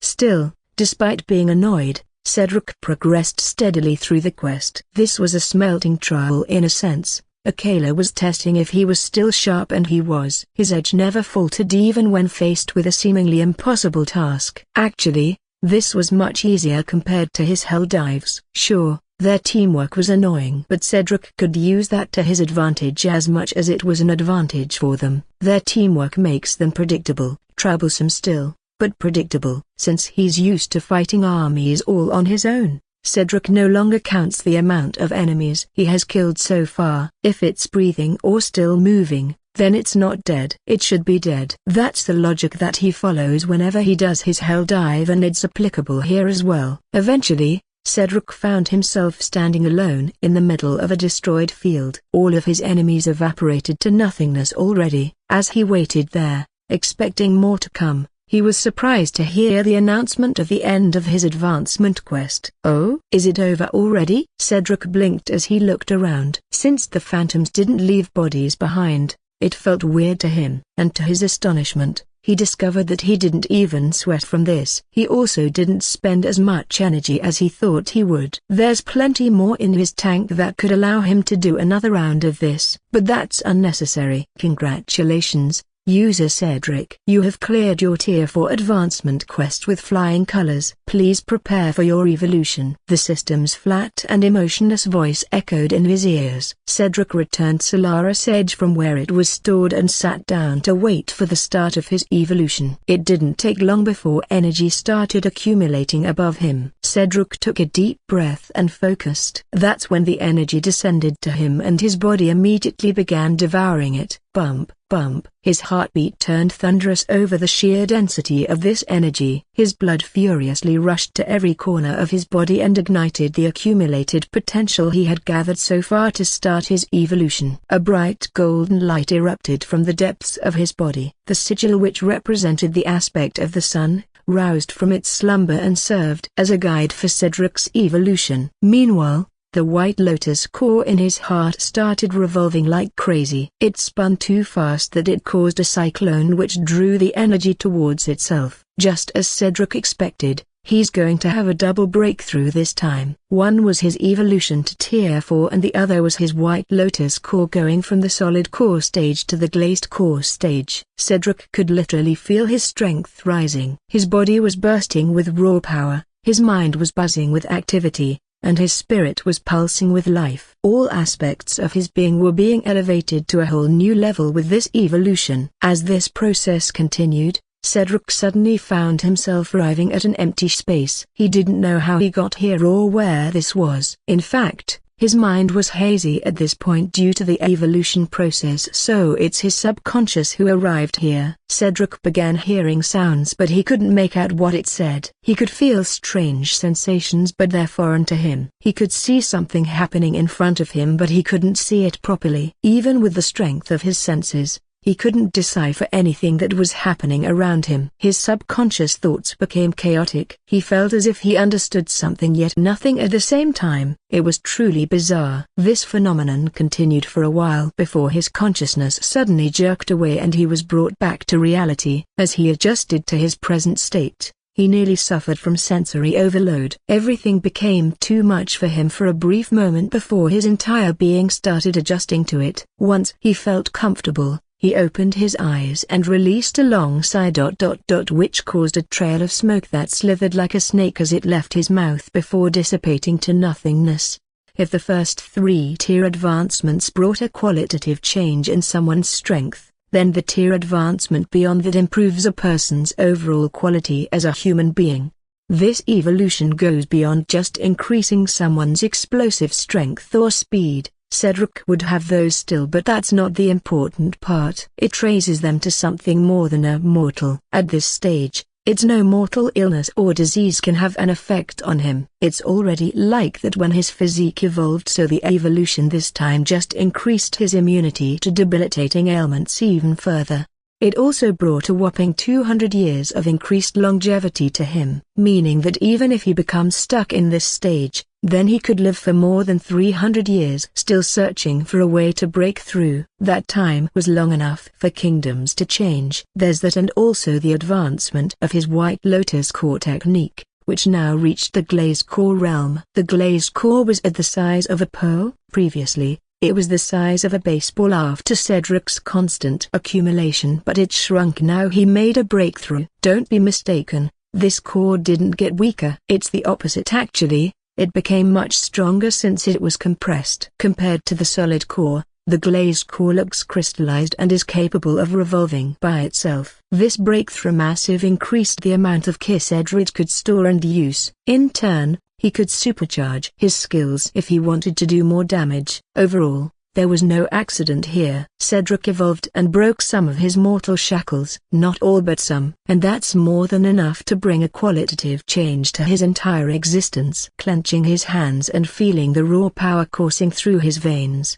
Cedric smiled widely. Truly, the sensation of becoming stronger was addicting. With this breakthrough, I am more confident in going for that patrol mission. Ending his celebration here, Cedric decided to consolidate the changes that happened to him before he was kicked out of this place to return to reality. Profile: Name: Cedric Stormrider. Age: 21. Race: Human. 3. Classes: Luminous Sage, Main, Demon Slayer, 2nd, Alchemist 5100ths, Sub-Level, Tier 4 LV.1. Titles: Son of Heaven, Master Smith, +4. System Authority, LV.8. Companion Beast, Orlean, Radiant Sunlian, T1 LV.5. Aptitude: Body, X. Energy, X. Spirit, X. Final Rating, X+.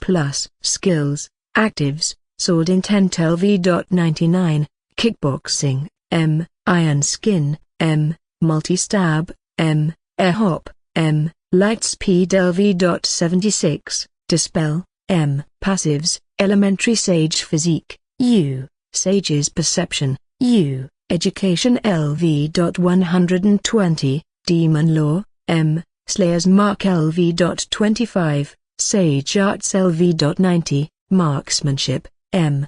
Subclass Skills: Focus, M. Decode, M. Symbol Mastery, M. Crafting, M. Metallurgy, M. Smith's Blessing, M. Repair, M. Essence Distillation LV.50, Vitality Infusion LV.50.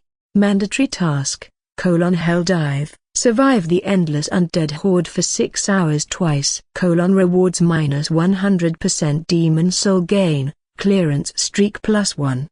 Punishment for failure, Failure Streak +1.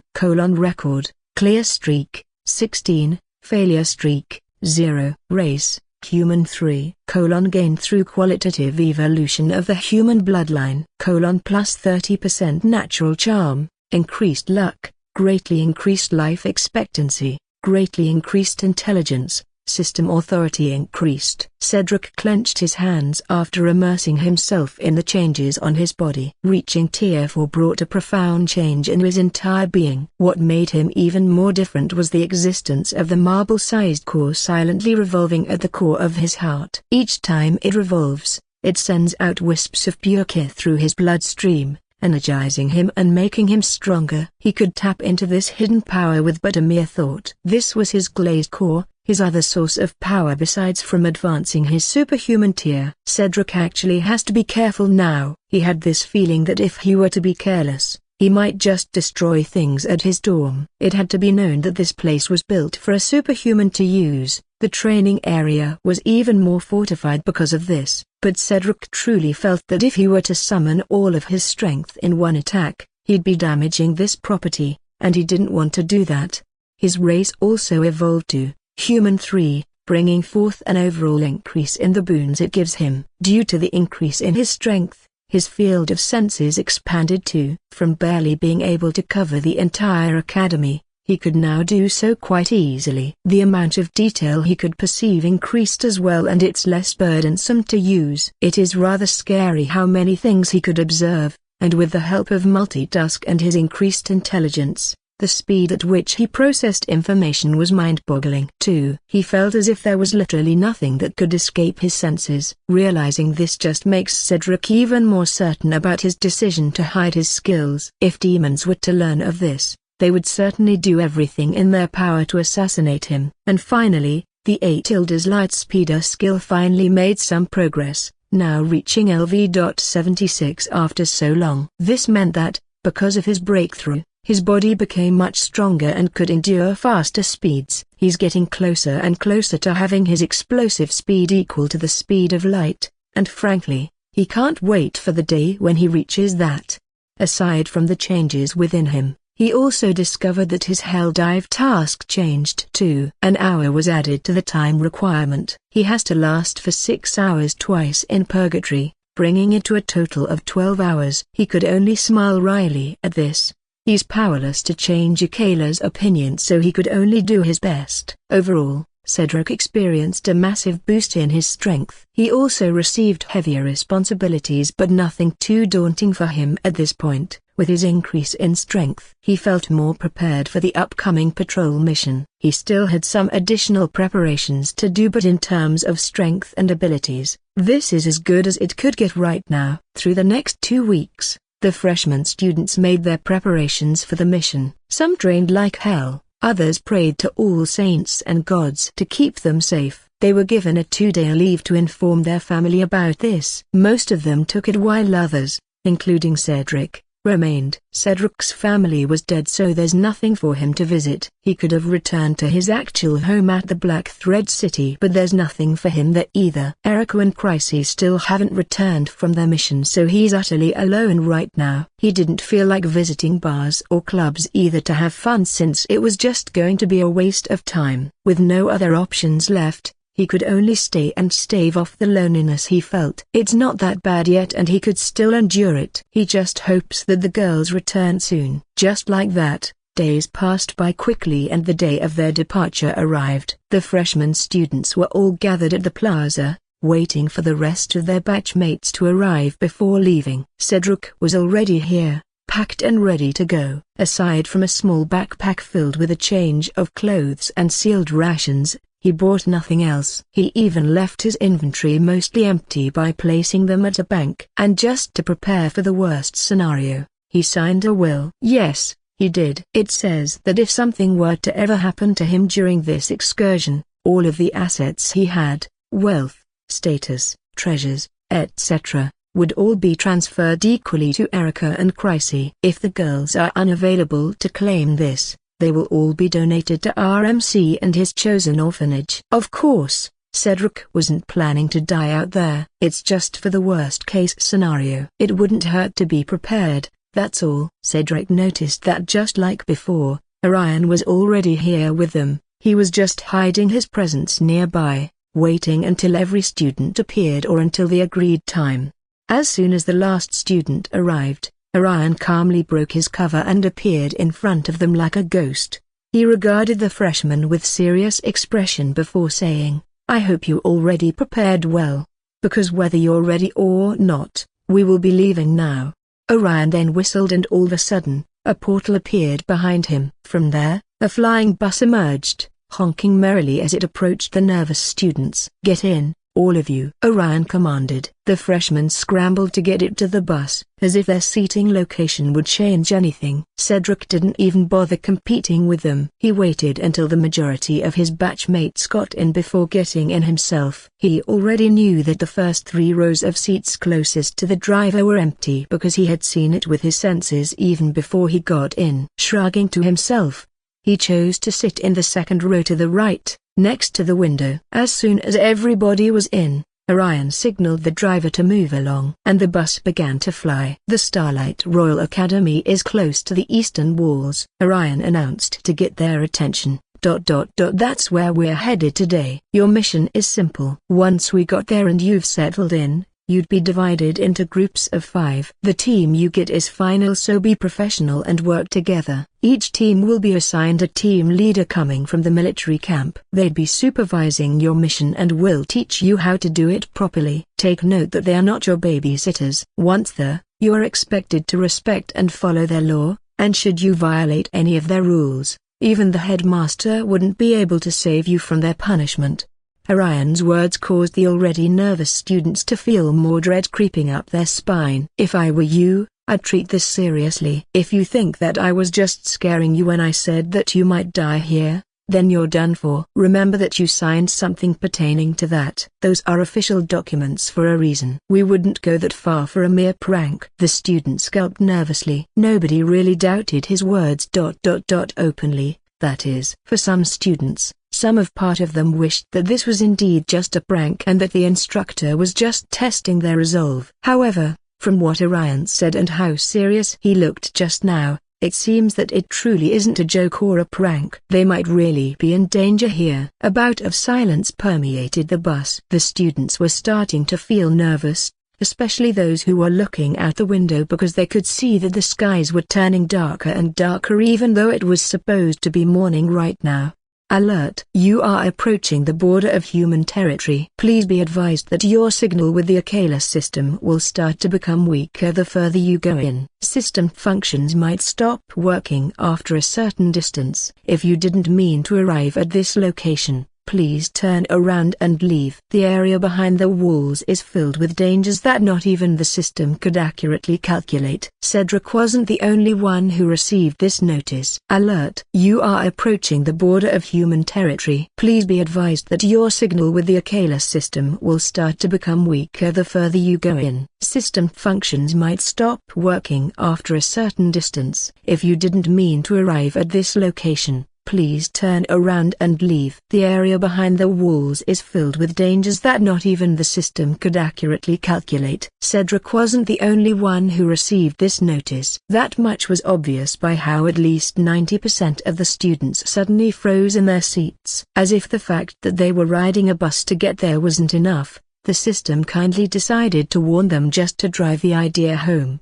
So you've received the warning, it seems. Orion's voice cut through their thoughts. He looked at them with a blank expression and said, "No, this isn't a mistake. The Akela system is way too advanced for something like that. The Akela system is made for humans. No demon or demon hybrid would ever be able to use it." In exchange for the security, however, the Akela system's prowess became limited to just the human territory. Out of all of us, Akela was the one who was injured the most in the war because she's literally the consciousness of our world. She already did her best to shelter us from harm and give us a chance to become stronger. Even if she wanted to help, her abilities are now extremely limited because she has gotten weak from all the malicious attacks of the demons.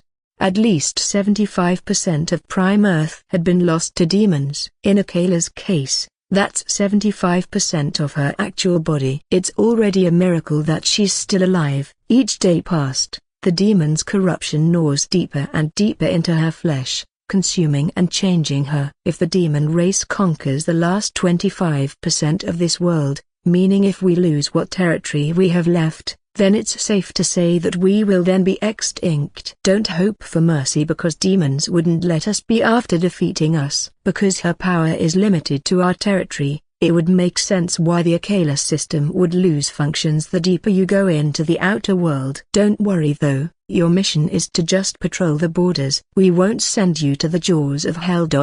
Not yet at least, so relax a bit. If that was supposed to make the students feel better, then it clearly wasn't working. All it did was to make them feel worse than before. The fact that the Akela system could only be used within human territory was news for most of the students. As much as they didn't want to believe it, there's proof that they couldn't deny it. However, just as they thought that this was it for the revelations, Orion revealed another important piece of information. 1,000 miles away from our territory is still relatively safe for the most part. However, one still has to be careful since the environment out there is unpredictable. Even Tier 9s would die there if they're not paying attention. Beyond that, you'd find all sorts of horrors and nightmares that would kill Tier 9s in just a glance. I know what you're thinking. How is that possible, sir? According to the news, the OET team goes way deeper out there. How come they could return safely? Is the media lying to us? No, they're not. The reason why is because the Tier 9 that you know isn't the end of the road. From a simple mortal transitioning to Tier 1 all the way to Tier 9, we call this the superhuman realm. They are strong within human territory but still an ant in the grand scheme of things. What comes after that is the planar traveler realm. As the name suggests, these people reach a level of strength where they can roam the entire world and, so long as they're being careful, come back alive. This realm has 9 tiers as well, just like the previous one. At the same time, there are demons around who are just as strong as them. We call them demon lords, and there are a lot of them out there. There's even more out of this world, waiting for a chance to descend and set the world ablaze. The Purgatory realm is the only thing stopping them from totally doing so. This time, even Cedric was mildly surprised by this. Yeah, he already guessed that there might be something more to humanity's power level system. He just wasn't expecting it to be revealed this way. He couldn't get his information from the official forums, so he thought that he needed more credentials and authority for it. And beyond that, the planar traveler realm is the star traveler realm. Only those who reached the latter could go anywhere in this world unhindered. Our dear headmaster, Lysandra Mardux, is one of such people. Aside from her, there's the Lifestyle Guild's tech god, Charles Makarov, the Wandering Sword Master, Old Man Jin, and the Sorcerer Supreme, Hayden Clover. There might be more on the military side but I do not know of them. Together, they are the pillars of humanity. Everyone, except Old Man Jin, stays within human territory to protect us. The reason being is that, if they make any movements, then the demon kings that hid themselves in our world will notice it, and a terrible clash that could cause mass destruction will ensue. The freshmen felt chills running down their spine when they imagined how terrible that scenario would be. You might be hailed as geniuses in the city you grew up in, but in the grand scheme of things, you're irrelevant. None of you possess enough strength to refute that or protect yourselves completely from the real dangers of this world. The hell dives you face each month is nothing but a smelting trial forced upon you to make sure that,